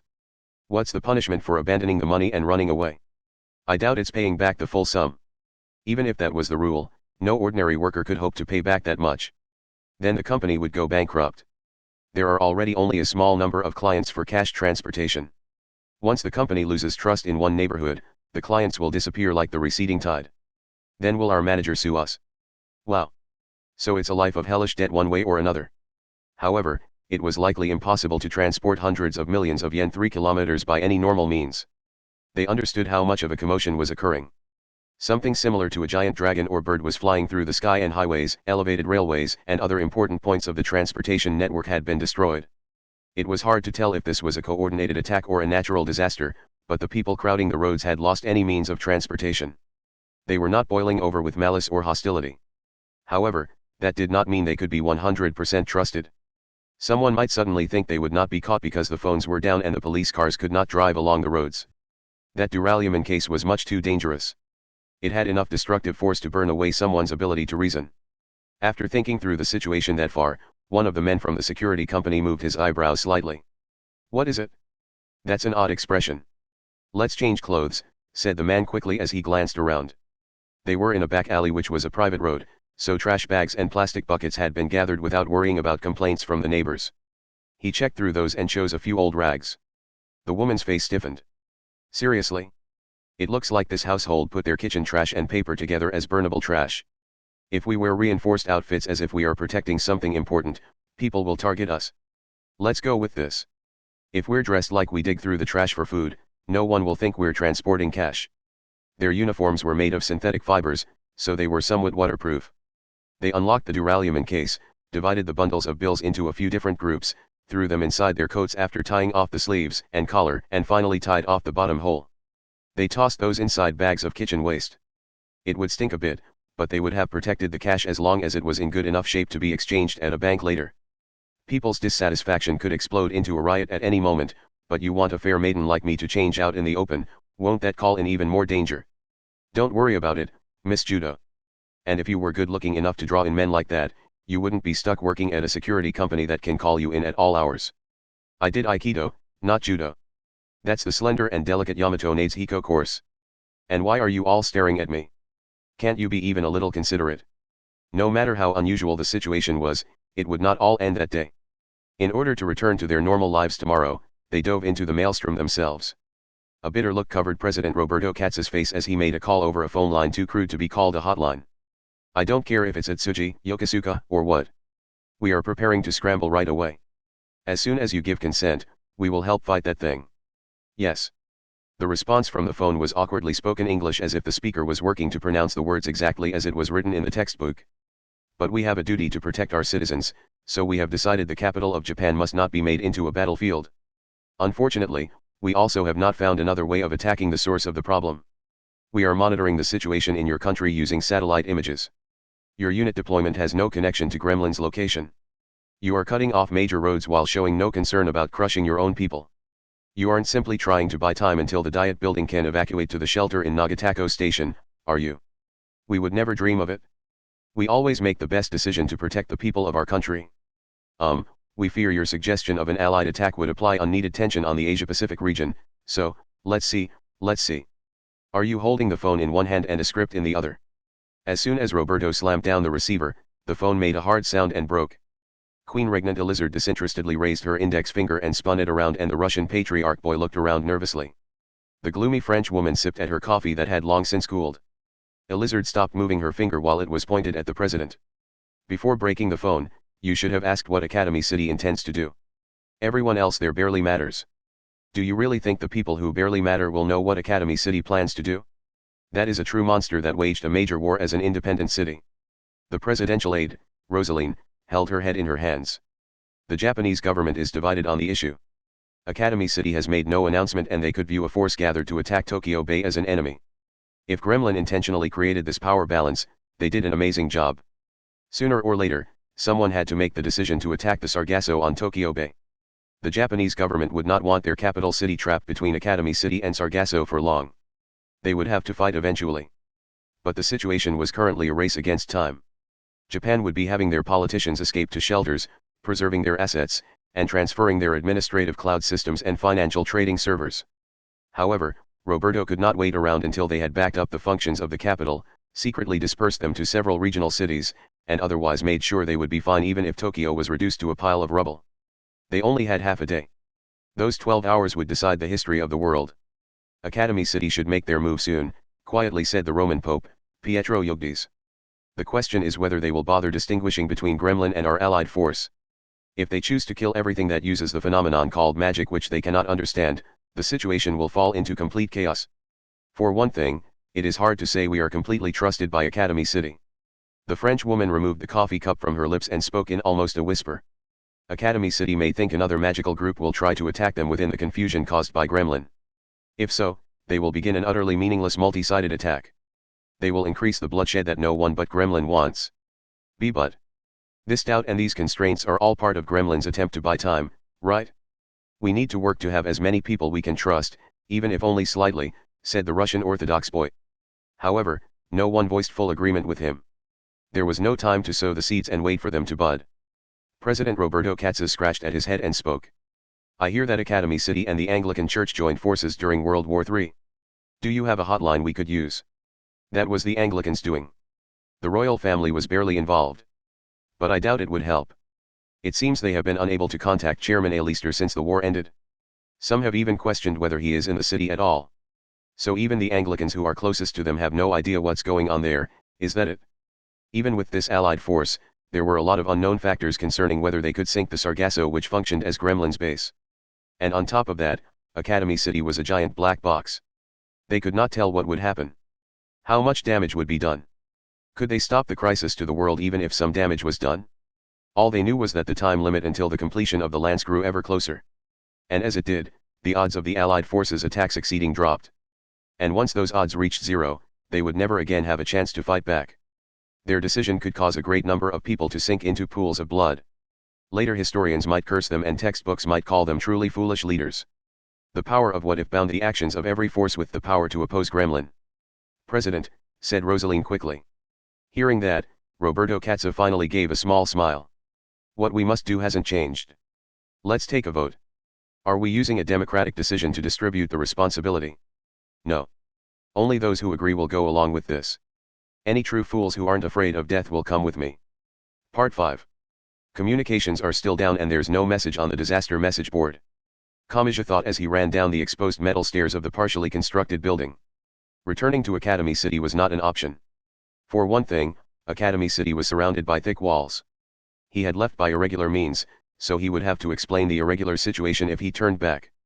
He doubted he could manage that without Lesser or Birdway. On top of that, Gremlin was sending a powerful force out from their base on Tokyo Bay. Kamachi did not know where Academy City would set up their defensive line, but the walls around the city would truly become the final line of defense. They might very well seal off all entrances into the city. That means my objective has to be Sargasso. I need to stop the production of the lance and defeat the source of all of this. I don't see any other way to ensure safety than to calm down this commotion. He would have to cut across almost the entire capital city, but he could not use the normal roads after descending from the building. The remains of the fallen crane had blocked off traffic, but both the road and sidewalk had become filled with waves of people in only a few minutes. It would be difficult to walk through there, much less use a bus or taxi. That left. Where am I anyway? I'm not too familiar with the area outside Academy City. The partially constructed building had no windows or outer walls. Outside that building of exposed floors and metal pillars, he saw a strange building that looked like rugby ball stood up on end. The subway. Even if the trains are stopped and the station is filled with people, the tunnels should be almost abandoned. While standing perpendicular to the station building's wall, Misaka Mikato used both hands to hold Index, who she had been supporting with only one arm. Here we go. She altered the aim of her power to control magnetism in order to move from building to building. Index desperately held onto the calico cat so it did not fall and managed to shout out while being tossed about by their midair movement. Go where? If I know that idiot, he won't give any thought to retreating or getting to safety. The city may have fallen into chaos, but heading to that base called Sargasso should be the best way to meet up with him again. We may be taking different routes, but we all have the same goal. She jumped between the rooftops and walls of the high-rise buildings. The surface was as crowded as the starting point of a marathon wherever she looked, but the sky was surprisingly clear. However, that did not mean there were no risks. How far is it to Tokyo Bay? 20 kilometers? 30. I hope I don't run out of energy before I get there. In fact, this only really begins once we arrive, so it would be really bad if I was out of breath there. Short hair. Hey, short hair. Damn you. Is that any way to talk to someone who is currently in the process of saving your life? Watch out. Something's coming. Mikato saw motion before Index had even finished speaking. While holding Index in both hands, Mikato landed perpendicularly on the side of a high-rise building. As soon as she did, she saw sparks floating down from over 100 meters up as if during a forest fire. When each spark struck the glass-covered wall, it produced a giant pillar of fire perpendicular to the wall to match Mikato's orientation. Those pillars of fire twisted and gained form. They produced countless human figures. This is a Norse mythology-based spell. It uses the symbols of army, enemy, flame, and heat. Is this the Mu spell? This might be a group of automatic attack spells set to feel artificial hatred for those who match certain conditions. Mikato did not understand any of what Index was muttering under her breath. However, the physical threat was obvious enough. Below the feet of those flame figures standing perpendicular to the wall, the glass began to glow orange and melt like candy. The melting point of glass was approximately 1400 degrees, so these figures could easily kill a human by embracing them or even just breathing on them. Che, lightly spat out Mikato. A hostile look filled her eyes. I guess the path to reach that idiot isn't going to be easy. There's something here, said Birdway. She, Lesser, and Kumokawa Maria had decided to use the rivers rather than the roads, railroad, or air. First, they had entered the sewers through a random manhole. If they followed that path, they would arrive at the drain that emptied into a river. From there, they could follow the bank until they arrived at the ocean. Ideally, they could steal a motorboat or something on the way, but they could always walk otherwise. But something happened while they were still in the sewers. Fluttering sparks flickered within the almost completely dark space. And yet there should have been no way for those sparks to blow in from a distance in that sealed location. As expected, they have a trap spell that automatically detects and attacks people who are not stalled. This monster is set up to appear when people exceed a certain speed. The businessmen and investors who tried to flee with helicopters and chartered planes might have been wiped out. Just as she spoke, a tremendous noise was followed by giant pillars of fire appearing to block their path through the sewer. They twisted oddly and gained form to produce human figures. The flame army of Norse mythology. The Muspel. They oppose the gods with the giant Surtur as their leader, right? Birdway and Lesser seemed to understand, but Kimokawa Maria did not. All she could guess was that the close quarters combat she specialized in would not work on these collections of flames. What are you two talking about? I'm amazed someone so ignorant could survive Gremlin's attack on Baggage City. Are you the kind of person that gets by on luck? Could you maybe pay attention to the enemies moving in as you chat? With the unnerving sound of the air being sucked in, the flame figures known as Muspel swelled up like round balloons. Wait, don't tell me. A certain unpleasant thought came to Kimokawa Maria, but she could see no way of countering it. Having this happen in a sealed sewer tunnel was very bad. And the enemy was not going to wait around. After taking in all of that air and heating it up to over 1400 degrees Celsius, they would blow it back out with tremendous force. It would be less of a hot blast of air and more like the orange spear that was stuck inside a furnace. Being struck by that would fry a human as much as sticking them in a steam oven. Breathing in just a bit would horribly burn the trachea and lungs. One's hastily shut eyelids would melt and the eyeballs inside would boil. Almost anyone could easily imagine how difficult it would be to physically avoid a wind being blown at them. Even if one knew that wind would be fatal, there was nothing they could do. And this was a sewer tunnel. Kimokawa and the others would be hopelessly cornered like a bug in a bath pipe while the pipe was being cleaned. However, a blazing wind, flames. Or is it primarily wind? Anyway, as long as you know the proper attribute, it is simple to deal with. Adding on some little tricks does not change its true essence. At some point, a wand had appeared in Lavinia Birdway's hand. In the blink of an eye, it transformed into a sword. The color is yellow, the shape is a dagger. With the action of defense and the symbol of flow and change, one of the 5 great internal symbols of my temple shall be contained in my hand. It twisted. It distorted. The massive blazing wind which should have filled the entire closed space began to spin around the dagger in Birdway's hand. The compressed and pointed tornado this created looked like a giant sword. Birdway thrust the tornado sword raging about her hand into the sewer water flowing down the center of the tunnel. With a sound like water being thrown on a hot metal plate, the tornado vanished. Norse mythology is a mythology of mutual destruction. There are enemies prepared for each of the gods. And the same applies to the Muspel and their king, Surtur. Lesser's voice was followed by a reverberating metallic noise. Kimokawa Maria did not know where she had been hiding it, but Lesser was holding a strange tool that looked like a mechanical arm created by adding multiple blades to the end of a long handle. Lesser began shouting something nonsensical while opening and closing the blade fingers of the hand. The king of the world of fire and the weather god Freyr both die after battling each other. The deer antler carried by Freyr could not be removed by the followers of the king. The masses who cannot match the king even as a group can only accept defeat. Let the subjugation of the strict scales fill you with the order of my temple. Lesser complexly folded up the blade fingers as if forming a special sign and then swung it to the side. In response, every last one of the flame figures was ripped apart regardless of distance. It looked like a powerful gust of wind blowing out the unreliable flames of a few candles. Before Kimokawa Maria's eyes was the frightening scene of the reason of the world being twisted for an individual's convenience. However, she did not have time to be overwhelmed by that result. Don't cause a reaction between the sewer water and those explosive flames. Are you trying to create dioxin? Either way, we can't stay here long. This won't be too bad if this is completely automated and we just get more of the same enemy, but I doubt it will be that easy. To put it simply, we should expect a more powerful enemy to come now that we've defeated these ones. The 3 of them ran toward the exit to the river. The other scattered members of their group were likely in the same or even more dangerous situations. At any rate, we need to head for Sargasso. We won't necessarily be able to use Kamijituma's right hand, but we have to do the most we can. If he alone reaches Sargasso, he'll die before he is able to use that right hand of his. And if we do nothing, the world is scheduled to end in half a day. It would be most constructive to bet on the possibility of him arriving, no matter how unlikely it might be. However, none of them raised a voice of worry. They were all on their way to the same place, so they would meet up eventually. Part 6. There were plenty of sports gyms, fitness clubs, and athletic gyms in the city. Japan's capital city was mocked for having rabbit cages for houses, so it needed other areas prepared for exercise. In one such facility which was centered on an indoor pool, Kamiya Shiina and Misaka Mizuzu were watching the commotion. Oh, dear. Oh, dear. What is going on? Wow.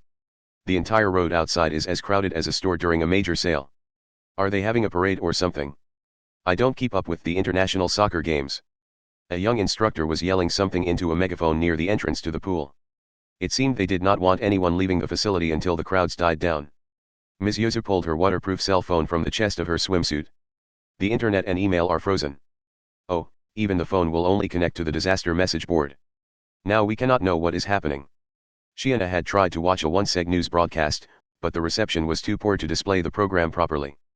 She did not understand it well enough to know that the many irregular signals being sent out were creating too great a burden. Shiana elegantly tilted her head while wearing her wet swimsuit. What should we do? I live alone, so I'll be fine even if I have to stay here. What about you? I should be fine. As she spoke, Shiana held her cell phone in one hand and began pressing buttons one at a time with her other hand. Shockingly, she was operating it entirely with her index finger. Ms. Yuzu asked a casual question. Who are you calling? I don't think you can get through to anyone. Yes, but I thought I would leave a message saying I am fine on the message board. I see. I guess it would be best to leave a message. While chatting, the two housewives attempted to use the unfamiliar message service. Even as various boys and girls fought Gremlin with the fate of the world hanging in the balance, these two were as carefree as ever. Part 7. Unlike the ground which was paved with asphalt roads, people often held an image of freedom and wide open space when it came to the sea and sky. However, reality was different. As the terms like sea route and airway suggest, the sea and sky had fixed routes as well.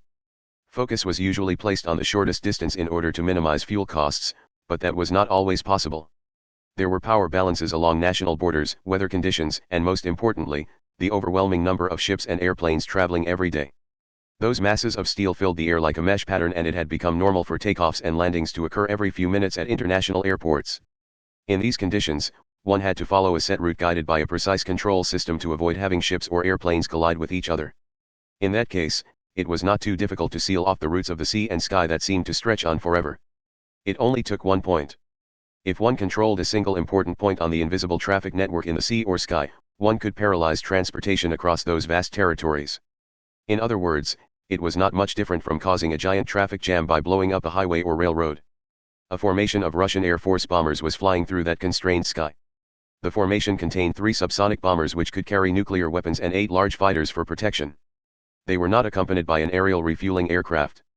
In order to protect the world's most vast country, Russian-made aircraft were often developed for long-distance reconnaissance and could therefore fly for hours at a time. Those fighters even had a simple kitchen aboard. Is there any point in this? We don't have any bombs loaded. The world police told us to knock some sense into Japan's indecisive head. As usual, those comrade bastards get to be the allies of justice while we in Russia have to play the rogue villain. Someday, I want to blow away Geneva and New York. Do you think this will make those Hinomaru bentos act? It's about having a nice balance. If America did it, it would cause an international incident. The bomber formation's mission was to send a threat to the Japanese government. They would be saying, the Allied force is going to take action without your approval. In fact, we already have shooting your fighters down over your cities would be a pain, so stay out of our way. It was mostly a bluff. And there was a reason why Russia had acted first. That reason was not simply because they were so close to Japan. It's amazing, really. Russian spy planes and bombers encroach on Japanese airspace so often that only the most important parts of the government are informed. Talk about getting your priorities backwards. I heard that, during the Cold War, a bomber loaded with a nuke flew right over Tokyo for some sightseeing and they still didn't panic. They've been trained like Pavlov's dog. They baselessly assume they're safe no matter what we do. But then the Hinomaru bentos won't act, will they? We're leaving a sign to show we aren't just sightseeing. The door boys will be making their way here before long. We'll shake their hand, and without a rock-paper-scissors tournament. If we hit them with a targeting radar signal, they'll pale and report it. If Russia interfered in an argument between Japan and America, the situation would begin to move bit by bit until an avalanche built up and the Allied force was making their way to Tokyo Bay. It would become a horrible problem later, but politicians excelled at having soldiers simply move their arms and legs rather than trying to use their insufficient brains. Occasionally, it was time for those politicians in charge of the brains to suffer. The tactical bombers had nothing major loaded inside, but that was impossible to tell from the outside. And if told to clean the toilet, a soldier would immediately grab a brush and cleaner. If told to perform in a play at a school arts festival, they would put on the animal costume. They would hum and chow down on some pirojki while not hesitating to trick someone into thinking the world was coming to an end. That was when it happened. There should have been no difficulty, but none of them had let their guard down. Yet someone suddenly dropped down and grabbed onto the main wing of one of the bombers. Unlike passenger planes, bombers did not have plenty of windows along the side. As such, the crew of the bomber in question could not see what had caused the abnormality. The first report came over the radio. It came from the fighter flying quite nearby. What? Hey, what? There's something clinging to your wing. You've gotta be kidding me. The altimeter and speedometer are working properly, so what is that? What is it, newcomer? Frogs and fish are sometimes spotted 10,000 meters up. Tornadoes and the like send them up. At the very least, it isn't the doing of UFOs or aliens. It's a human. A human is clinging to your left main wing. Shake him off. Shake him off of your wing. I don't know why, but this looks dangerous. The bomber's crew had no idea what that meant, but every other plane in the formation changed course as if twisting around. If they were left behind, there could easily be a collision within the formation. The pilot frantically moved the bomber to follow, which naturally shook the main wing. No good. He won't fall off. What is he? Newcomer, explain what's going on. Keeping this up will just leave us flying in circles. His hand is glowing. Hey. What is that? What is that? Is it a bomb or welding blowtorch? You're kidding. Is he trying to cut off the main wing? A horrible chill ran down the pilot's spine. And in the next moment, the giant bomber shook unnaturally. And the boy known as Hormungandr among his comrades jumped along the main wing of a Russian tactical bomber. He should have been blown away by the subsonic wind of the plane's speed, and even standing unprotected at 10,000 meters was not normal, but he landed a short distance away as easily as a child playing in a park. The vibration from before had not been the boy's doing. It had been the interference of someone else trying to stop him. Oh! Hormungandr laughed. He laughed as he saw the pillar of fire unnaturally spreading before his eyes. Technically, it was not just a pillar of fire. It was a 3-meter-tall monster in the shape of a human. It was a type of spell known as Innocentius. In modern magical combat, it is easy enough for magicians to fly, but causing them to fall is just as easy. That's why the standard theory is to not rise above 10 meters, said Hormungandr while ignoring the fact he had flown up there. He then used his index and middle finger to grab something that was flying through the air. It was a rune. That laminated card contained a character that held Norse power. By using no magic to send these up into the air, they can't be shot down with magic. Did you use the strange phenomenon you occasionally hear about where frogs and fish fall from the sky like rain? Did you blast a bundle of cards up in a tornado and only then activate the attack magic? A voice replied to Hormungandr. The boy could not tell if there was some other type of card or if Innocentius was speaking. You may think it is reliable and not very interesting, but that is why it has no weaknesses.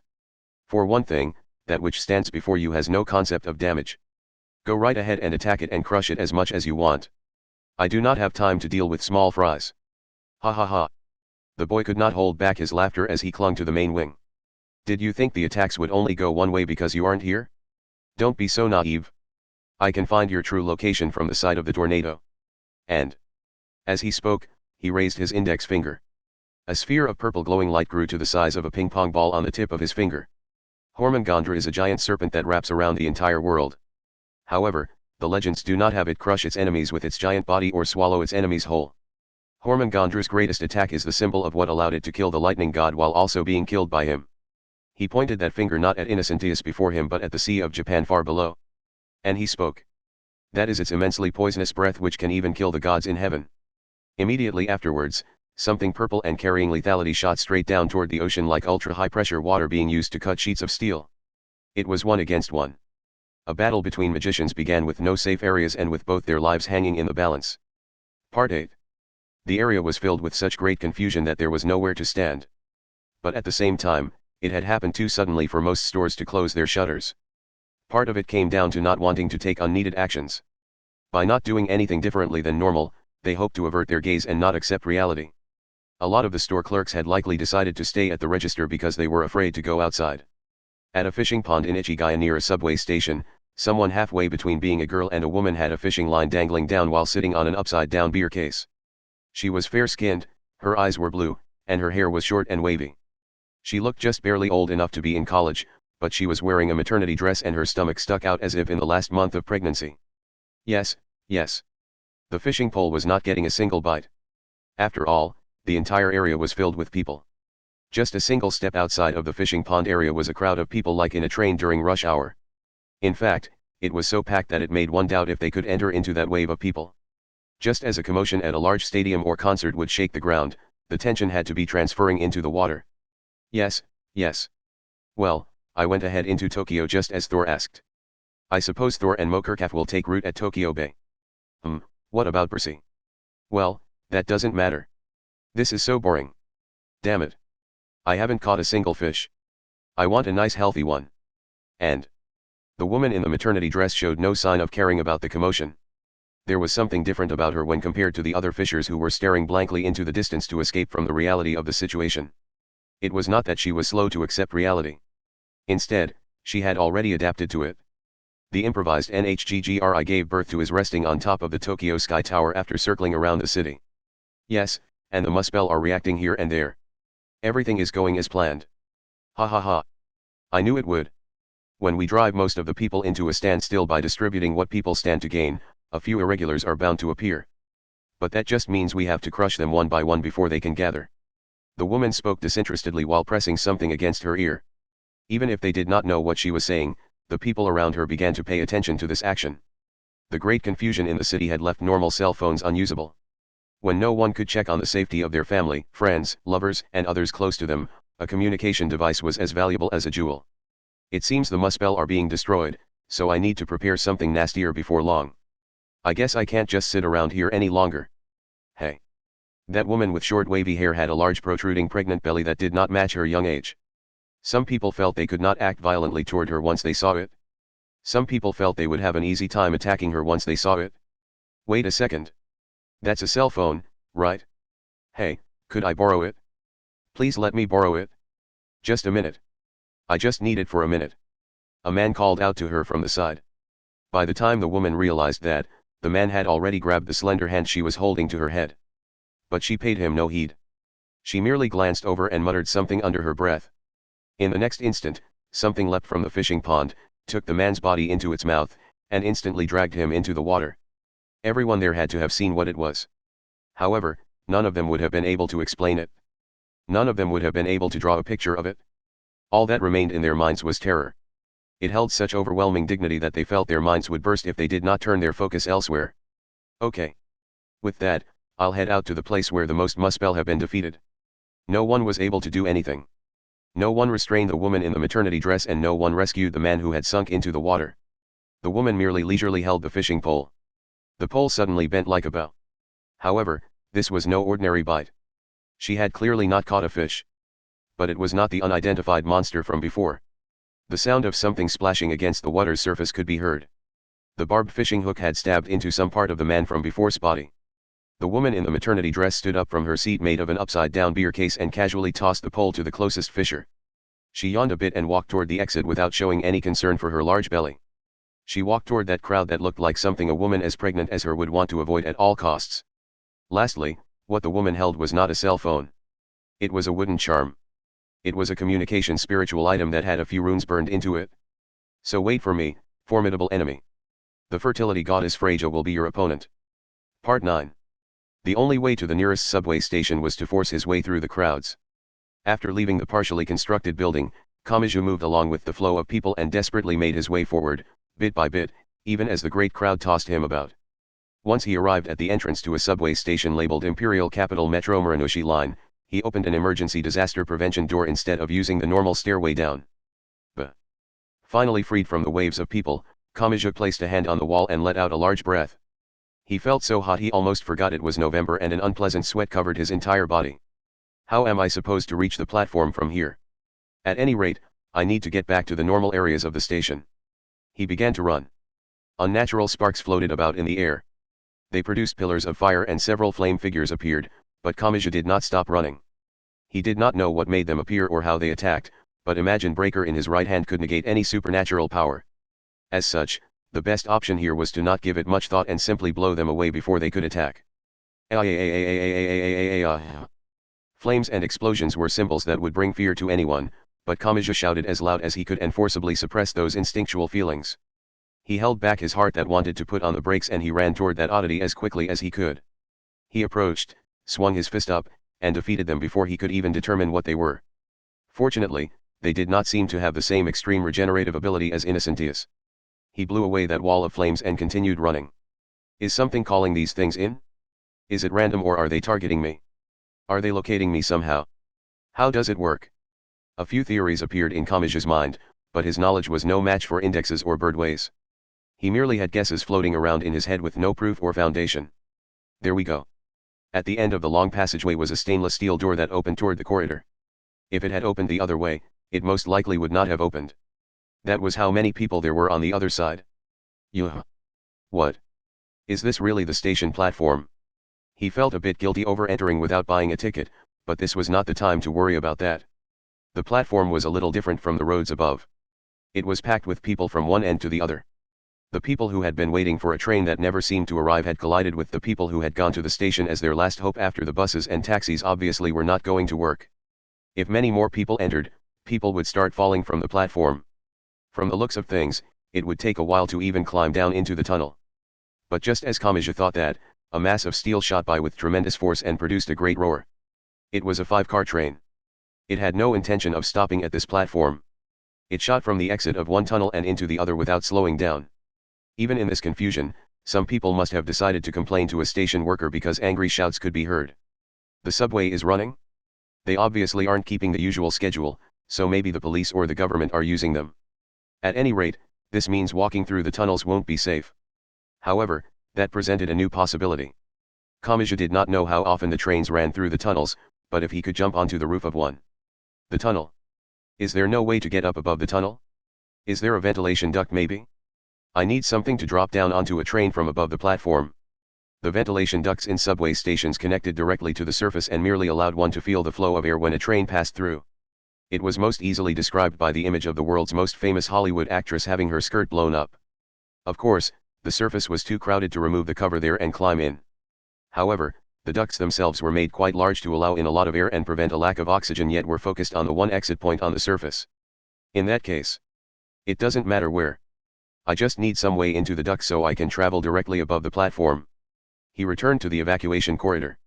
He glanced around in search of a duct and spotted a notice he had not seen on his way there. It described the route to avoid smoke, so it gave the area and height of the station and tunnels with actual numbers. The way the tunnel gets quite low at some points scares me, but this is no time to be complaining. I need to drop onto the roof and stay crouched down. He looked up and spotted the cover for a duct on the low ceiling. He grabbed it with both hands and it easily came off. He stretched out both hands, grabbed the edge, and forcibly climbed up as if performing a pull-up. Damn it. It's all sticky in here. There were shops and restaurants inside the station, so steam and smoke would often flow through the duct. The slight particles inside had collected over long periods of time. Kamachi had to crawl through it all, so he could only pray it had not become the home of flies and roaches. It was mostly a straight path, but it had a few right-angle turns. He had the feeling he was taking a long way around, but he could not back up now. He was forced to follow that winding path toward the area above the platform. In truth, he traveled maybe 50 meters. As he began rubbing at his eyes, Kamachi finally arrived at his destination. He may have cleaned the duct somewhat with his school uniform. None of the sparks or flame figures from before appeared. He began to wonder if it was due to moving below a certain speed or due to being in such a cramped space. He removed the duct cover and could tell he was directly above the track running alongside the platform. He was only a few meters up, but he felt a different kind of chill than when he was hanging from the crane on that building. He could actually imagine this height in his head, and he also had to fear falling down, spraining his ankle, and being hit by a train. When the previous train had passed by, there had been no announcement. He needed a different sign to judge the timing. When a train arrives at a subway station, it brings a gust of wind because it pushes the air. I have to use that as a sign. This was not a definite answer. If he was wrong and messed up his timing, he could fall down in front of the train. In fact, he was not sure he would be fine even if he did land perfectly on the roof of the train. He had no choice but to entrust his life in something he knew almost nothing about. The overwhelming pressure of that fact made him want to roll over and give up right then and there. He had no safer plan, and the situation would only grow worse as he tried to search for one. He heard a low rumbling. His throat grew dry. He waited 1, 2, 3 seconds. And then it came in an instant. Something filled his vision. A clunking roar struck his ears a moment later. He was too late. And by the time he realized that, the 5-car train had already disappeared into the other tunnel. If he had dropped down that time, his body would have slammed into the track. An unpleasant sweat spread across his entire back. He could tell his breathing was gradually growing erratic. I know the timing now. To a certain extent. It comes 5 seconds after hearing the wind. After 5 seconds, the train passes by. If I throw myself down with that timing, I should land on the train's roof. Fortunately, there was not a long gap between trains. After a few minutes, the next train came. He waited. And this time, just as the train arrived, Kamijutuma forcefully jumped down from the duct. A metallic thud exploded out. Kamiju had safely fallen on the roof, but a tremendous force caused his body to spin like a top the instant his body touched it. Finally, his hip struck a protrusion similar to an external air conditioner. He cried out as intense pain ran up his spine and he reached out to grab onto the protrusions of the train's roof in a desperate attempt to not slide off. The 5-car train instantly entered the tunnel. Gh. Pant pant. He caught his breath and somehow put up with the pain as he lay on his back. I am finally making my way to Tokyo Bay. If this train turns out to be headed the other way, I'm going to get seriously depressed.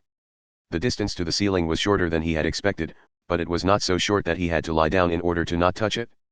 In fact, the height changed frequently. In the higher areas, the walls and ceiling were often covered in construction sheets. In the areas where old infrastructure is being repaired, are they raising the ceilings to give smoke somewhere to go during fires? But an amateur like me has no way of knowing how far the tunnel repairs will last. It may be safer to remain lying down for a while. Kamiju actually had no idea where the train was headed, but it at least seemed to be moving east, which was toward Tokyo Bay. As he thought that, Kamiju's vision was suddenly filled with bright whiteness. His eyes had grown so used to the dark tunnel that this sudden shock caused physical pain. It took him a bit to realize the train had merely left the tunnel and appeared above ground. And he heard a loud thunk. He desperately blinked his dazzled eyes and tried to look in front of him. Someone seemed to be standing there. It looked like a woman just barely old enough to be in college. However, something was odd. Kamiju could not figure out what it was at first, but he finally caught on. It was her stomach. She wore a loose maternity dress and her stomach swelled out like a woman in the final month of pregnancy. Hehe, I decided to check on the target with the highest muspel kill count, and it looks like I have to fight after all. Well, I intentionally left this one track intact in order to draw in all the most formidable enemies. Who are you? Freja. Is telling you I'm a Norse goddess enough for you to catch on? Just because we're on a train is no reason to worry about the pregnant woman. There are no priority seats on the roof and it doesn't look like you're in any condition to do anything anyway. Norse mythology. That could be called the foundation of Gremlin. The train shot back into another tunnel. The magician going by the name Freja continued speaking while her eyes sparkled in the slight light of the fluorescent lights. You should be honored. I have decided you are currently the biggest threat to Gremlin and thus must be defeated first. In the next moment, something burst from behind her that further overwhelmed the darkness. Between the lines 3. It resembled a flower. Dark matter that resembled a carpet or flower petals spread out in the 8 directions around a beautiful white girl. All of it, including the girl standing in the center, was a single system. Gungnir could not be completely constructed even with the use of every kind of magic. This was the result of reaching into the realm of science to forcibly fill that technical gap. At its essence, it was a simple device. It had a human form but no mind. It could not really be called a living being. There was no fire in the furnace. As soon as their objective was achieved, this hollow doll would be destroyed and disappear. My role is complete, said a gloomy man. He went by 2 names, Percy and Kiarakagon. He had just finished stabbing the final of countless cables into the 8 giant flower petals stretching from the girl's feet. This holistic Esper and everything else are Marion Slingenier's territory. I see nothing more I must do. Give me my next instruction. The girl named Uthanas did not even turn her one uncovered eye toward Kiarakagon. Head out to intercept our enemies. Destroy everything you need to destroy and buy us time. That is all. Understood. The fact that Gremlin's base was located on Tokyo Bay was already known around the world. That was not a problem for them. They did not intend to hole up inside Sargasso forever. It was only meant to let them complete the lance.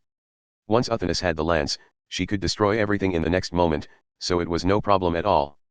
Once that moment came, it would all be over. Kiarakagon walked across the countless remnants of ships that made up Sargasso. His pace had the uniformity of the second hand on a clock as he walked to one end. A few usable motorboats were located there. He climbed aboard one and traveled out into the ocean. The mountain-like Mokurkaf formed a shadow behind the white steam covering the ocean. Kiarakagon traveled toward the Tokyo coast. He rowed the boat up to the concrete coast at the harbor.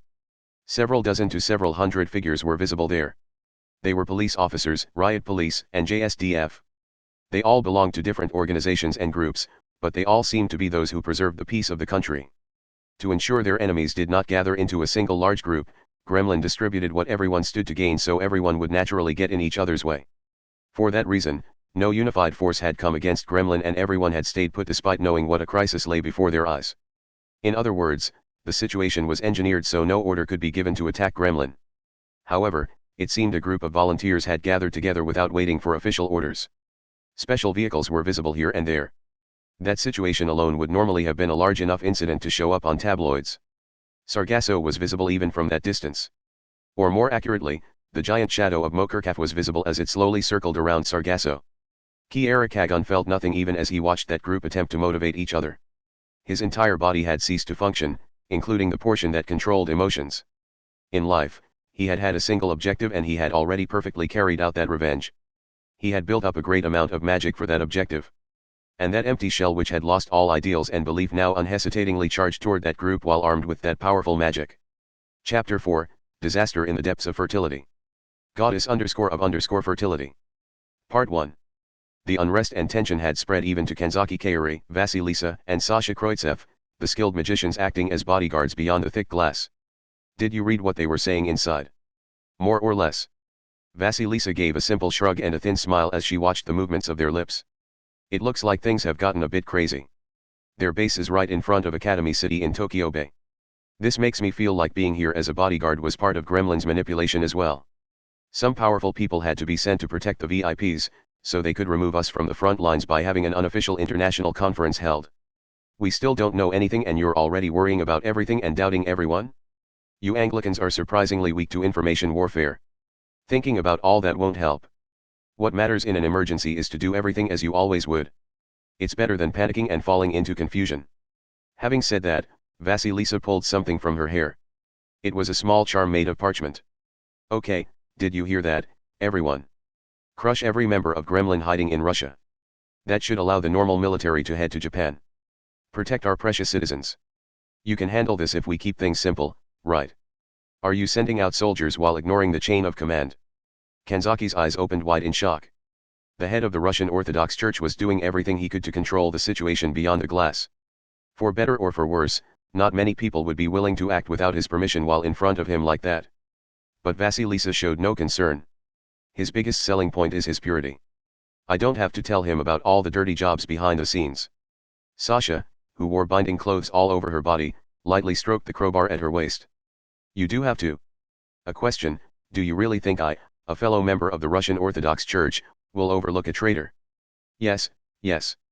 And my answer is the same as always, the results will prove who is GBH. Vasilisa was cut off because Sasha unhesitatingly gave the crowbar a full swing toward her head. With a tremendous noise, Vasilisa's upper body bent sideways at a right angle at about the waist. However, she recovered like a metronome and she never stopped smiling. Even afterwards, Vasilisa continued smiling as if nothing had happened. Anyway, everyone go all out to crush Gremlin's diversion team. Teach them that we're the only magicians allowed to use the name of a fairy. You perverts, muttered Kanzaki. A question, could you at least refer to me as a monster instead, protested Sasha. Part 2. Kamijutuma lay on the top of the train's roof as it rushed through the subway tunnel. He slowly stood up as the car unsteadily shook back and forth. The train was made up of 5 different cars.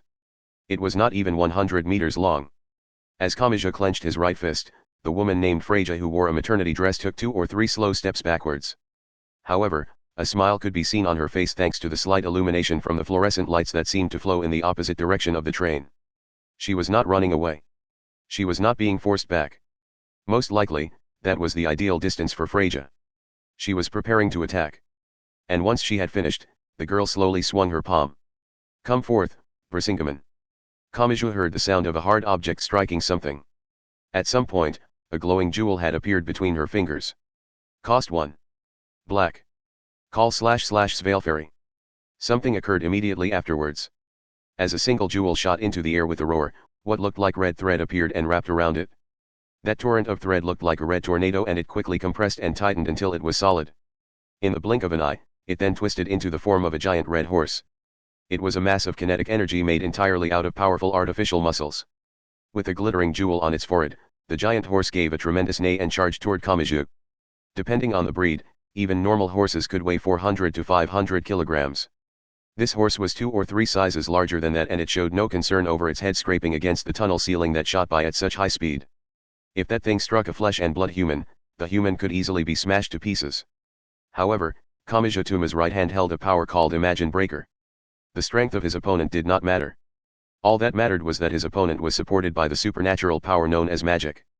He could then smash them to pieces with a single fist no matter who or what they were. Ah! Kamaji stepped forward while desperately suppressing the desire to surrender to this giant horse that was even destroying the fluorescent lights on the tunnel roof as it advanced. He slammed his fist against the chest of the horse that looked more frightening than the bumper of a large truck. The aggregation of tightened red thread burst like a balloon and disappeared into thin air. Kamaji's weapon was his fist, so he had to approach Freja, who was backing away. However, cost 1 white. Call / Munin. Cost 1 white. Call / Yujin. In the time it took Kamaji to destroy the giant horse, Freja had already thrown 2 new jewels into the air. Red thread appeared from somewhere and wrapped around them. They transformed into 2 giant birds that charged at Kamaji from the right and left. Not good. Kamaji had already grasped the overall situation. But even so, he could not find an effective way out of it. Freja could produce monsters faster than Kamaji could destroy them. In the time it took him to defeat 1, she would produce 2. In the time it took him to smash 2, she would bring forth 4. In the time it took him to destroy 4, she would create 13. Her mass production would continue on and on. Freja only needed to use the slight time she built up to repeat the same simple task over and over again. It was similar to the summoners in RPGs, but Freja had no more attachment to the monsters she used than to a projectile in a barge. Being on top of a train also helped her because Kamaji could not work his way around the monsters. Cost 1 black. Call / Radadoskr. Cost 1 black. Call / Rungnir. Cost 1 black. Call / Himir. Cost 1 black. Call / Rymr. Cost 1 black. Call / Svalferi. My right hand isn't enough. I'm going to be pushed back by this barge. 3 large, dark red men stood before him. Another giant horse stood with them. And a mass of muscles that looked like a squirrel chased after the others, causing them to charge in a frenzy toward Kamaji. It was not much different from having the quickly rotating blades of a lawnmower or shield machine approaching him. They mowed down and cut down everything in their path as they advanced. If Kamaji did not stop them, he would be smashed to pieces. If he did stop them, twice as many monsters would rush at him. Freja's incantations would continue as long as it took to exceed Kamaji's ability to handle them. It would continue until the overwhelming violence produced by those masses of muscle crushed that boy's skeleton. The sound of something soft being squished reverberated loudly throughout the tunnel. As it did, the fertility goddess Freja let out a whistle. She bent over and laughed while showing no concern for the large stomach pushing out her maternity dress. Ahaha! Amazing! Simply amazing! I never thought you would crush my surefire method like that. Kamaji's choice had been simple in concept. He did not have time to crush each individual monster with Imagine Breaker, so he had given up on defeating all of them. He had first stomped his foot down on the small squirrel-like animal, driving the other monsters into a frenzy. He then drove his right fist into one of the large men approaching, causing him to burst apart. The other large men and the large horse had been packed in closely as they rushed forward, so they recoiled from the impact of the man exploding. During that time, Kamaji had slammed his full body weight into one of them with his shoulder. Normally, that giant body would not have budged, but it toppled because it was already off balance. The rest fell like dominoes. The monsters fell from the quickly moving train and struck the ground rushing by down below. That impact may not have been enough to destroy them, but it did not matter as long as they could not catch up. Kamaji ran down the path created between him and Freja. Freja responded by throwing a jewel. Cost 1 black. Call / Rymr. Oh. The pregnant woman with short, wavy hair bent her back and crouched down. Kamaji frowned slightly at that action that put pressure on her large belly, but then... What? The large man given birth to by Freja collapsed as if his head had been struck by a hammer. Seeing that, Kamaji finally caught on. The tunnel ceiling just got a lot lower. He crouched down as quickly as he could. The top half of the large man's head had been crushed, he lost his balance, and he fell off the train and onto the ground. Freja giggled while still bent over. Despite the darkness, she somehow had an accurate grasp of how high up the ceiling was. She straightened her back once more and scattered a large number of jewels. I won't let her recover here. Kamaji sprang up from his crouching position and ran forward. Meanwhile, Freja repeated the same incantation. Cost 1 black. Call / Rymr. Cost 1 black. Call / Rymr. Cost 1 black. Call / Rymr. Cost 1 black. Call / Rymr. She sent forth a barrage that seemed to nullify all of Kamaji's efforts thus far. Multiple large men appeared. However, the variation from before was gone. That may have shown she did not have the leeway for creativity now that Kamaji had approached. And when the exact same type of monster charged down a limited route with the exact same movement pattern, Kamaji had a much easier time dealing with them. They did not fly around like birds and ignore the footing. They did not crawl along the walls of the train like snakes and circle around behind him. If they all charged at him at once, he would have an easier time of causing another domino effect. And if he could break through that wall, I can reach her. Kamaji tightly clenched his right fist. He charged toward the large men himself. I will reach you, Freja. However, Freja grinned in her maternity dress and flicked a single jewel up with her thumb. She gave the incantation. Cost 1. White. Call / Hildisvini. As she spoke, dark red thread produced a boar behind the men and closer to Freja. Kamaji was cautious, but it was smaller than the men. And more importantly, the men filled up so much of the limited space on the train that the boar would not be able to move properly. Once he began the domino effect, the boar would be struck by the other monsters before it could reach him. If it fell to the ground, that was the end of it. But even if it remained on the roof, he could destroy it with Imagine Breaker while it could not move. Either way, it would not be much of an obstacle. Or so he thought. It turned out he was wrong. Freja pointed her index finger forwards and made an announcement. Eat them. Kamaji heard an unpleasant sound similar to something wet bursting. The boar at the back mercilessly bit into one of the large men that had his back turned to it. A crunching chewing sound followed. The aggregation of dark red thread wrapped around the boar and the boar even took in the jewel. The boar's silhouette grew by 1 size. Cost 2. White. Shift / Hildisvini. Not good. Kamaji could instinctually tell this was bad. He could not let that boar continue to eat those men. He had a feeling the situation would change in some definitive way if it got any larger. He had to eliminate the boar's food before that happened. Cost 3. White. Shift / Hildisvini. Cost 4. White. Shift / Hildisvini. Cost 5. White. Shift / Hildisvini. But he was too late. He had miscalculated.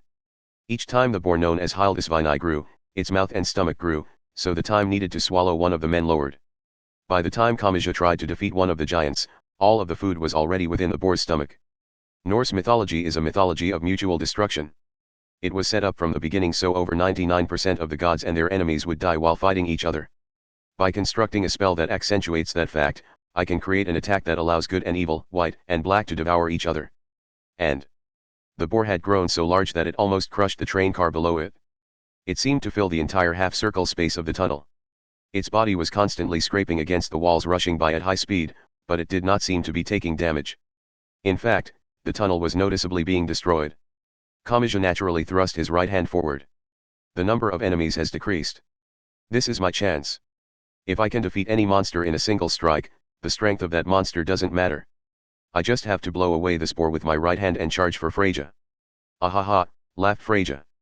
Not even the top of her hair was visible from behind the giant boar. Are you forcibly trying to motivate yourself? That isn't gonna work. After all, this is the child I, fertility goddess Freja, have given birth to. Now that it's grown up to cost 5, your mental state isn't going to change anything.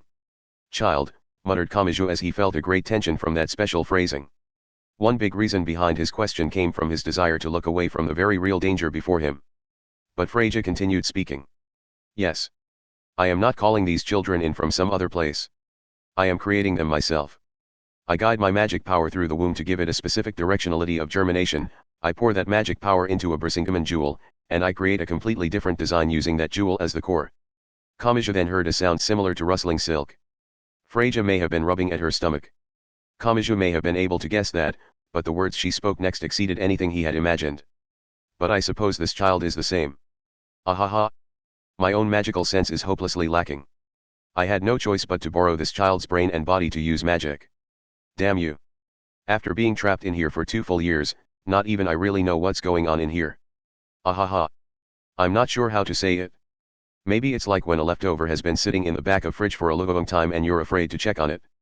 What do you think a human life is? Or maybe it's just that thinking about it wouldn't do any good. Just as she said that, the giant boar that filled the entire empty space of the tunnel attacked like an approaching wall. No matter how powerful the opponent, Kamaji had assumed he could manage as long as he could slam Imagine Breaker into it before it could attack. In fact, the larger the target, the easier it was to hit. This could even be called a chance to make a comeback.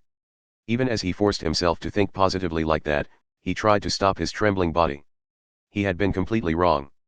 As the boar charged, Kamachi's feet floated up from the train's roof and he was blown backwards. When a subway train arrived at the platform, an odd gust of wind blew through the station. The large mass of the train passing through that sealed space pushed the air like a piston. The giant boar named Hildesvini did the same. It had grown so large it filled the entire upper portion of the tunnel and scraped against the concrete tunnel walls. What would happen if that giant form charged straight forward with tremendous speed? Naturally, a mass of air with nowhere to escape would be sent straight into Kamachi. You're kidding. That can happen even on top of a running train? Does that boar have some strange ability to draw in the air around it? GH. He subconsciously flailed his arms and legs around, but it had little effect in midair. In midair with no footing, he could not even change the orientation of his body. And Hildesvini continued charging toward Kamachi at an even greater speed than he flew backwards. If he continued to be pushed by that explosive gust of wind, he would be knocked off the back of the train. If the giant boar touched him, he would be changed into a pile of flesh more gruesome than if he was hit by a train. Is there? Kamachi's throat grew dry as that giant form approached. Even as alarm bells rang in his head like sparks from a short, he tried to think up some way out of this. Is there no way to overcome this? Part 3. Ugh. In London at night, a muscular man with a messy beard groaned at a bar on the outskirts of the city. He was Misaka Tabagake. He was Misaka Mizuzu's husband and Misaka Mikoto's father. He sat at a table on one end of the dimly lit bar, opened a kind of unrefined laptop used at public construction sites, and called someone using a satellite phone. A number of windows were open on the computer, but they all said transactions suspended in various languages. Hey. I finally get started with that undersea water pipe project connecting the southern tip of Spain to North Africa and everywhere has suspended transactions. How am I supposed to bid for construction contractors now? What's going on? Preparations for war, President. Iron, copper, rare earths, and jewels. Instead of making proper deals, the influential people have decided to get rich selling everything valuable until the world passes the boiling point. All the contact points have been closed up and they won't open again until this crazed excitement is over. Do you have any idea what the self-sufficiency rate for food is? If both sides stop trading, everyone will dry up before that get-rich-quick scheme pays off. Don't look at me. Honestly, I want to get out of Africa. It's only 30 kilometers to Europe. You should be grateful I'm making an effort to stay put. Despite what the person on the other end of the phone said, he did not seem all that troubled. That showed just how much experience he had in that continent of hot sand. More importantly, Misaka-san, should you really be in London right now? I hear Tokyo, Japan has become a battlefield. What kind of father doesn't rush off to save his family? I tried every method I could think of.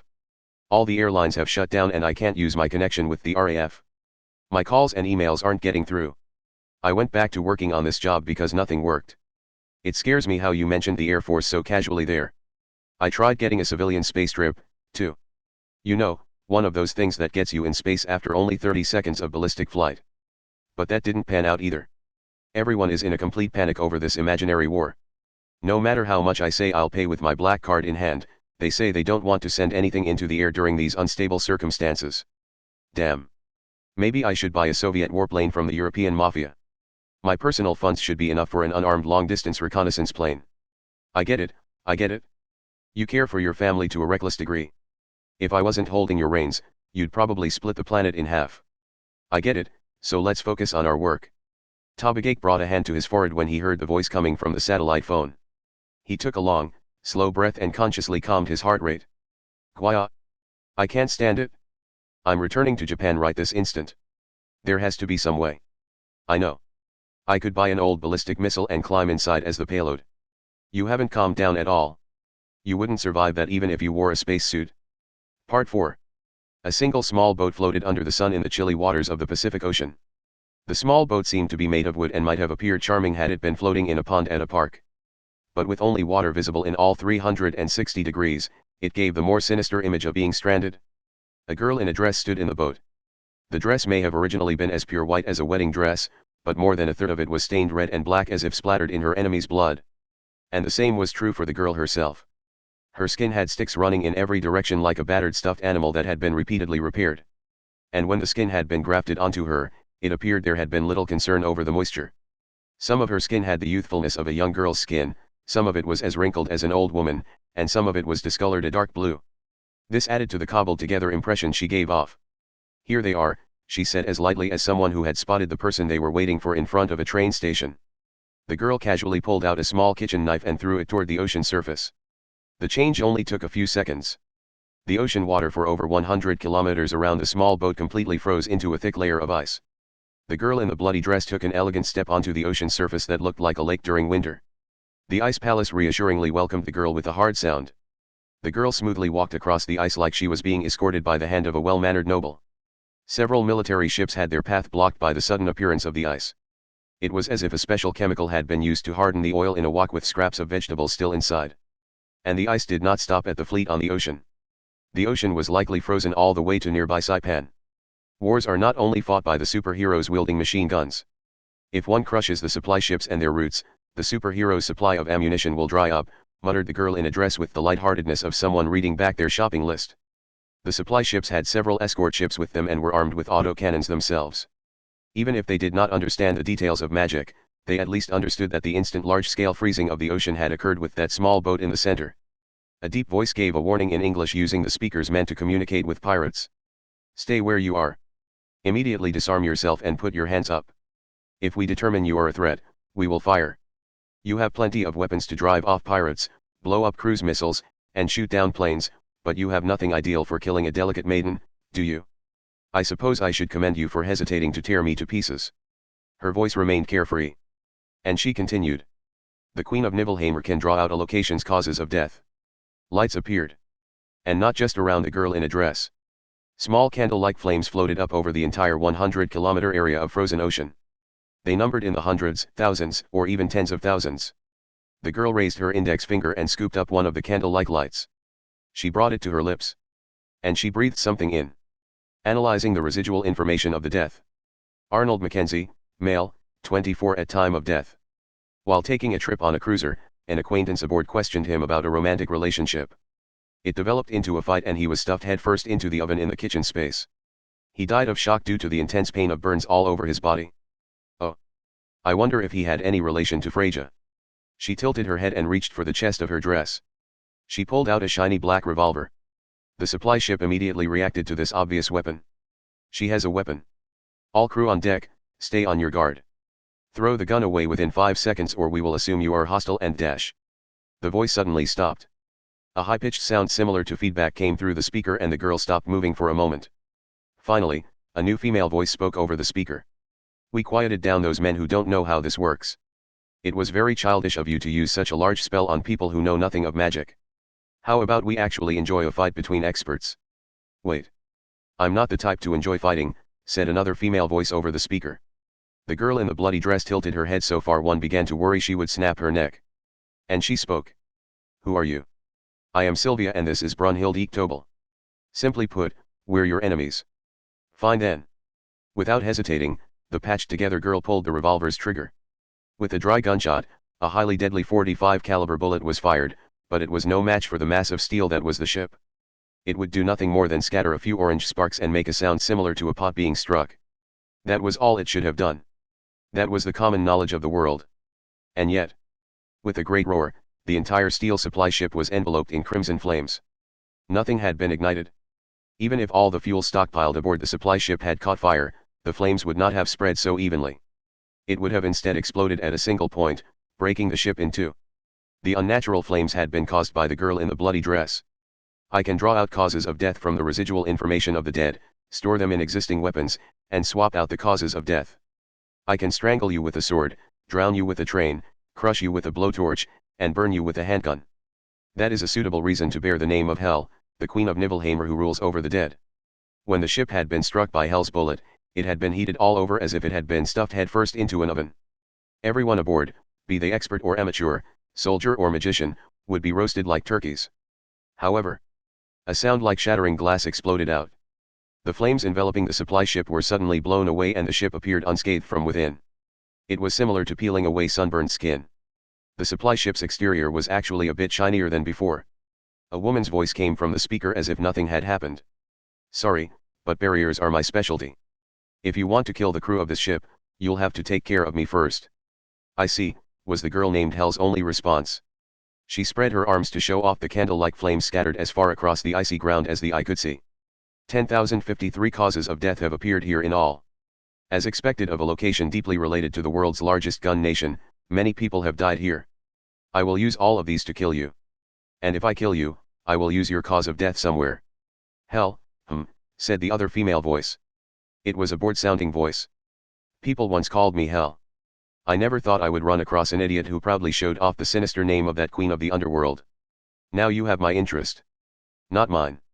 Let's just get this over with. Part 5. Misaka Mikato held Index, who held the calico cat. While in that Matryoshka doll-like situation, Academy City's number 3 level 5 used magnetism to jump from wall to wall of the high-rise buildings. Orange sparks floated down from nowhere shortly after they passed through. A long line of those sparks trailed after them. At first, Mikato had repelled each and every one of them, but she had quickly learned they could not move quickly enough to pursue her. If she jumped away in the time it took the sparks to transform into pillars of fire and then flame figures, they would lose sight of their target and disappear. Once she knew that, she saw no point in wasting her time shooting at them. She manipulated great magnetic power more quickly and precisely in order to jump from building to building. Either due to the magnetism, the speed, or the height, the cat fiercely struggled. This stabbed at Mikato's heart. Where are we anyway? Is this Sendagaya or Yatsuya? Damn, if only I could use my phone's GPS. How am I supposed to know? Are you useful for anything? Academy City was technically a part of Tokyo, but it was surrounded by large walls and one could not come and go freely. That was why Mikato had a poor sense of the area. She was boldly traveling through the air based on the vague idea that she would reach Tokyo Bay as long as she continued east. No matter where we go, the surface is covered in people. Is that idiot really trying to break through the center of all that? He could be crushed or... She trailed off. Multiple giant aircraft had flown by quite nearby while clustered together and seemingly competing with each other. A tremendous blast of air sent Mikato's body into a harsh spin despite her magnetic support. She concentrated entirely on the bottom of her left foot and focused on controlling her body. She finally fixed herself in position by pressing her foot against a sign sticking out from a wall. What was that? On one side was a next-generation fighter from Academy City. It was clearly different from the fighters people usually thought of that were approximately 20 meters long. This huge fighter was easily 70 or 80 meters long. The maneuverability and turning that was needed for the swift movements of a fighter were all forced through with trajectory alterations carried out by the engine. In fact, it overwhelmed other fighters in those regards. This was the monster that had swept across the battlefields of Russia. Just that fighter which could achieve a top speed of 7,000 km per hour would have been surprising enough. Academy City has finally begun a rampage in the skies of Tokyo. However, a different shadow flew in the sky as well. It was less than 30 meters long, but it was not made of metal or composite materials. It looked like an eagle. It had no feathers. Its entire body was a mass of muscles formed from tightened wet red thread. It flapped its wings to travel at acute angles with supersonic speeds. When one side fired an air-to-air missile filled with precision electronics, the other side would complexly move its giant wings to produce a spear-like gust of wind to knock the missile out of the air. It would sometimes use the wind to throw the explosive back at the pursuing fighter. That's Hrisvelgr, said Index while she held the cat and Mikato held her. That is the great eagle that devours the dead in Norse mythology. It is so large that flapping its wings creates all of the wind throughout the world. Gremlin took portions of that legend to create this.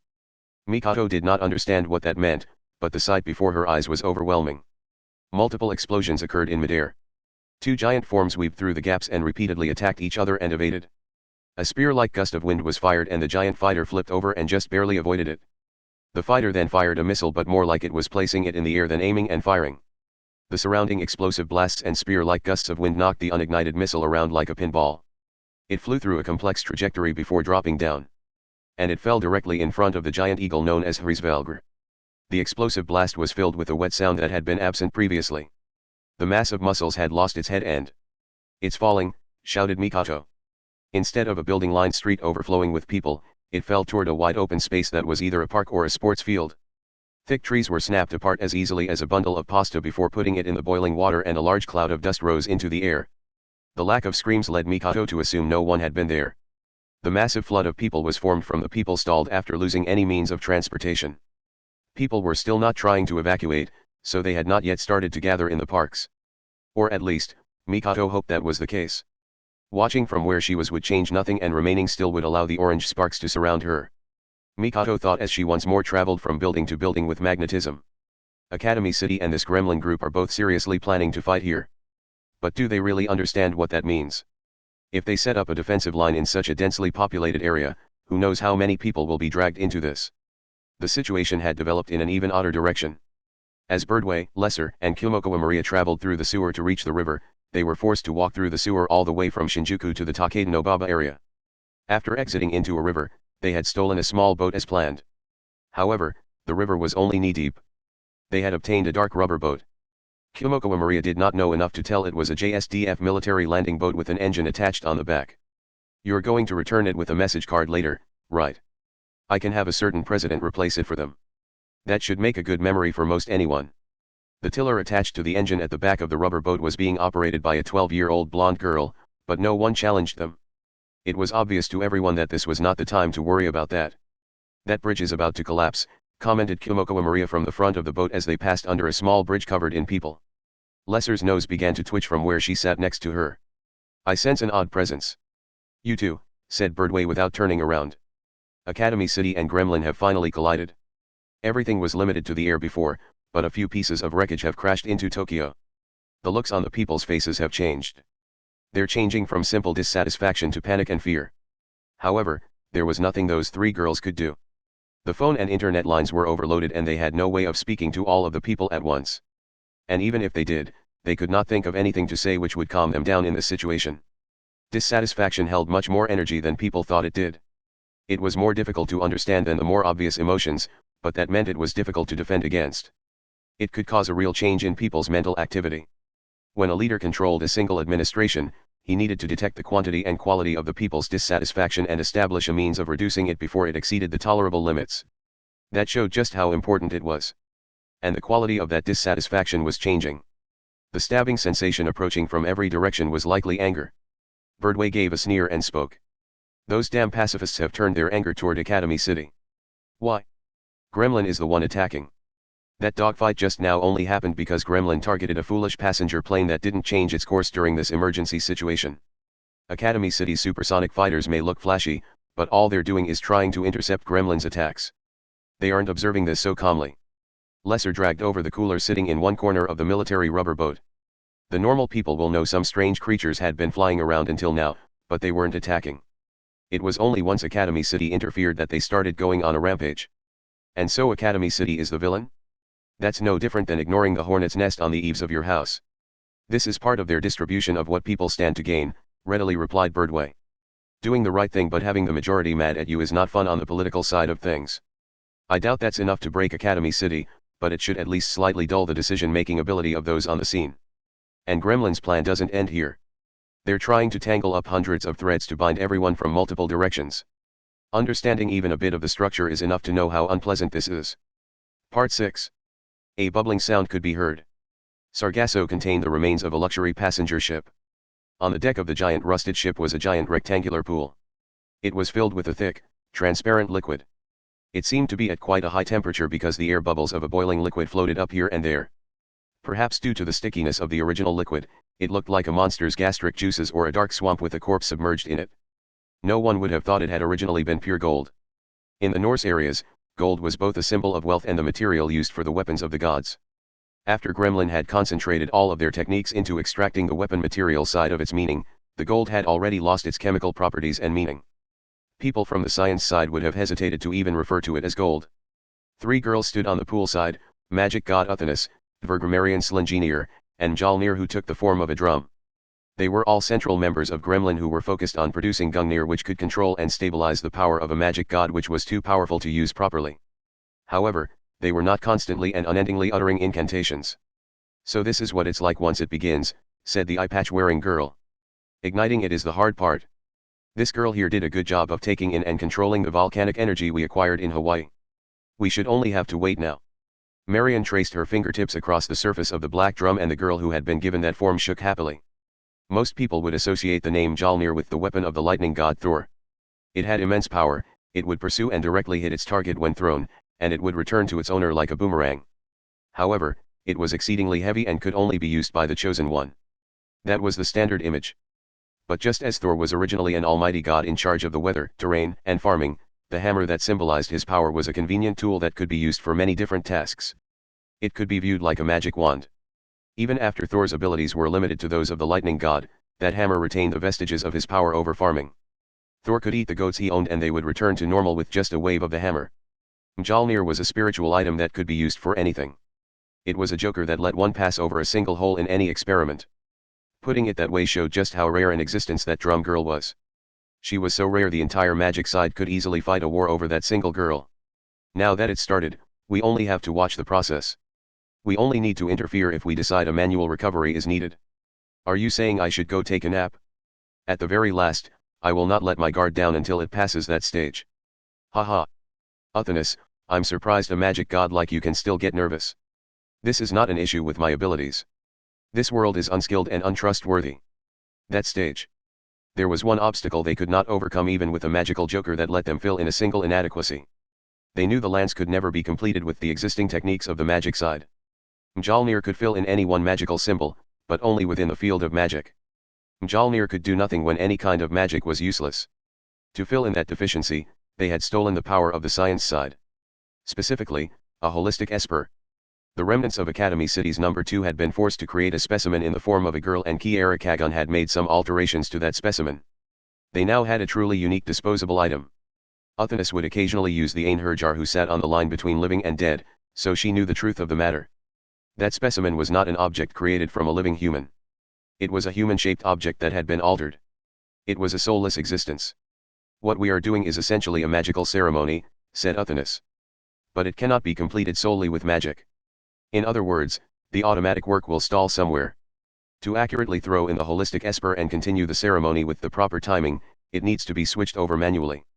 I remember a toy where you had to rearrange the rails a train was traveling along so it wouldn't derail. I guess this is similar. A bubbling sound could be heard. Something was visible at the bottom of the pool. It was a cylinder as thick as a 500 yen coin and as long as a ballpoint pen. That was the bottom of a lance. How long is it supposed to be? 250, it will grow quickly once it begins. Part 7. I can only access the disaster message board service. Well, it's not like I could rush there even if I could contact them. A middle-aged man in a shabby suit and with a slight beard spoke in an exhausted voice. His name was Kamaji. He was the father of a certain high school student. He was a foreign capital salaryman who was on trips to other countries year-round. He was currently in America. Specifically, he was in a characteristic designer's building in the center of Silicon Valley. However, his thoughts were completely focused on Japan. His wife Shiana lived in the 23 special wards of Tokyo.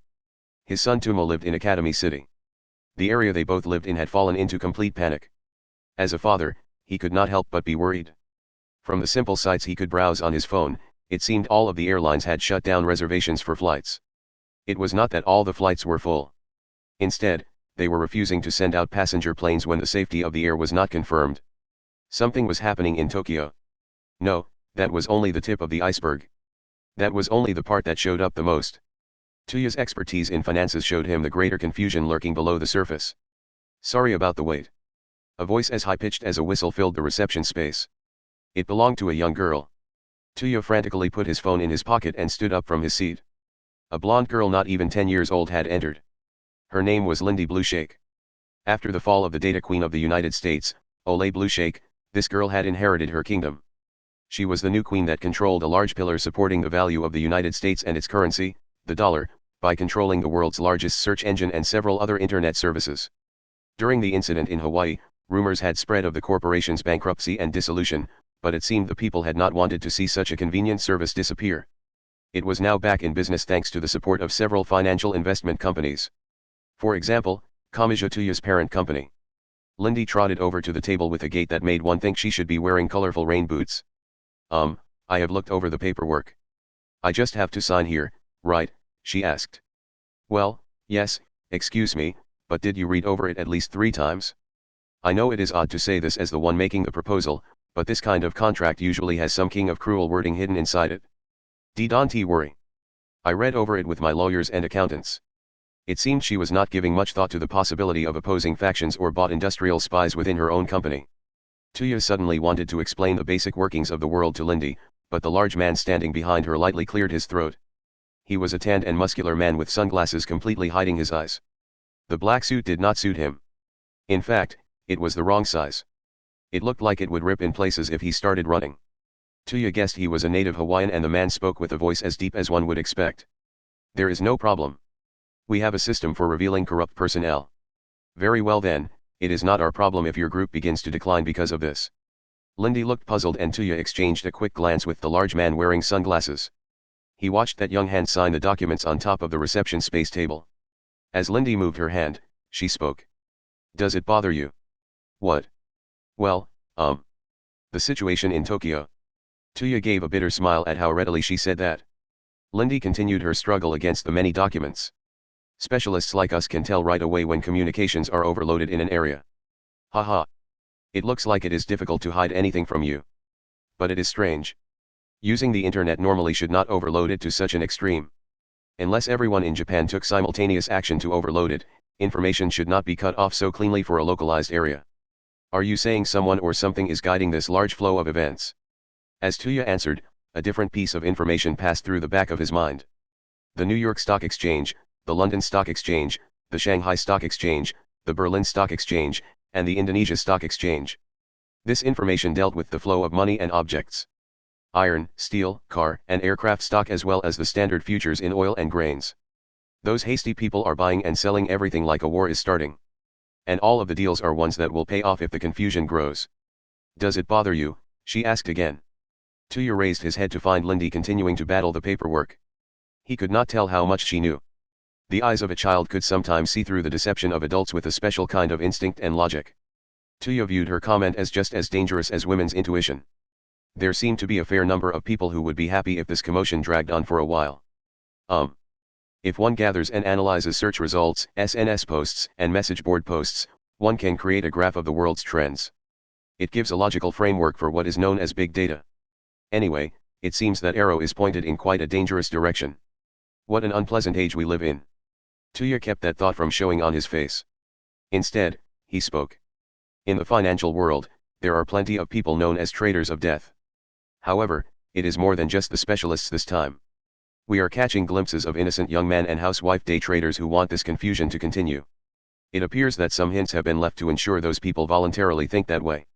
Do you not know who exactly left those hints? Big data does not collect information that would allow us to specify individuals. Once we do that, it becomes a spying and eavesdropping system. That is what my mother did. If someone was making posts online to foster this confusion, could their location be used to search out the source behind all of it? No. Tuya rejected his own idea. The true agitator will have manipulated complete strangers to make those posts. The true villain does not commit evil deeds where anyone can see them. I doubt they would remain in the kind of location anyone would think to check. By the way, said Lindy as her fountain pen raced along the final document. If we use the packet pattern file structure of the Japan-America hotline connecting the White House to the Prime Minister's residence, we should be able to break through the overloaded line network with a top priority VoIP connection. Want to try it? I wouldn't care if it got me arrested, but I can't have my wife charged on some national crime. Part 8. Repeated sounds of solid objects being destroyed rang out. Those were the sounds of the giant boar Hildesvini charging toward the back of the train while destroying the fluorescent lights and other objects on the walls and ceiling of the tunnel. The boar was only a temporary mass of flesh, so it did not possess the standard instincts of a living creature. It ran right off the back of the train and the crash of the track being crushed burst out. The maternity dress-wearing magician named Freja gave a long sigh. Nothing remained on top of the train's roof and Hildesvini had not been destroyed by Imagine Breaker. After being thrown into the air, Kamijatuma had either been crushed by the giant boar or thrown to the side and fallen to the ground. Either way, he was certainly dead. With her job done, Freja reached into the pocket of her maternity dress and pulled out a communication spiritual item with several runes burned into it. Now then. I've crushed my top priority, so now I can go to the location of the next greatest problem. Let's see, the Muspel destruction report list says. Just as she began carelessly muttering to herself, she heard an ominous creaking noise. At some point, a glowing jewel had appeared between her 5 fingers. She looked toward the source of the sound. It was quite nearby. It was on the edge of the train's roof. While looking to the front of the train, it was on the right. She saw what looked like fingers. No. They were fingers. There were 5 of them. Someone was holding onto the quickly moving train with just the strength of their hand. She peered over at this person and realized who it was. It was Kamijatuma. Well done. Freja grinned and began to release the jewel in her fingers. But before she could, Kamija used his free arm to swing around the coat of his school uniform by the sleeve. He had removed it in advance. The powerful wind caused the cloth to swell out and it covered Freya's entire face. It robbed her of her vision. She lost her vision while peering down from the edge of the train. Part 9. There was one more. A young man named Fenrir walked through a dark snowy plain in Alaska. During the night in the Arctic, the air was cold enough to feel like a deadly weapon, but the young man showed no sign of caring. He was like a wolf walking through the snow. Is this the way to the secret NORAD base known for ballistic missile defense? Ultimately, the most effective means of stopping the Allied force was to seal off their intelligence network. In the modern age, intelligence killed more people than bullets. It could be military satellites, the internet, or anything else. If all of those communication methods were cut off, the globe that seemed so small would quickly return to being a vast planet. The more countries and people involved, the more area that had to be understood. And the more area that had to be understood, the more serious the effects of losing coordination. While walking through a conifer forest covered in white snow, Fenrir came across a rope stretched out between the trees. The rope had an upside-down triangular cloth attached and that cloth had a skull mark in the center. It seemed the area ahead was a minefield, but Fenrir ignored the warning and continued on. After walking a little further, the forest suddenly ended and he could see a large space surrounded by a chain-link fence. It was a radar base with a large number of parabolic antennae inside. Does the weight of the snow not break the dishes? After uttering that surprised comment, Fenrir heard a noise from the surrounding trees. He narrowed his eyes slightly. Immediately afterwards, all of the thick trees in the area were sliced in two at waist height. It seemed to have been a long blade using wind or something similar. The blade had been several dozen meters long and it had been created by a single card ripped from a set of flashcards held together by a metal ring. The card said wind symbol in yellow writing. This was known as shorthand. It was a disposable grimoire developed by a certain female courier. The structure that allowed an original grimoire to automatically send out spells had been extracted and weaponized. However, stop that. The traces of damage were interrupted around where Fenrir stood. A different color was mixed into the pure white of the snow. A number of black cracks had appeared as if space itself had been directly torn. One of those had bitten the wind blade. I don't even need my canine teeth for this. If I release just my central incisors or lateral incisors, I can tear you to pieces right away. The sound of something breaking rang out. The wind blade did not disappear or break. It was swallowed. The cracks disappeared like the surface of clay being smoothed over with water. That long blade was swallowed up by those disappearing black cracks as if it was water being sucked down the drain of a pool. The young man turned around. He calmly observed the glamorous blonde courier named Oriana Thompson. Don't be so afraid. This is just a trick. It's not like I'm damaging another phase and throwing it into heaven or hell. Not even I can do that. Then what are those cracks?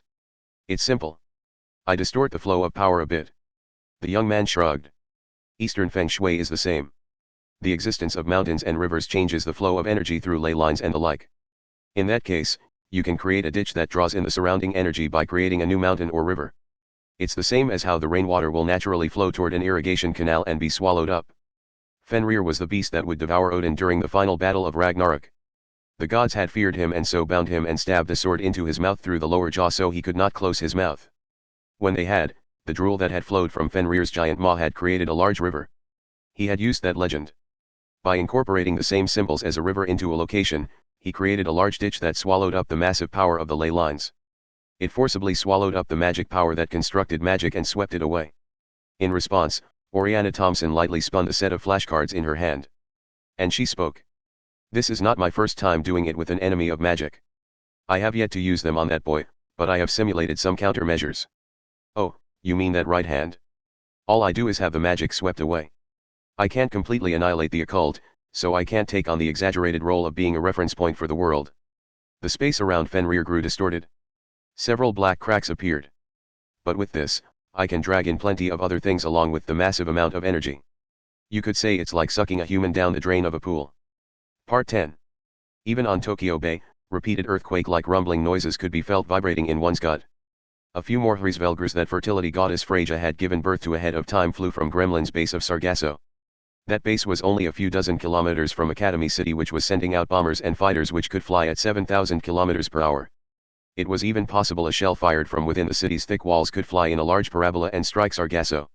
Lightning god Thor, or rather, Olorus disguised as Thor, stood directly on the ocean, listening to the rumbling.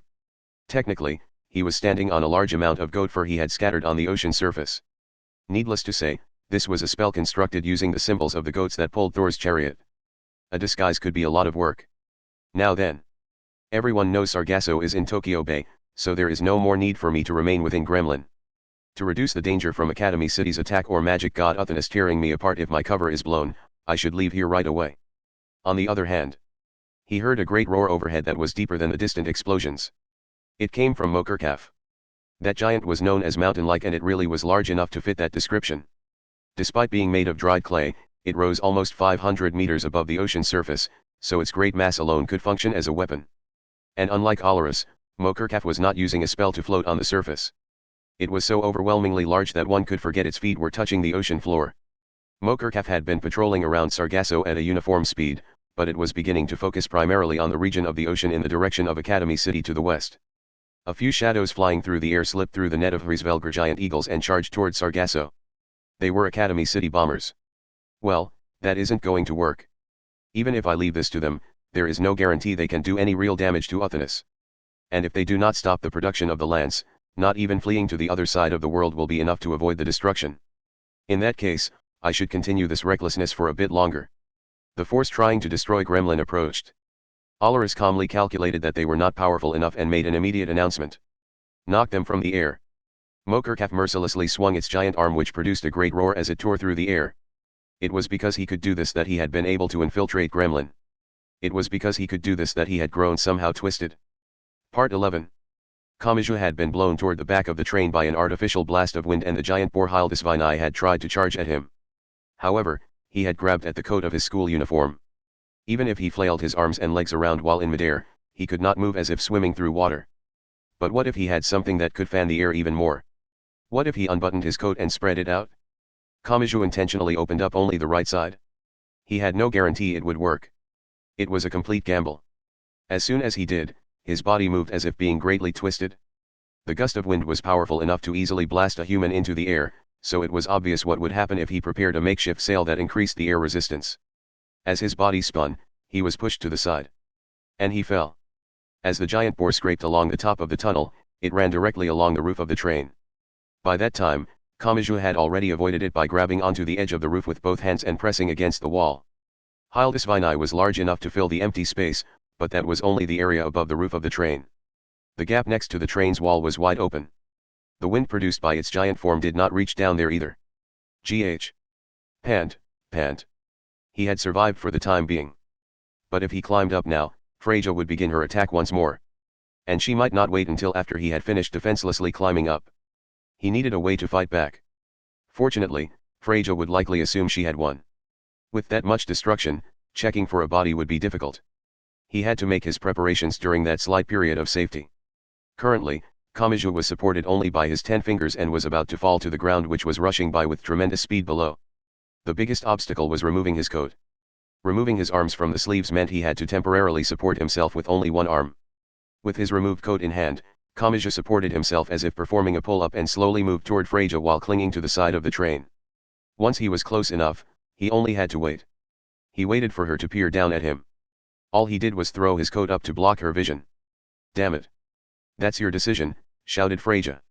It seemed even a magician felt a bit fearful when her vision was blocked at the edge of a train. If she carelessly stepped off, she would fall straight for the ground. Kamachi had to climb up onto the roof in that time, but it was still not enough. With her vision still blocked, Freja purposefully dropped the jewel in her hand. And she gave the incantation. Cost 1. White. Call / Munin. I don't have time to hesitate. Kamachi faltered because his opponent was pregnant. He was quite hesitant. However, hesitating here would mean his death, and Freja would continue to use the baby inside her for her own purposes. If her shocking statement about 2 years having passed was true, he could not leave this be. Japan's laws seemed to not give a fetus human rights as long as it was inside the womb, but he felt those laws could eat shit. He would bet on the possibility of saving that child no matter how slim it was. Sorry. While apologizing to the baby rather than Freja and supporting himself with one hand, Kamachi swept his other hand along the roof. While Freja struggled nervously with her vision cut off, he swept her feet out from under her from behind. Kamachi was considerate enough to have her collapse onto her back rather than her stomach. He had no way of knowing how dangerous an act it was either way, though. Before checking to make sure Freja had fallen to her butt, Kamachi climbed up onto the train's roof. While lying face down, Kamachi saw the jewel on the floor gathering wet red thread. He frantically stood up. Just as it took the form of a giant bird and attacked, He smashed it to pieces with his right fist. Her attacks come from those strange jewels she calls Brisingamen. After making sure the bird had been destroyed, Kamaji quickly turned toward Freya.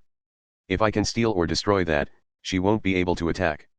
I will settle this no matter what.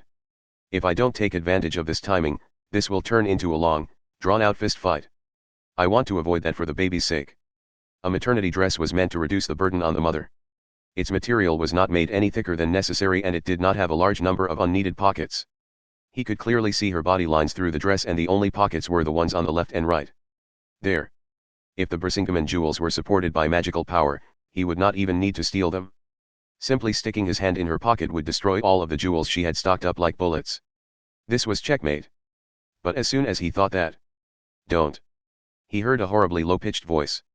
Freya bent her right knee just once and pulled it back like compressing a spring. Her heel shot forcefully toward Kamaji's gut. NT index V08321.png. Don't touch my mother. Kamaji felt an impact in his solar plexus and heard an odd shout. The breath was knocked out of him and he rolled backwards. Meanwhile, Freya stood up and threw away the coat covering her upper body. As the coat was tossed by the powerful wind, Kamaji coughed and caught it in one hand. And then he saw it. He saw the fertility goddess Freya. On the large stomach of the woman who had given that name, a complex pattern was written in light as if rising up from within the maternity dress. It can't be. He had been mistaken about something. He had made a misunderstanding during his initial assumptions. Kamaji could feel a strange chill running down his spine. He had thought he was faced with the magician known as Freya and the fetus being used as a calculation device. But he had been wrong. He recalled what she had said. The mother had no magical sense, so the fetus was using magic. In that case. Is it you? Muttered Kamaji in shock. His voice said he still could not believe the thought that had entered his head. He was looking toward the woman in a maternity dress, but he was not looking at her. He looked at her large stomach as he spoke. Are you Freya? Part 12. It was often said that fetuses could hear the noises and voices of the surrounding world before leaving their mother's stomach. That was why she had understood. Even if she did not have the ability to accurately analyze and understand language, she had been able to distinguish the nuances and emotions of the words sent her way, at least to a certain extent. Even if she had not wanted to, she had understood. Her mother had lived while everything in the world tried to crush her. She had understood that this was due to her being inside the mother. She did not know how she came to be inside the stomach of a mother so young, but she was certain she was not a child that the world wanted to be born. From the moment she was born, no, even before that, she had been hated by a large number of people. And amid all that, her mother had desperately fought against that unreasonable world. Even as that world tried to crush her mother from every single direction, that mother had desperately tried to protect the new life growing inside her. In that crucible of malice, a deluge of verbal abuse had constantly washed over her mother. She had no way of knowing how painful that had been for her. But if her mother had abandoned her, wouldn't it have all been over? She had thought that but had been unable to do anything. Even as a baby inside the womb, she had at times been able to move her arms and legs with her own will. However, her readiness to give up her own life to save her mother had come to nothing. Each time she swung her arms and legs, her mother had misinterpreted the act and only smiled and kindly rubbed her belly. In the end, it seemed her mother was simply too kind a person. She had lost all of her personal relationships, her parents and siblings had stopped supporting her, and she had been driven from where she lived. Even as she watched everything she had built up come crumbling down around her, the mother did not hate her child. It was not that she worked to drive the thoughts from her mind, she never even considered it. Despite having no assurances of a place to sleep or food to eat, her mother had knitted, told old stories that focused only on the good, and enthusiastically repeated a baseless magical charm meant to ensure her child was born safely. That was the kind of person her mother had been. And it may have been because her mother was like that that she had been able to think there was at least one good thing in that world otherwise blotted out by the color black. The mother had done everything she could to protect her child. The child had done everything she could to save her mother. However. Part 13. There is. While swaying, fertility goddess Freya slowly stood up on the train's roof. No, that was not technically accurate. She was controlling the mother through the umbilical cord connecting the mother and child. Someone I must save no matter what. The tunnel ceiling grew a bit lower. Kamaji bent his back without thinking, but Freya continued standing tall. Seeing the ceiling rushing past just above the top of her head squeezed at Kamaji's heart. There is someone in such a hopeless situation that they will receive no comfort whatsoever even after 10 years of work and 100 years of research. I know that to be the case. Kamaji did not know the exact situation, but he could take a guess as to who she was talking about. If the child really was controlling the mother and the mother could not even stand on her own feet without being controlled, what had happened to the mother? What does this have to do with Gremlin and all the destruction they spread everywhere? Something had to have happened to that mother and child. Something so terribly painful it would almost break his heart to hear it. They want to destroy the world. Are you saying you're going along with that? You still haven't truly seen what Gremlin is. A self-deprecating smile appeared on the woman's face. That smile appeared based on the will of the child that was borrowing her body. Even if 10 years of work and 100 years of research would all be meaningless, that magic god can ignore those restrictions. It does not matter how much malice fills her. As long as the lance is completed, that person can be saved from this nightmarish situation in which she will hit an inevitable dead end. For an instant, just an instant, Kamaji thought about that possibility. What if magic god Uthanus was not a bringer of destruction but instead reached out to help people? But that was not the case. Someone who could calmly call the incidents in Hawaii and Baggage City a success could never have such a decent heart. And once that lance is complete, Uthanus won't have to listen to what anyone says. That's fine. Either way, this stopgap method will not last forever. I may be controlling my mother through the umbilical cord right now, but that is putting her in a detached state where her sense of self grows gradually thinner. She will eventually reach a limit and completely vanish. But if I am removed, my mother will not even be able to keep her organs running. It is over either way. There is only one way to protect my mother from the destruction that is coming before long. I can only take in the contradiction and borrow the power of that magic god. Do you still not see the truth? Uthanus is only using that as a convenient tool to guide you. It's the exact same thing happening in the city. The people think something is wrong, but by making them think going along with it is to their advantage, everyone splits apart and no organized resistance rises up. That's all Uthanus is thinking with you. My mother collapsed while protecting me. If she had abandoned me, she could have returned safely to her former life, but she stuck with me. Those words sounded like she was coughing up blood and they seemed to be accompanied by a physical blow. A mere high school boy like Kamijutuma did not have the foundation needed to deny those words.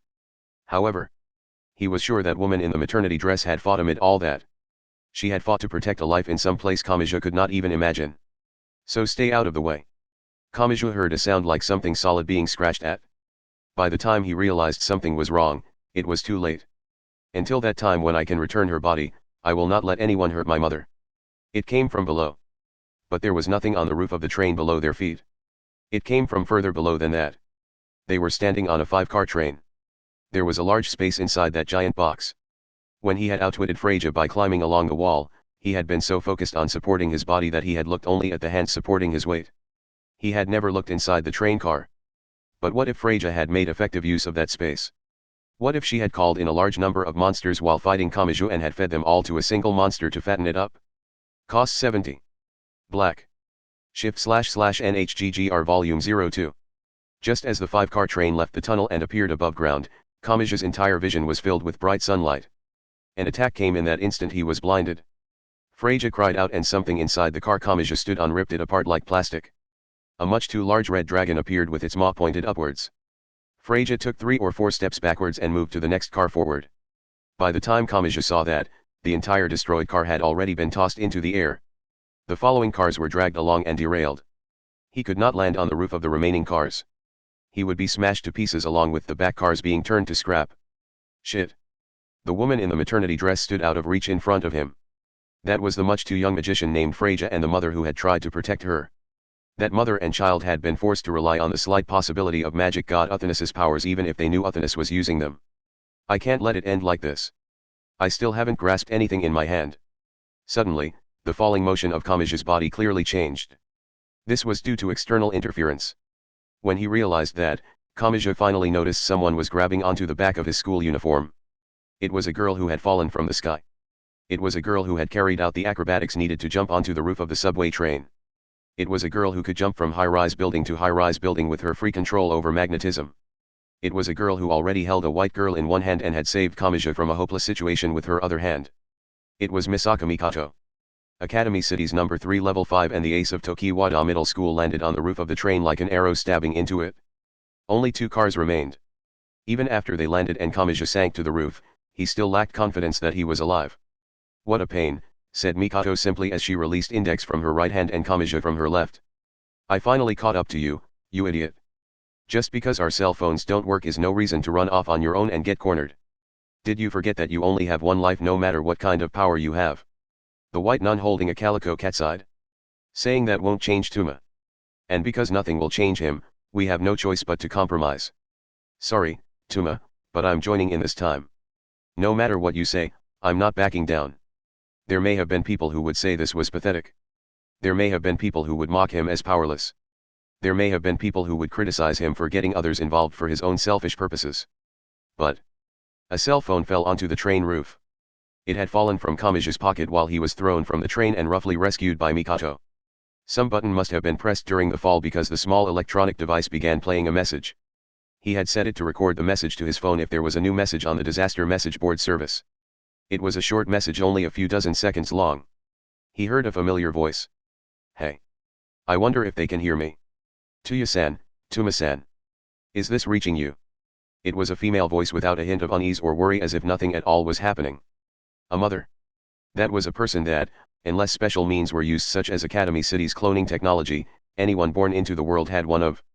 That was an adult that it was perfectly normal but occasionally irritating to have around. It looks like there is some kind of commotion outside, but I'm perfectly fine. Don't worry about me and wait until all this dies down, okay? There was a mother and child who had not been allowed to give or be given that completely normal thing. Not even once. The child had not been born into the bright world and they had never seen each other's faces. That overwhelming unfairness lay before Kamachi's eyes. In that case, he could not worry about appearances. It did not matter if it was shameful, pathetic, or embarrassing. If it would allow him to destroy this nonsensical precipice, he would use anything. He would use anything and get anyone involved. That was definitely. That is Freja, a gremlin magician. Her true form is the baby in the woman's womb. It seems she used some method to save the collapsed mother, which gave her temporary control over the mother's body. Kamachi picked up his scratched cell phone, squeezed it, and spoke. And he thought. But that is definitely not wrong. Please. Lend me your power so I can save them both. In that instant, Index, the Anglican nun wearing a white habit and carrying a calico cat, fell silent for a moment. She slowly narrowed her eyes and thought on the meaning of the words coming from Kamachi Tuma's mouth. In that instant, Misaka Mikoto, the girl with the nickname Railgun and wearing the blazer of Tokiwada Middle School's winter uniform, stopped moving as if thinking over the words she had heard. They did not think it was too much to ask. They did not find it to be a bother. They had been waiting for those words for so long. How long and painful had that wait been? The boy who had naturally spoken those words did not know how those girls felt. It would have taken hours or even days for them to say everything they wanted to say, but that did not matter for the moment. The answer they had to give here was not something so long and unending. They could take their time with that once this was all over. They knew what would currently feel best as an answer for that boy who felt cornered and was seeking help. Leave it to me. Leave it to me. The two girls took a large step forward to protect Kamachi Tuma. At the same moment, the train shot back into a tunnel. Ahead of them was the gremlin magician named Freja. Behind them were the sounds of destruction as NHGGR Volume 02 charged into the tunnel. It was clearly too large for the half-circle space of the tunnel. If it continued forward, it could easily blow away the two remaining cars of the train. A powerful enemy lay ahead and behind, but Index and Misaka Mikoto both gave thin smiles. They had nothing to be afraid of. Their enemy was most likely unaware that they now stood in the place they had long dreamt of being in. Part 14. It sounded both like the cry of silk being torn and the unique singing of an undiscovered culture. As the white girl stood in the center, 8 giant flower petals bloomed while fused to her ankles. It looked like the calculated beauty produced in nature to draw in insects for reproductive purposes. It looked like the artisanal beauty woven into the artificial subtleties of an analog clock face. A great number of electrodes were sticking into the petals and various signals were being sent into the girl via cables. For better or for worse, those signals were producing extended high-pitched screams that stabbed at one's heart. Good, good, good, said Marion Slingenier from the poolside on the ruined deck of the luxury passenger ship. A lance handle the length of a human arm sat at the bottom of the pool filled with a thick, transparent liquid. It was gradually growing like watching a burning candle in reverse. The growth was gradual but constant. The temporary switch over from magic to science went well. If this keeps up, we will surely make it through without issue. You should stop using the word surely. It is meaningless. The production of the lance could not be completed with a magical ceremony alone, but the solution involved more than simply switching over from magic to science. The ceremony was still based in magic. To avoid that insurmountable barrier, they would temporarily switch over to the rails of the science side, but they could not complete the lance if they remained in the realm of science to the end. After overcoming that great barrier, they had to switch the rails back to magic. Marion must have been nervous because she licked her lips even though they were not dry. Now then. This is the last tricky part. If we can manually overcome this, the rest will finish on its own. No, wait, said the eye-patch-wearing girl in a low voice. The girl-shaped flower tilted to the side as it continued to emit that strange voice that sounded both like screaming and singing. Its lustrous and moisturized skin began to loosen like baggy clothing. Something was collapsing within. It resembled a decomposing corpse. Marion Slenginier's expression changed. Oh, crap. It's going to take another 10 minutes to switch back over. If the holistic Esper collapses before then, the ceremony will hit a dead end here. Where are the dregs of the number 2? He made this specimen, so he can replace the crumbling tissue. Athenis did not reply to Marion's cries. She instead took a step toward the white flower. She crushed one of the 8 petals underfoot and stared at the face of the girl-shaped specimen. With one hand, she thrust her fingers toward that specimen's chest as if attempting to crush it. The screaming and singing did not stop. Athenis forced her hand inside and grabbed the area corresponding to a human's lungs. She squeezed like a pump to force air out. Athenis. Do you really think that empty husk will help us if he knows our plan will fail without him? In the time we spent negotiating, the production of the spear would fail. Athenis used her one eye to stare at Marion. Do it. We only need this thing to last the 10 minutes until you switch back over. The white flower crumbled. Brown and black stains and wrinkles spread across it, so it could no longer be called white. Even so, the voice continued. Dark red blood trickled from Athenis's eye patch. She had immense power, but things did not always progress as she wanted because her infinite possibilities held an equal number of successes and failures. Sticky sounds could be heard. It was impossible to distinguish the sounds of the magic god crumbling from those of the flower crumbling. Finally, the cruelly decomposed flower bent at the neck and the entire head fell to the poolside floor. It completely burst with a splatting sound. It looked like the remains of a fruit that no one had picked and not even any animals had shown interest in. The singing stopped. Marion Slengenier collapsed to a sitting position on the ground. We did it? Not all of it? Okay, fine. We managed to switch back. We can just sit back and watch the lance complete itself. There is no way it can fail now. I see. The eye-patch-wearing girl removed her foot from the discolored remains of the flower petal that had completely crumbled. It was reminiscent of a flower that was returning to the earth after dropping its seeds and completing its role. The core of Athenis shook. Athenis. You said we can just take a nap now, right? I will focus on mending myself. If I did it here, the great power could blow away the ceremony. Then why don't you rely on one of the other members? You still might not succeed, after all. Let's see, I think Ayun and Sif are free, so dash. The eye-patch-wearing girl held out a hand to stop Marion from continuing. She then walked away from the pool. As Marion Slengenier watched the girl leave, the other girl who had taken the form of a black drum clattered next to her. Marion looked toward the pool. The lance had already reached 2 meters in length and a sharp blade was forming on the end. Just a bit more, she muttered. The lance was intended to reach 250 centimeters. Just a bit more and you won't have to go to all that effort, Athenis. With those last 50 centimeters, the world would change. Part 15. It did not matter how many new enemies arrived. Fertility goddess Freya held a key that ensured her victory. While ignoring the tunnel ceiling growing lower again, she stared at her enemies and shouted. Cost 1. White. Call / Hildisvini. She threw a jewel, a great amount of wet red thread wrapped around it, and a boar was born. That was all she had to do. Hildisvini was the beast the goddess Freya rode in Norse mythology. She would have it play that role here.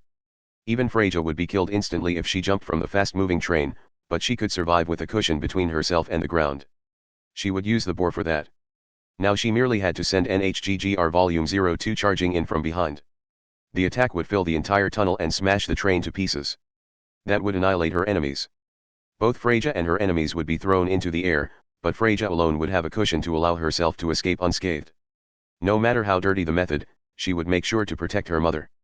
She would not let anyone lay another finger on her. Destroy everything, NHGGR Volume 02. She gave the final command.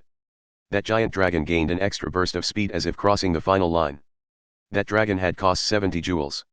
Even if it ran headlong into a 10-car linear motor train, it would smash the train without taking any damage itself. However, something happened just before the dragon struck. Shut up. Mikoto jumped back as if performing a backflip. Powerful magnetism pulled her forcefully toward the back of the train. It looked like she was throwing a drop kick with the force of a shell. That short and slender girl would be smashed to a pulp the instant she touched any spot on the tunnel, but she did not hesitate to jump from the safe zone and toward NHGGR Volume 02. NT Index V08346-347.png. The greatest roar yet burst out. And that roar was followed by many more. As Mikoto launched herself horizontally toward the dragon, she could be seen pulling several arcade coins from her skirt. She fired repeatedly at point-blank range. This was the attack that gave her the nickname of Railgun, and she fired it again and again to her heart's content. The entire tunnel shook ominously and small fragments fell from the ceiling. It can't be. The giant dragon's advance was stopped in an instant. Freya and the others on the moving train saw what could only be called its remnants disappearing. Their minds had numbed to the point that they could understand nothing more than that. Now that NHGGR Volume 02 could not destroy the train, Freya had to rethink her entire plan. But Kamijutuma and Index were not going to give her that time. Just as the tunnel ceiling rose up, the two of them took a large step forward. They boldly moved straight toward her. TCH. Fertility goddess Freya scattered many jewels across the roof. Brisingamen was especially popular and well known even within Norse mythology, so it had been studied by plenty of researchers. Nevertheless, it remained a black box with unknown effects and unknown symbolism. When she threw the core which held that name, she would construct a unique spell using the mother's body and the womb. Cost 1. Black. Call //rymr dot. Cost 1. White. Call //rimfaxi. Cost 1. Black. Call //himir. Cost 1. White. Call //ujin. Cost 1. Black. Call //svalefairy. Who would produce what and what would eat what? She spread her options as wide as she could. She could force her way through with numbers, or she could crush them with one giant monster. She expanded a spider web-like flowchart that allowed her to adapt to any number of situations. However, SFOCICRYS. Fill in the missing gear of the song for the blessed child. Freya's entire body stiffened as the white nun gave her incantation.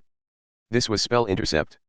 Index used a shorthand code called Notarican to interfere with an opposing magician's incantation and take control of the spell.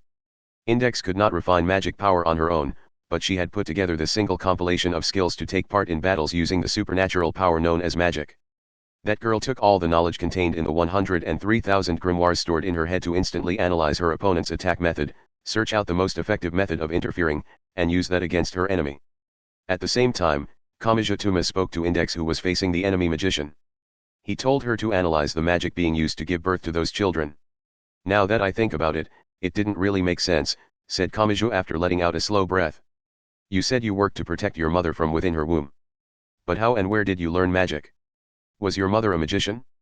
Perhaps, but seeing as your magic is specialized toward giving birth to children, I can guess what it is all based on. Do you know what that is? Magic used to safely give birth to your child, said Kamiju as if thrusting the words at her. The original magic was made to ensure you were safely born. I don't know if that was a spell involving an actual procedure or if it was nothing but a magic charm, but it wasn't something meant to hurt people. You remade it into attack magic so you could join Gremlin. If that's true. So what if it is? Asked Freya with a voice so low it sounded like she was chanting a curse. No matter what it originally was, it failed in the end. If I leave my mother and she loses my support, she will be unable to even breathe. She will die. But if I stay in here, her sense of self will gradually fade away. Either way, I can't protect her with any normal means. I can't escape this dead end without a magic god's power to make the impossible possible. Then let Index finish it. Let her use her collection of knowledge that can reach the level of a magic god if used all together, replied Kamijutuma without a moment's hesitation. Those 103,000 grimoires can bring this to an end without the power of a magic god? You could say you and your mother have reversed the normal relationship between a mother and fetus. Until a certain point, the fetus lives off of the blood, nutrients, and oxygen of the mother, but a switch is thrown so the child can supply all of those on her own once she is born. This is the same. If we can reveal the spell meant to allow the child a safe birth and send it into the mother that is fully reliant on you, your mother should be able to keep her heart beating on her own just as when a child leaves its mother. The magician named Freya was using her mother's senses to make her way through the world, but she was actually a tiny life curled up in that mother's stomach. In that instant, she was unable to grasp the identity of what it was descending upon her. The world was overwhelmingly dark and filled with malice pressing against her from all sides. She had been hated by a great number of people even before being born, and her mother had desperately tried to protect her amid all that. Just how great a disadvantage would her birth be? Even as her mother's body was about to break while desperately working to support her, someone had attacked that mother. Unable to fight back, she had been knocked to the dark road surface. At the very end, She had used her hands to protect not her own head but her large stomach. That was likely why the mother's life had been damaged beyond the point of no return. And so Freyja had given up.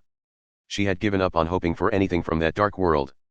The one soft and bright thing in her life had been cruelly taken for someone else's benefit. In a world in which even that would be taken, there could not be any light remaining whatsoever. And so she had not hesitated to twist the laws of that world. As her mother lay on the road with something crucial broken within her body, Freyja had not hesitated to take control of that body. She had instinctually known that her mother would stop breathing otherwise. And she had already decided she would do anything to protect her mother. What she had needed to do first was exterminate the masked attacker who stood before her mother's eyes. And so she had distanced herself from the warm future her mother had wished for her. That mother had been a truly harmless woman who knew nothing of magic. At some point, she had learned a magic charm to give birth to a healthy baby and she had desperately repeated it over and over. Freyja had thoroughly analyzed that charm down to its numerical values and the logic behind it. She had rewritten it and built up the magic she needed to endure fighting in that dark world filled with nothing but bogs and shed blood. She crushed her mother's ideals in order to save that mother. She had needed no reason. She had never thought up a single excuse. She had not seen herself as having fallen so low as to worry about that kind of thing when it came to rescuing her mother's life. However, for one thing, Freyja's current state was not normal by any stretch of the imagination.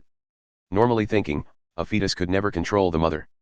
Even if the pregnancy had lasted 2 years and even if she had taken control of a portion of the mother's brain, she should not have been able to fully use logic and language at such an immature state. She had used magic to twist all of that. Index was attempting to accurately analyze it all. It went beyond how she used the Brisingamen jewels as an attack. Index was essentially attempting to hack into the single system known as fertility goddess Freyja that was made up of the mother and the fetus. I decided I would protect my mother no matter what I had to do. Even if I had to sell my soul to a magic god and even if I had to spill great amounts of innocent blood as a pawn of Gremlin, I decided I would do this. I decided I would do it myself. It's over, cut in Kamachi. He repeated himself. It's over now. You no longer have to use that bare hostility as a weapon to protect your mother. That horrible unfairness is over, Freyja. You can trust people now. A great cry exploded out. It was accompanied by a heavy roar. A large man and a giant horse had taken a step forward. They were both made from a complex collection of wet red thread. There was no meaning in this fight. Now that fertility goddess Freyja no longer had to obey magic god Uthanus, she had no more reason to fight for Gremlin. The reason Freyja did not back down was because she did not know how to trust people. But Kamachi did not think that was wrong or meaningless. After all, it was completely natural. That was something she could learn bit by bit after being born and facing this wide world. What was wrong was the great burden that much too small body had borne for so long. Index.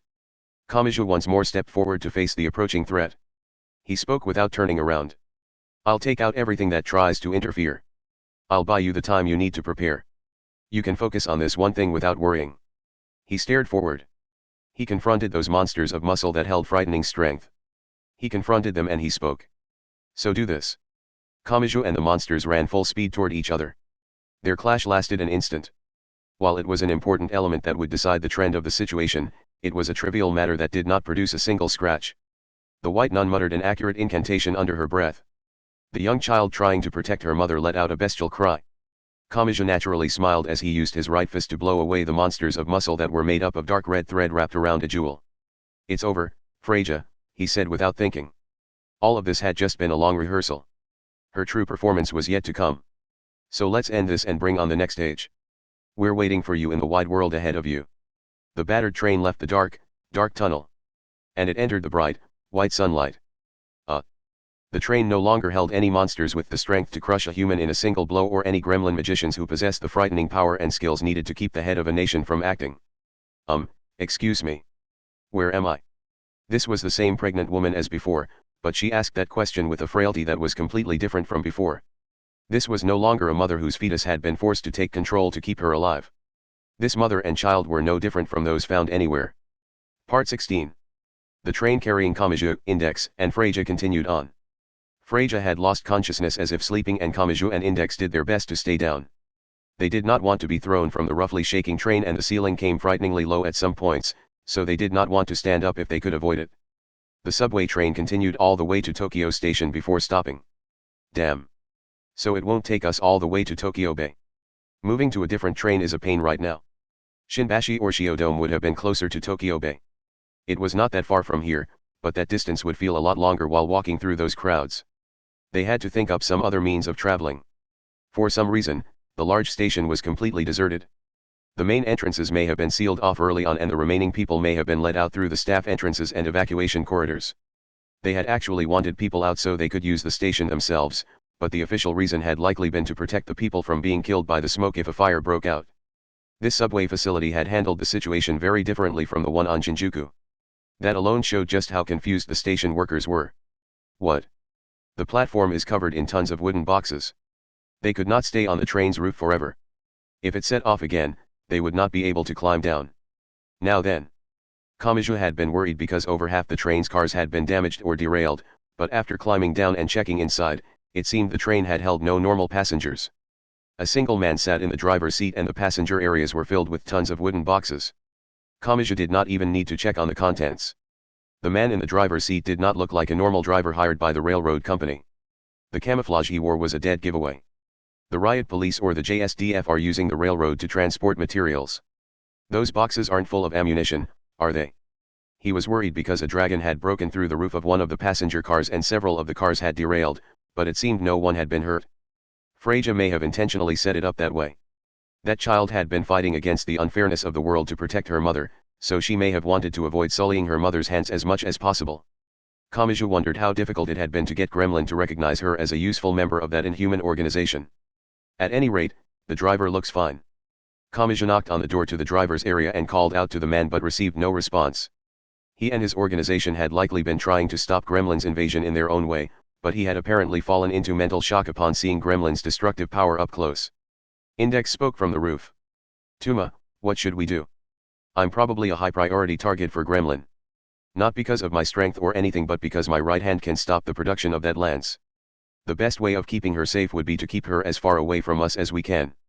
On the other hand, they could not just leave fertility goddess Freja while she was unconscious.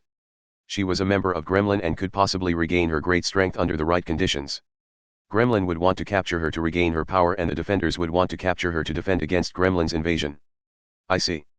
So you give top priority to the girl. I see, said Index. I haven't done anything wrong, so why are you glaring at me like I'm a terrible person? Either due to passing out or due to the child inside her stomach, the woman in the maternity dress showed no sign of waking up after closing her eyes that first time. According to Index, her breathing and heart rate were normal. However, her sense of self was quite thin due to giving control of her body to someone else for 2 years. It would apparently take some time before she could naturally accept that role back and fully regain control of her own body. It would be similar to regaining feeling in a limb that had gone to sleep. It took some doing to lower her from the train roof. Fortunately, Index's spell to return control from the fetus to the mother was not needed after the switch had been made. That meant Kamachi could touch the mother with his right hand with no ill effects. Index worked from above and Kamachi worked from below to lower the calmly sleeping woman to the platform. Index looked like she was about to jump down after her, but Kamachi frantically recommended she instead use the ladder on the side of the train. Tuma, I hear a clanking sound. It seems the other tracks are running, too. They may be using Tokyo Station as a relay point for transporting supplies. That sign is covered in so many colorful lines that I can't tell what it means. The Japanese salarymen who can read this really are amazing. They walked down some stairs, headed for a different subway platform, climbed over the ticket barrier, and succeeded in boarding a different train. The subway train was being used as a cargo train, so the car was filled with wooden boxes. That gave them plenty of places to hide. And due to the structure of the train, all of the doors opened when boxes were being loaded or unloaded, so sneaking aboard was easy as well. If this place was safe, we could leave Freja with the station workers. You aren't going to. If this station is being used as a central supply base, Gremlin might target it. And if the people working here learn Freja is a member of Gremlin, things could get bad. As the train shook, it took them to the harbor area that bordered Tokyo Bay. Just as Kamachi thought they would arrive at the station, the train passed right by and continued through the tunnel. It came out above ground and arrived at a switch yard near the bay. Is this Shinbashi? No, Shiodome. Kamachi lived within the walls of Academy City, so he had little knowledge of the 23 special wards in the city. However, even he had to tilt his head here. Was there a switch yard in a place like this? It may have been a facility belonging to the Fire and Disaster Management Agency or Ministry of Defense that had not been officially announced. But if that was the case, an amateur like him would find nothing if he searched the internet for the answer. Once again, all of the doors opened. Let's get off here, help me out, Index. I'll climb to the ground first and you take care of Freja. Meanwhile, a rubber boat with an engine attached passed by along a nearby river. It was headed toward the mouth of the river. Kamachi recognized the girls on board. They also noticed him, so the rubber military landing boat decelerated, made a U-turn, and came right up to the edge of the switchyard. You've caught yourself another strange girl. And this one's pregnant. It was Birdway. She was operating the tiller and engine while Lesser and Kazuma Maria sat in the boat. Index looked like she was about to be crushed under the weight of the woman, and it would be a big deal if she was dropped, so Kamachi could not leave Freja. Technically, it was her mother, with Index. However, if Kamachi held that sleeping woman in his arms, it seemed things would develop in an amusing but chaotic direction. You three would be amazed if you knew what's happened while you've been leisurely floating around. But something else happened before he could get to an actual explanation. With the sound of scattering sparks, Misaka Mikoto fell from the sky and used magnetism to land on the metal railing alongside the river mouth. Honestly. You make that big announcement about fighting together and then leave me behind after the very first attack. And why are you forcing yourself on the pregnant woman who was trying to kill you not long ago? Please let me answer one question at a time.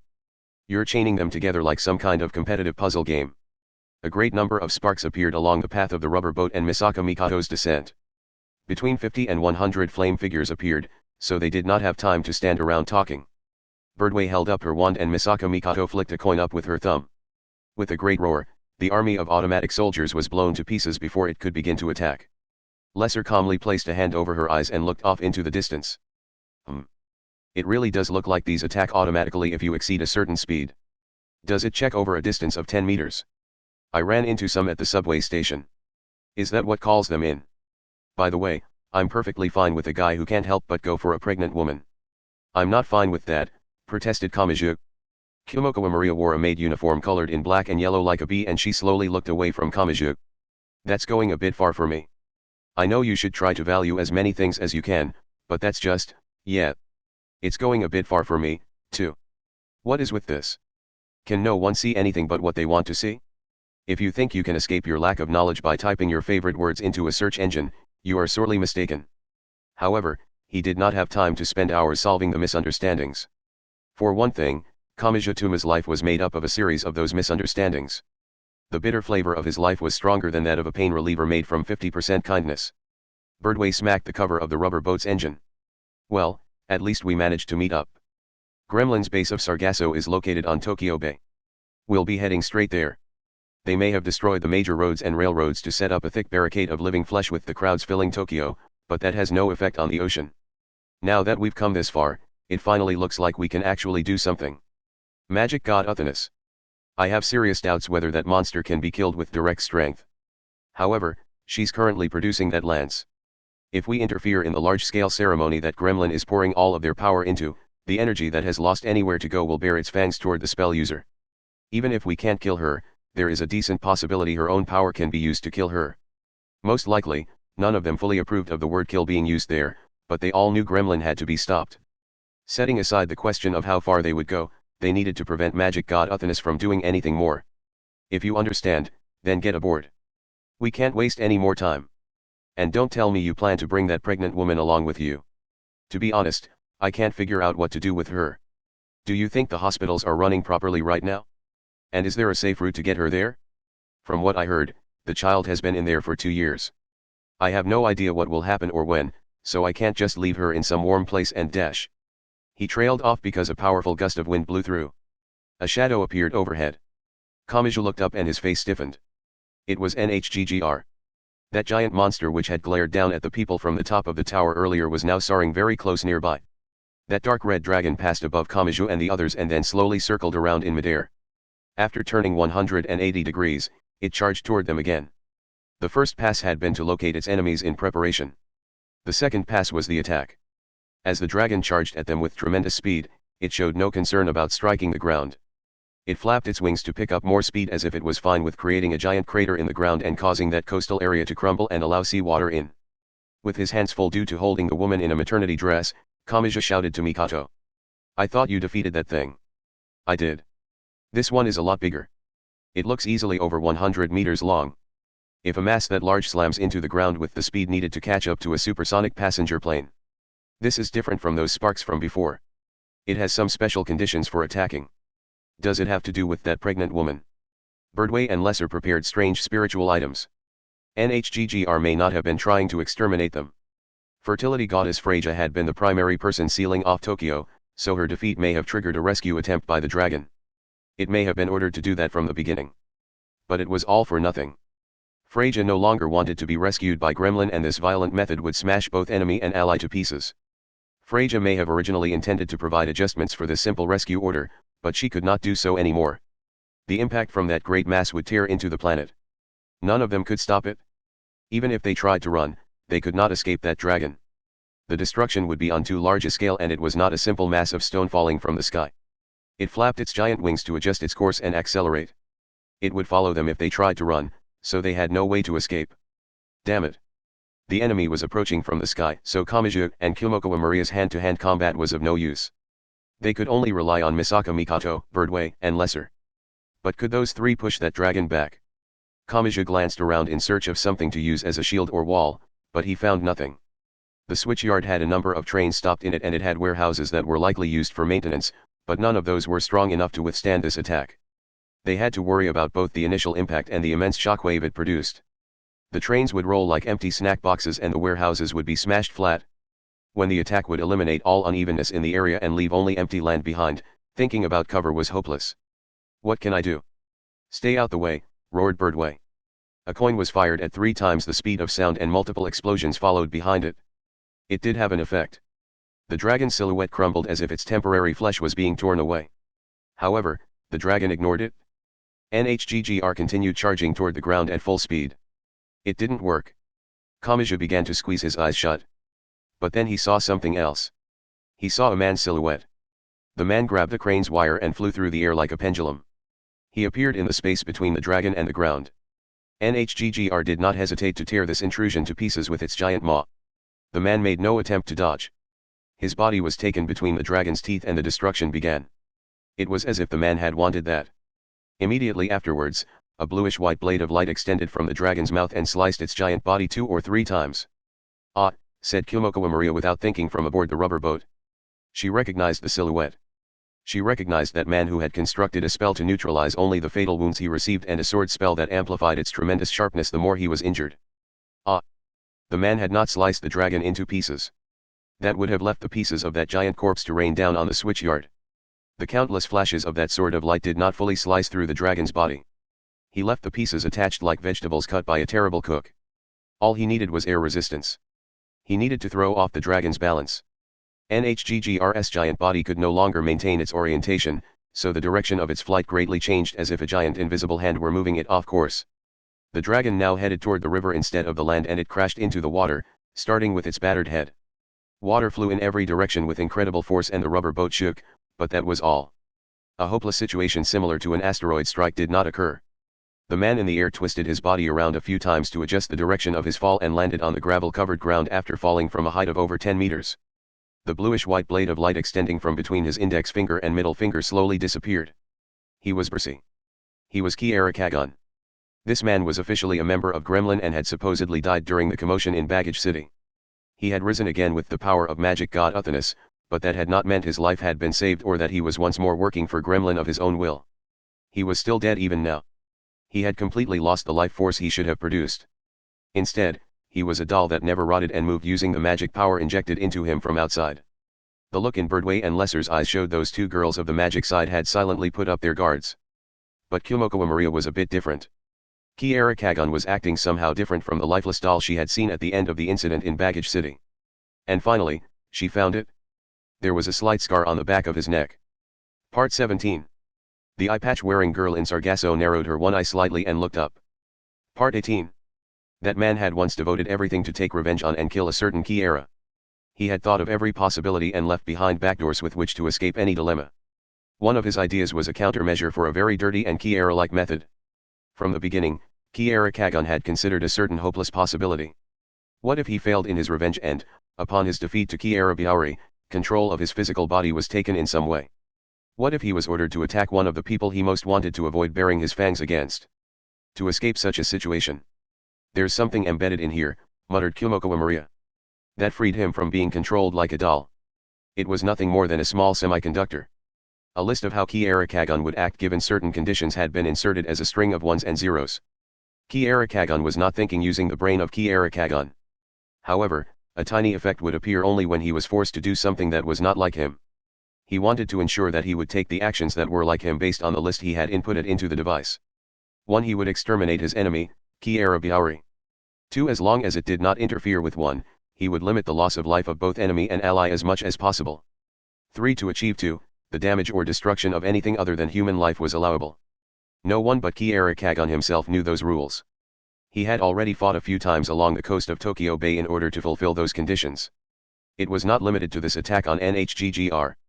He had only run across Kyomokawa by coincidence and had recklessly tried to save the people there while he saved Freja.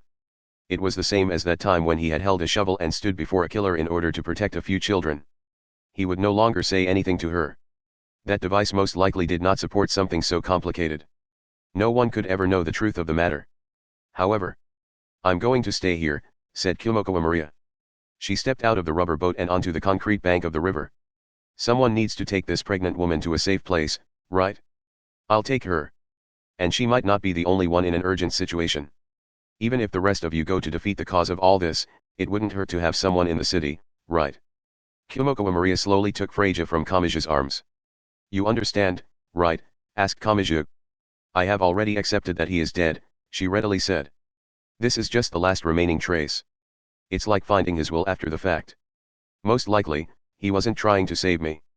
Nor was he only trying to save this woman. In the end, he hasn't changed. He tries to save everyone around him even if it wears away every last piece of his own body. Someone needs to reward his foolish selfishness." She was not trying to run from reality. She did not think she could save this moving corpse. In that case, it was her problem. Kamijituma had no right to stop her.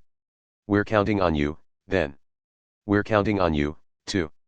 With that short exchange, Kamijituma and Kyomokawa went on their separate ways. The boy climbed aboard the rubber boat along with Index and Misaka Mikato. Birdway steered the small boat away from the shore. They continued into the fog like steam covering Tokyo Bay. They moved toward Gremlin's base of Sargasso. Part 19. As Ki Arakagon moved his feet as precisely as the second hand of a clock, Kyomokawa followed behind with the pregnant woman in her arms. She had not noticed before, but a large number of men in camouflage were collapsed in the area. They seemed to be riot police and JSDF members. Most likely, they were volunteers who had attempted to fight Gremlin without knowing what a threat the group was. The armored vehicles and self-propelled guns had been sliced to pieces, but the people were almost entirely unscathed. If a single shell had been fired at Gremlin, the counterattack would have caused such great destruction that the people would have been smashed into too many pieces to count. Kyomokawa could clearly imagine that simple truth after what she had seen in Baggage City.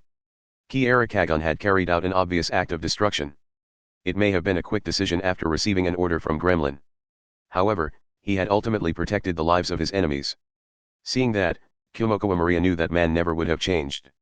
She had once viewed him with nothing but respect and admiration, but her impression of him had changed after her short but deep contact with him.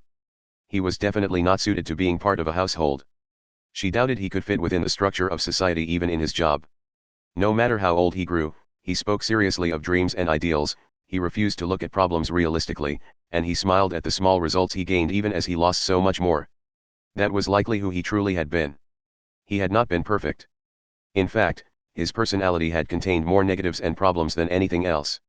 While young, Kyomokawa had just so happened to see the lovely side of him. However, she did not feel disappointed. In fact, even if it was all over, she felt fortunate to have seen a human side of him that was closer to his true self. She no longer distorted her view of him or deified him. She could now speak properly about this man who had been lost. "I'll stay with you." Kyomokawa walked alongside that man while holding that unconscious pregnant woman in her arms. "I have no choice, so I'll stay with you. Just like leaving flowers by a grave, this is nothing more than self-satisfaction, but what's wrong with one person being led around by this awkward will? I will not stop you anymore. Just like in Baggage City, you will probably wear away every last piece of your body to achieve your goal, but I will watch over you as you do so." That man gave no response. NT index V08381.png. She knew he would not. So. This was a living human replying to a will. It was no different from speaking to a grave. So. But. Kyomokawa did not think it was meaningless. Just because those words would not reach anyone's ears and just because science could not prove her actions would accomplish anything, this was not something one could make light of. Once you see the selfishness through until you cannot move a finger, you truly lose your human form, and you face true death as nothing but a pile of flesh, then we can return to our city. Below that chilly November sky, a certain girl was able to stand next to a certain man after several years had passed. In that instant, she accepted the death of someone she cared about. That was an instant anyone had to overcome at some point. Epilogue, Lance. Lance_of_Gungnir. Birdway guided the rubber military boat through the steam covering Tokyo Bay.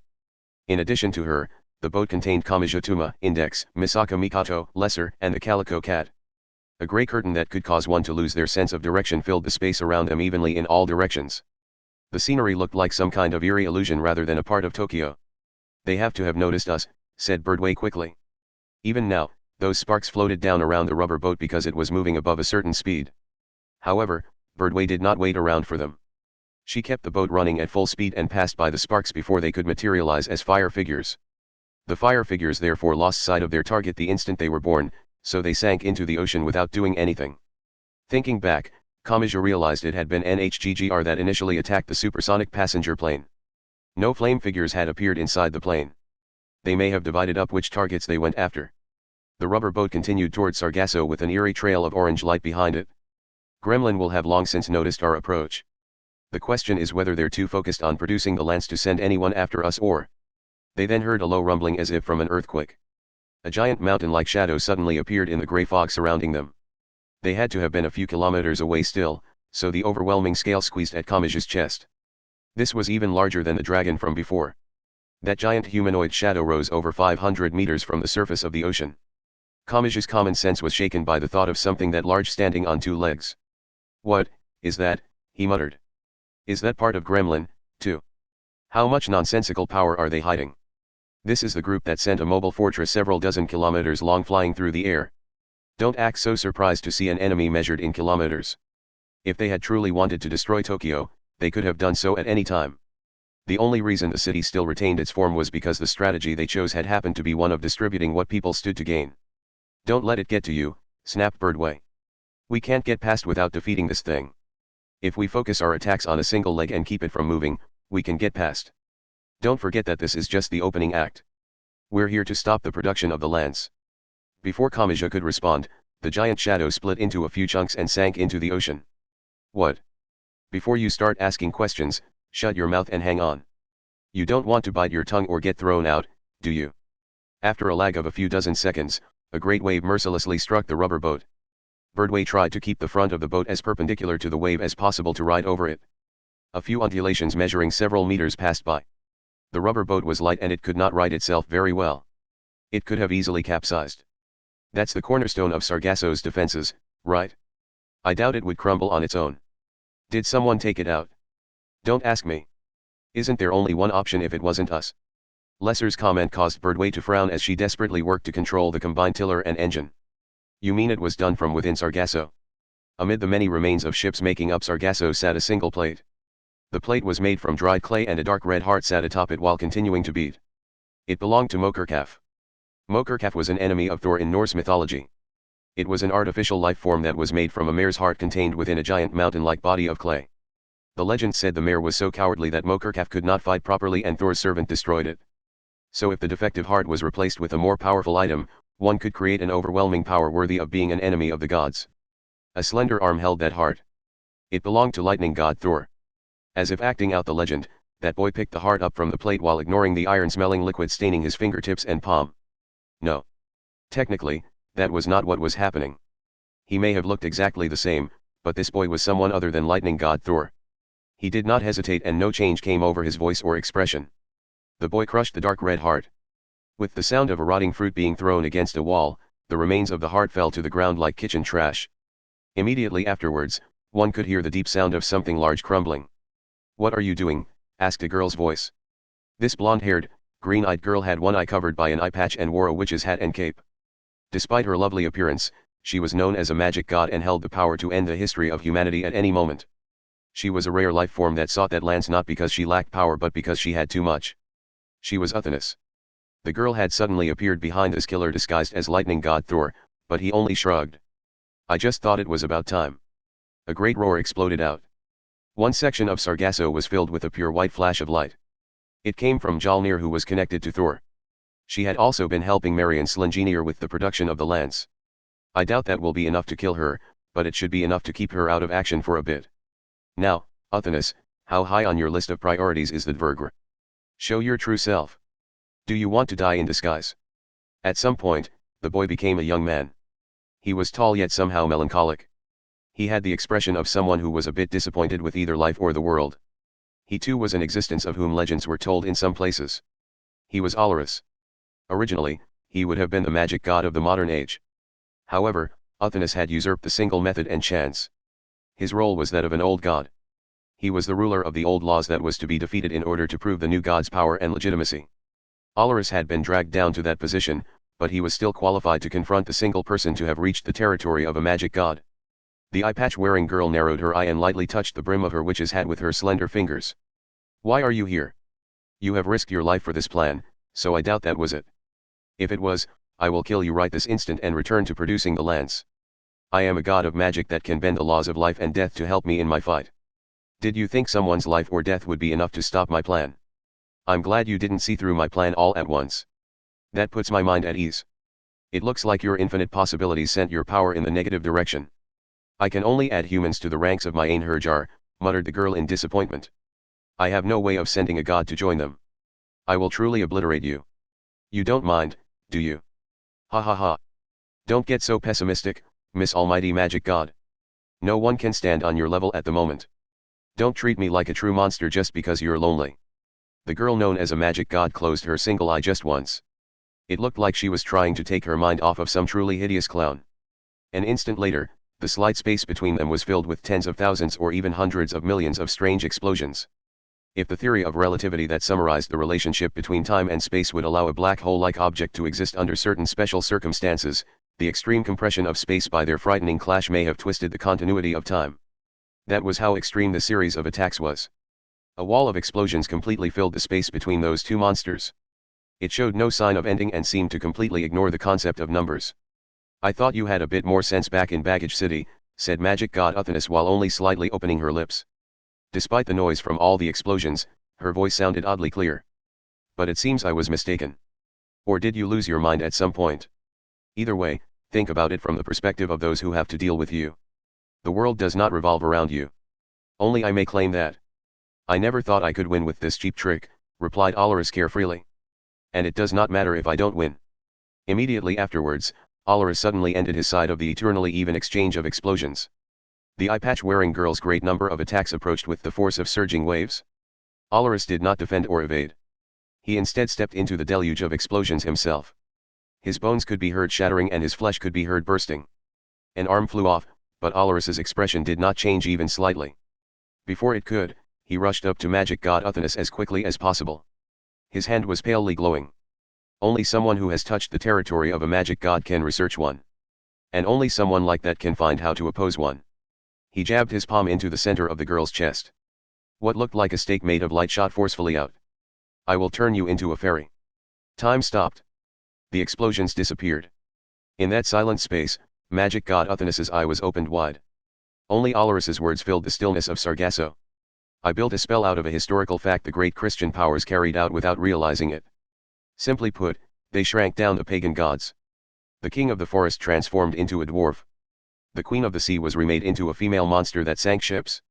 The god that is hit by this spell will be dragged down from the territory of a magic god and forcibly returned to the territory of a human. One theory said the gods of the many old religions that conflicted with Christianity were reclassified as evil gods who fell under the category of demons. Those became clear enemies, but there were others that had been remade into beings that lived alongside mankind. In other words, fairies. These small neighbors were frightening beings that kidnapped people and ate their insides, but they would also help with one's job or housework if certain conditions were met.